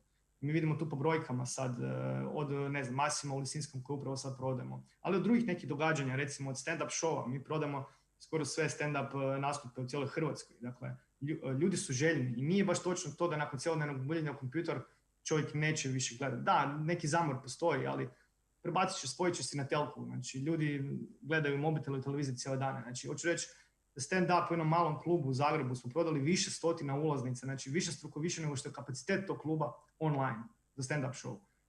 Massimo koncert ide jako dobro. Znači, koncerti novi dolaze u cijeloj regiji i to je definitivno nešto od čeg se ne treba okretati. Znači, to treba prihvatiti jer, kako da kažem, moramo ići u korak s tim. To se definitivno događa i na globalnoj razini, ali ili na lokalnoj. I više nego što možda očekujemo. Kad se tiče sljedeće godine, ne znam, teško mi reći. Ja sam optimist iz nekog razloga i mislim da će od ljeta nadalje situacija biti dobra. Najviše će nastradati veliki festivali i veliki možda međunarodni koncerti. Pitanje je kada će oni biti dopušteni, ali vjerujem da će i oni pod kraj ljeta i na jesen čak se moći održavati. Definitivno od proljeća vjerujem da će sva neka srednja događanja i manji koncerti, ne znam, do par tisuća ljudi da će se već u meni i prije ljeta moći održavati. Neće biti lako, ali eksplozija bi se mogla dogoditi, što je Brano isto spomenuo. Mislim da bi do neke mjere, ali 2022 vjerujem da će biti definitivno dobra. Ne? Dobro, vidim da smo svi dalje ili umjereni ili ozbiljni optimisti, što mi je drago, sačuvali ste duh u ovim teškim vremenima, to nam je u genima, nema nam druge. Hvala vam svima, bilo je ovo jako iscrpno i jako zanimljivo, mogli bi, ja znam, pričati još jako dugo, puno toga nismo dotaknuli, ali bit će prilike. Hvala vam što ste sudjelovali, bili dio Runda Digital Day-a. Ja se toplo nadam ne samo da ćemo, kako je Brano rekao, jednog dana svi zajedno uživati na velikim koncertima, nego da ćemo sljedeće godine uživo ponoviti ovo negdje u Sarajevu ili u Skoplju, gdje god ćemo odvesti Rundu iz ovih drugih gradova i dovesti ju bliže, dakle, našim članovima, a i svima koji su zaljubljenici i fanovi glazbe kao što smo svi mi ovdje.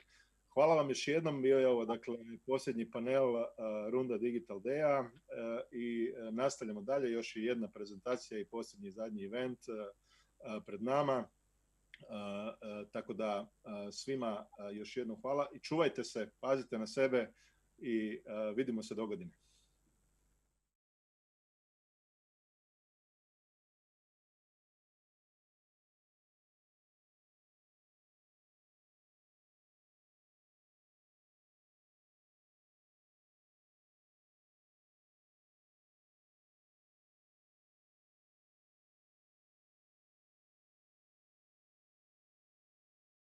Dobar dan, lijep pozdrav svima. Dobrodošli na prezentaciju aplikacije Vrijeme za digital. Moje ime je Kristijan Barabaš, a moji sugovornici su Robert Nađaković iz Poslovne spajalice te Frane Tomašić iz diskografske kuće Croatia Records. Diskografska industrija posljednjih godina slijedi najnovije trendove i prilagođava poslovne modele digitalnom poslovnom okruženju, licencirajući sadržaj za digitalne servise diljem svijeta, kako bi omogućili potrošačima pristup glazbe 24 sata dnevno. Domaći diskografi pod okriljem Hrvatske diskografske udruge razvili su među prvima u svijetu aplikaciju koja jednim dodirom donosi kompletne informacije na jednom mjestu u trenutku. Riječ je o jedinstvenoj bazi koja donosi ažurirani sadržaj aktualne podatke o korištenju glazbe i cjelokupan izvještaj s naknadama od digitalnih servisa. Tu su i podaci o prodaji albuma u glazbenim prodavaonicama, prihodima od kolektivnih prava i podacima o radijskom i televizijskom emitiranju. Uz navedeno, svaki autor i izvođač koji ima sklopljen ugovor s diskografom na svom osobnom profilu naći će sve aktualne podatke o svojim snimkama. Predlažem da za početak pogledamo jedan kratki video koji će nam dočarati svima novu aplikaciju.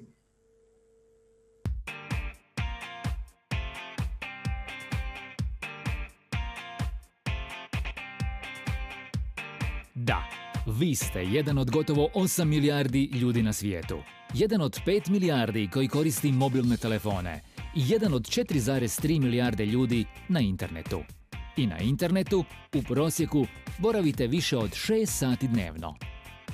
Svake minute na YouTube se postavi 500 sati sadržaja. Svakog dana na Spotify se postavi 40.000 novih pjesama. U svakom trenutku dostupno nam je preko 50 milijuna pjesama na servisima Apple Music i Deezer. Glazba se sluša više nego ikad ranije. 3 sata dnevno. U prosjeku to znači da svatko od nas sluša 52 pjesme svakoga dana. Glazba se sluša na radiju i putem pametnih telefona, na kompjutoru i tabletu. U njoj se uživa na hi-fi uređajima, MP3 playerima, Bluetooth zvučnicima i pametnim satovima. Sluša se na kavi u kafiću i za vrijeme izlaska u klub. Nalazimo je na Facebooku, Twitteru, Instagramu, gledamo je na YouTubeu, linkamo je u e-mailu i porukama na WhatsAppu. Glazba se prodaje na vinilnoj ploči i CD-u, a podaci svjetske diskografske organizacije govore kako 89% ljudi glazbu sluša putem streaming servisa. Na YouTubeu glazbu sluša gotovo 4/5 čovječanstva spojenog na internet. Tako je danas. Nekada je bilo drugačije. Glazba se kupovala samo u prodavaonicama u njihovo radno vrijeme. Emitirala se na radiju i televiziji. Omiljene pjesme slušali smo na gramofonima, kazetofonima ili CD playerima u miru doma, na albumima koje smo kupili u trgovini. Od trenutka kupnje glazbenog albuma ili emitiranja na radiju trebalo je proći vrijeme da se podaci o prodaji ili javnom emitiranju evidentiraju, valoriziraju i plate. I zato su nam trebali radni tjedni, pa čak i mjeseci. A sada se glazbi pristupa 24 sata dnevno. Fascinantno je kako u bilo kojem trenutku možete doći do bilo kojeg albuma The Rolling Stonesa ili Olivera Dragojevića, bilo koju pjesmu Nine Badrić ili Eda Sheerana možete slušati gdje i kako god želite, u 2 u noći ili u 3 poslijepodne, sasvim svejedno. I sve samo jednim dodirom, u trenutku u kojem želite. U Hrvatskoj je 75% ljudi na internetu, 68% koristi pametni telefon, a 2 milijuna je na društvenim mrežama. I još, prema istraživanju Hrvatske diskografske udruge, 95% ljudi u našoj zemlji svakodnevno sluša glazbu. Gotovo polovica ljudi glazbu sluša putem pametnih telefona. U hrvatskom radijskom eteru tjedno se može emitirati 500.000 pjesama. Hrvatski diskografi u prosjeku objavljuju 400 albuma godišnje. To znači kako svakog dana domaći glazbenici kreiraju 11 novih snimaka. Za svoju publiku, medije i kompletan javni prostor. Puno je podataka, a malo vremena. I zato vrijeme je za digital. Širom svijeta koristi se 194 milijarde aplikacija. Mi smo osmislili jednu. Onu koja će glazbenicima i diskografima, autorima i producentima, poslovnim ljudima u glazbenoj industriji i umjetnicima na glazbenoj sceni donijeti kompletnu informaciju u kratkom vremenu. Brzo i jednostavno, sveobuhvatno i transparentno. Vrijeme je za digital. Hrvatski diskografi su digitalizirali cjelokupni svoj repertoar i omogućili da se sva glazba može čuti bilo kada i bilo gdje. Digitalni razvoj tehnologija otvorio nam je mogućnost da vrlo brzo saznamo koja pjesma se emitirala na kojem radiju, kada se i koliko slušala na Deezeru, koliko albuma se prodalo i u kojem gradu. u trenutku. Svi raspoloživi podaci o emitiranju, slušanju i korištenju glazbe diskografima, autorima, izvođačima vidljivi su na jednom mjestu. Jedinstvena baza za rad diskografa na jedno mjesto donosi ažurirani sadržaj, aktualne podatke o korištenju glazbe i cjelokupan izvještaj s naknadama od streamanja na digitalnim glazbenim servisima, podacima o prodaji albuma u glazbenim prodavaonicama, prihodima od kolektivnih prava i podacima o radijskom i televizijskom emitiranju. U trenutku. Ma što pretraživali? Na osobnom profilu naći ćete sve podatke koji vas zanimaju. Koja pjesma se gdje emitira, koje snimke, albumi se gdje i kad slušaju, gdje su se CD ili vinilna ploča prodali i pronaći financijski izvještaj nastao na temelju svih bitnih podataka. Ma gdje se nalazili?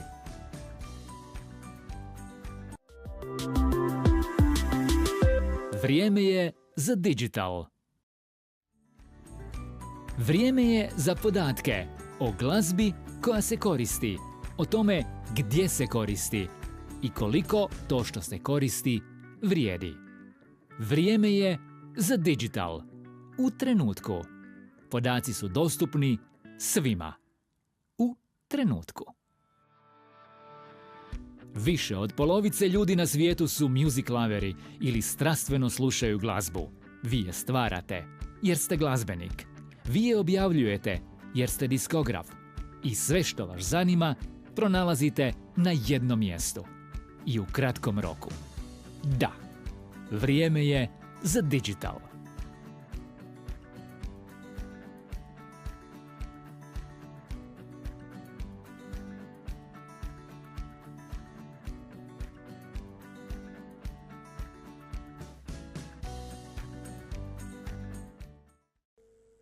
Evo, nakon kratkog pregleda videa, zapravo Roberte, tebe bi prvog zamolio da nam ukratko kažeš koliko je zahtjevno bilo napraviti ovakvu aplikaciju i prilagoditi je radu diskografskih kuća.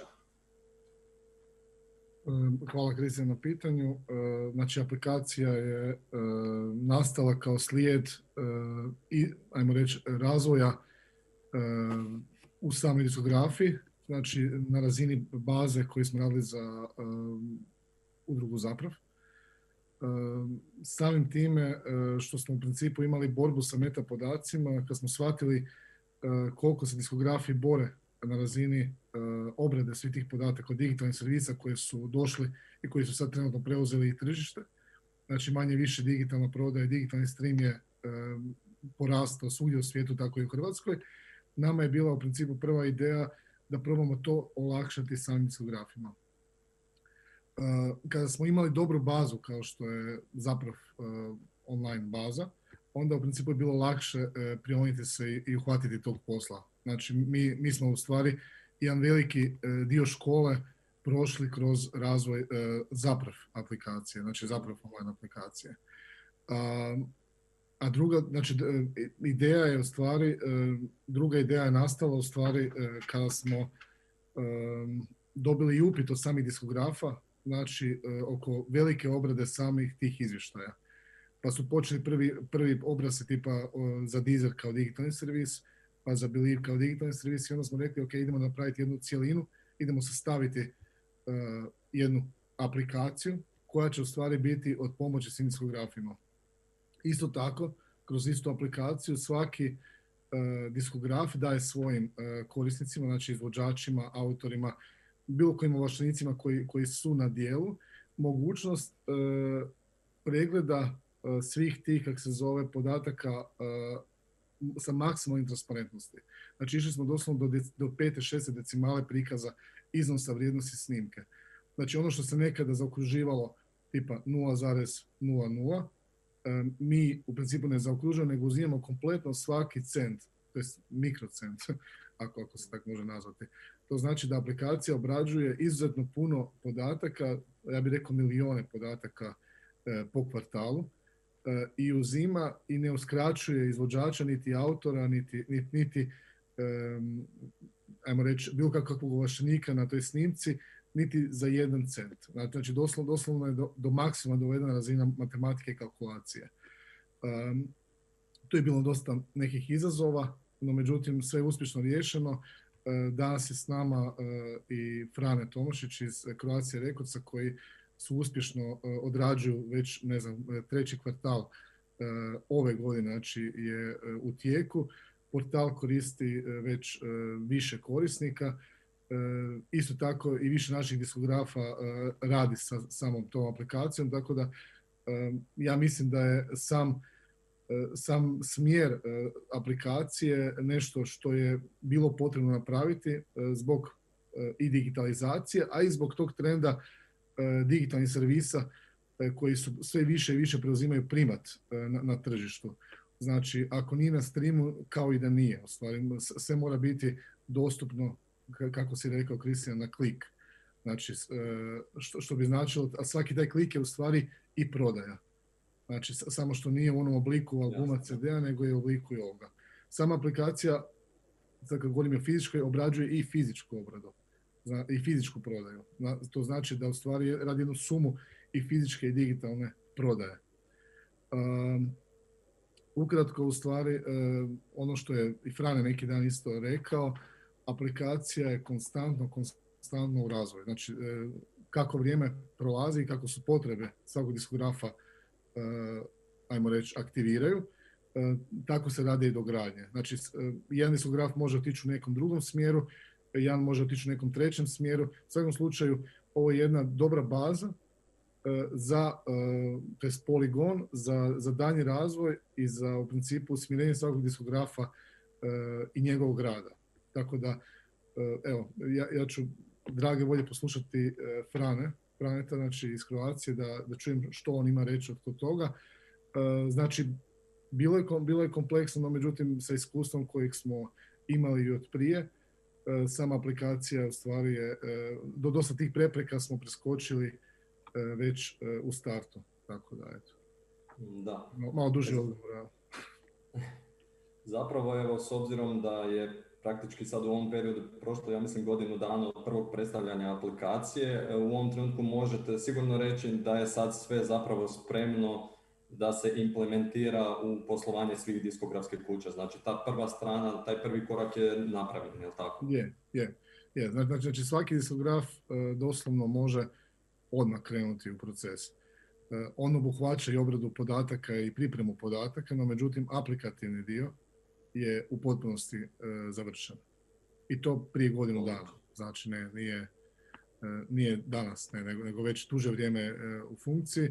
Sad, Frane će se vjerojatno možda reći nešto i njihove potrebe koje su imali, način na koji su iskoristili dodatne te resurse aplikacije, što znači da ovo što sam bio prije toga rekao, znači aplikacija se može u bilo kojem smjeru iskoristiti. To jest neki podaci se mogu na jedan način generirati što je možda nekome zanimljivo ili mogu na neki drugi način generirati. U svakom slučaju aplikacija je otvorena i ona je u principu u konstantnom razvoju. To je u principu bitno napomenuti i da svaki diskograf može prilagoditi istu svom poslovanju. Odlično.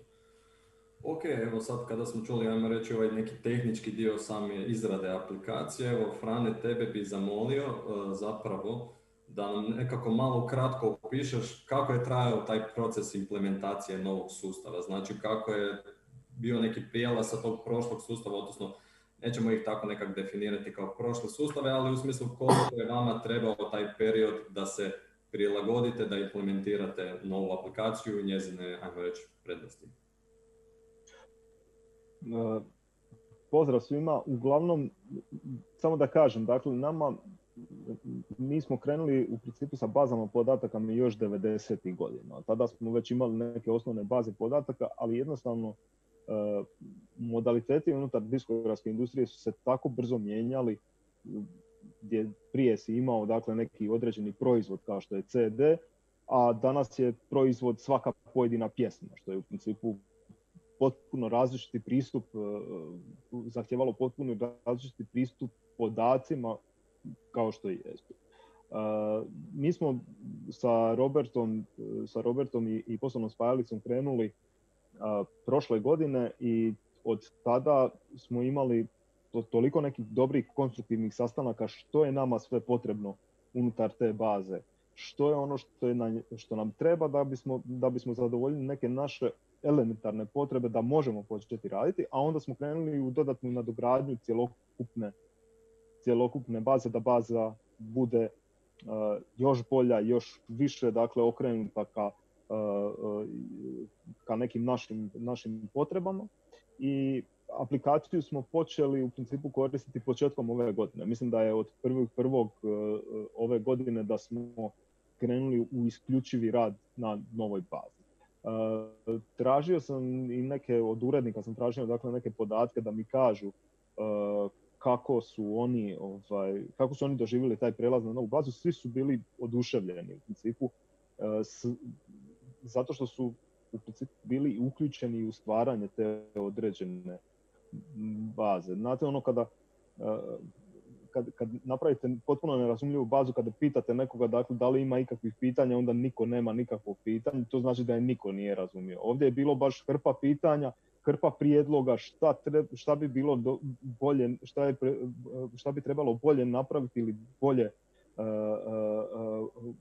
bolje istaknuti, i to je poslovna spajalica svakako ispoštovala.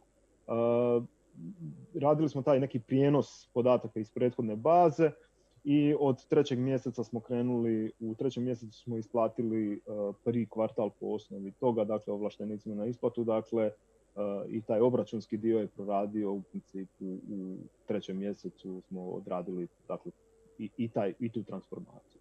To su stvarno odlične vijesti zapravo, u nekom kratkom periodu, zapravo od praktički siječnja do ožujka, to je stvarno hvale vrijedno. Mislim da je tu osnovna stvar je dakle da ti podaci, dakle prva stvar, seljenje tih podataka je proteklo vrlo bezbolno, s obzirom da smo imali tako dobrog partnera sa poslovnom spajalicom, a onda i samo dakle rad u toj aplikaciji je postao kudikamo jednostavniji nego što je bilo prije. Sve neke posebne feature koje smo tražili u ovoj aplikaciji koji su nam falili u prethodnim bazama, dakle je Robert svakako nadomjestio, a s druge strane dakle kudikamo dodao na, što se tiče prema ovlaštenicima za isplatu, je kudikamo dakle transparentnije smo pristupili tome po uzoru u principu na najviše svjetske standarde. Jasno, da. Evo, u ovom trenutku, prije nego što zapravo postavim sljedeće pitanje, bi zapravo pokrenuo jednu prezentaciju gdje onda bi tebe zamolio, znači da nam nekako zapravo malo prođeš kako ta baza izgleda. Pardon.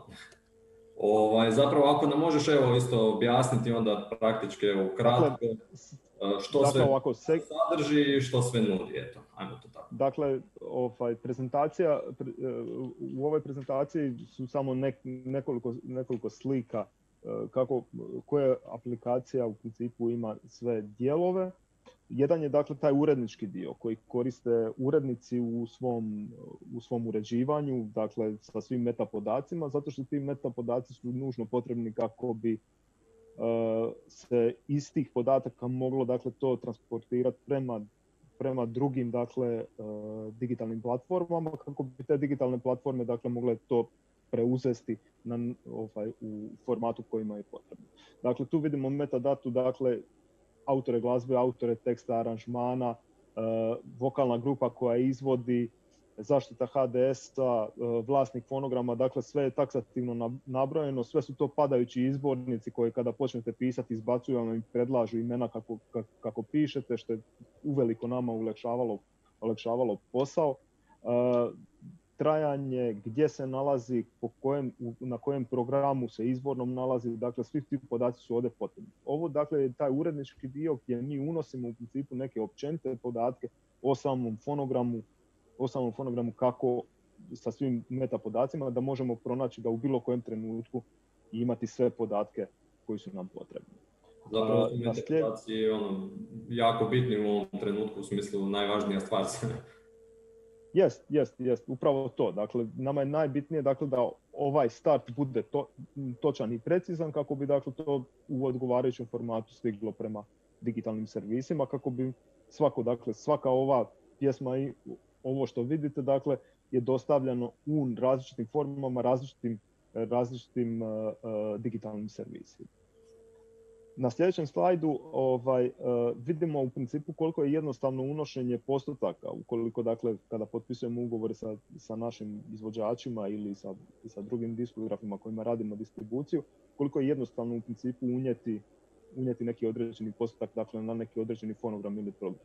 Dakle, upiše se ime suradnika koji dobiva, koliki je njegov udio u vlasništvu, dole imamo dakle ispunjene kućice po nekim standardima koje imamo unutar naših ugovora, to je da li je nešto kompilacijski album ili je standardni album ili digitalni album ili digitalni kompilacijski album, datum kada je potpis ugovora i dokad traje taj isplata, i to se dakle sprema vrlo jednostavno i vrlo jednostavno se obrađuje. Kada se to unese, to je zaključano u sam dakle ISRC ili sam program, pa onda prenošeno na ISRC-ove.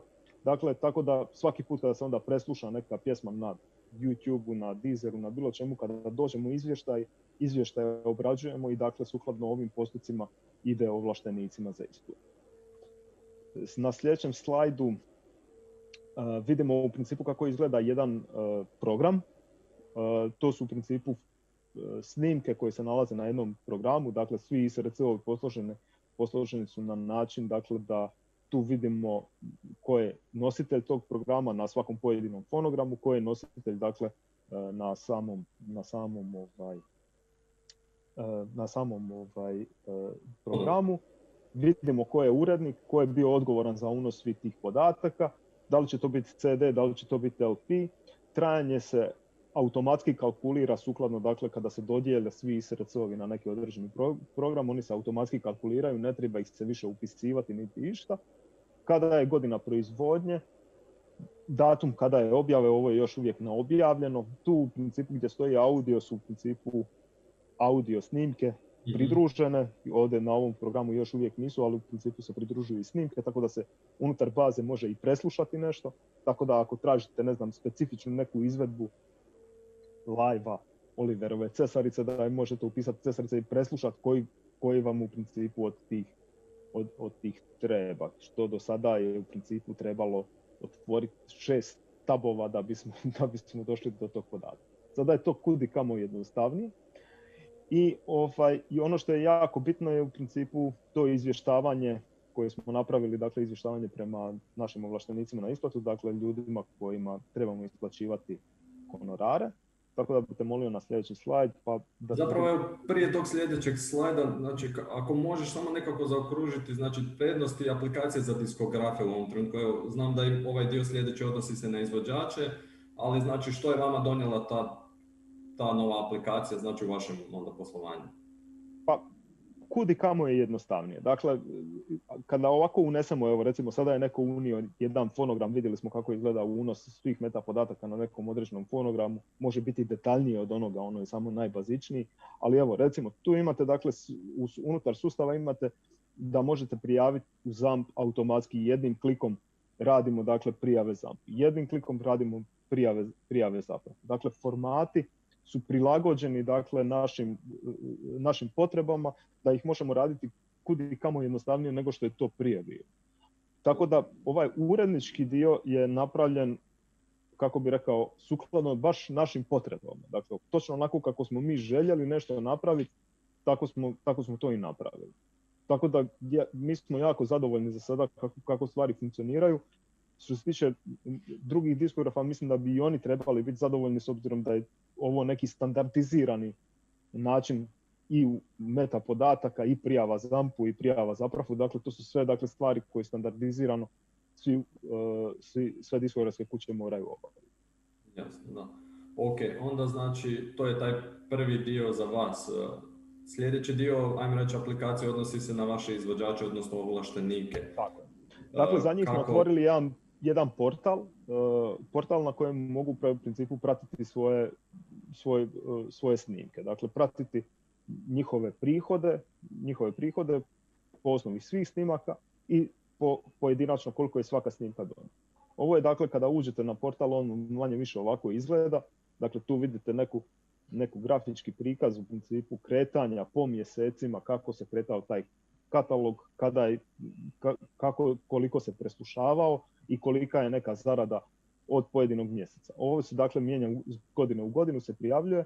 dakle tu postoje neke standardizirane informacije, te informacije na koliko fonograma dakle neki određeni ovlaštenik ima pravo dakle na neki određeni postotak koji se unose dakle u onom uredničkom dijelu i ovako izgleda kada oni uđu na taj portal. Na sljedećem slajdu vidimo u principu kako imamo dakle po platformama možemo pregledavati, ali u startu dakle ovdje smo zacrnili da se ne vidi u principu koji šta, ali u principu gore stoje top 5 pjesama po preslušavanju, to jest po streamovima i top 5 pjesama po zaradi. Dakle, po zaradi i po puštanjima, dakle da se vidi koje su to pjesme koje su unutar top 5 zarade i puštanja dakle generirale. Imamo dole dakle jedan generalni izvještaj koji možemo pretraživati po kvartalima, po nazivu pjesme, po apsolutno po svakom streaming servisu možemo pretraživati i gledati u principu koliko je ostvareno po svakoj pojedinoj platformi, po svakom pojedinom kvartalu, sortirati po abecednim redom, po cijeni, po najviše streamova, dakle možemo raditi bilo kakve dakle prikaze svih snimaka koje neko ima u svom katalogu. Na sljedećem vidimo u principu jedan pie chart, u principu da bude vidljivo svima odakle najviše novaca dolazi, a gdje imaju najviše streamova. U principu to je neki prikaz koji je vrlo bitan dakle, da izvođači isto tako vide i uvide situaciju kakva postoji dakle, u digitalnom tržištu i tu idemo stvarno u vrlo detaljan prikaz svih servisa koji postoje. I na sljedećem slajdu imamo još dakle, mogućnost preuzimanja u principu PDF datoteka ili ako želimo možemo ući čak i u još detaljnije dakle, ispise, dakle one sirove podatke i izučavati baš sirove podatke koji su došli od samih platforma. Stvarno, evo, veoma transparentno, veoma detaljno, s mogućnostu znači šta eksporta svojih izvještaja. Pretpostavljam, da li u ovom nekom periodu od kad ste počeli sa obračunom imate neke povratne informacije od samih izvođača, ovlaštenika o samom sustavu? Pa u principu mislim da su svi su jako zadovoljni. Nikad nisu mogli vidjeti ove podatke. Dosta njih u principu još uvijek se dakle, ljudi prijavljuju, ali svako ko se prijavio je imao potrebu dakle, da mi javi neku povratnu informaciju i da kaže ovo je stvarno dobro, ovo je stvarno ono drago im je i da iz kvartala u kvartal mogu vidjeti što njima u principu donosi zaradu, što u principu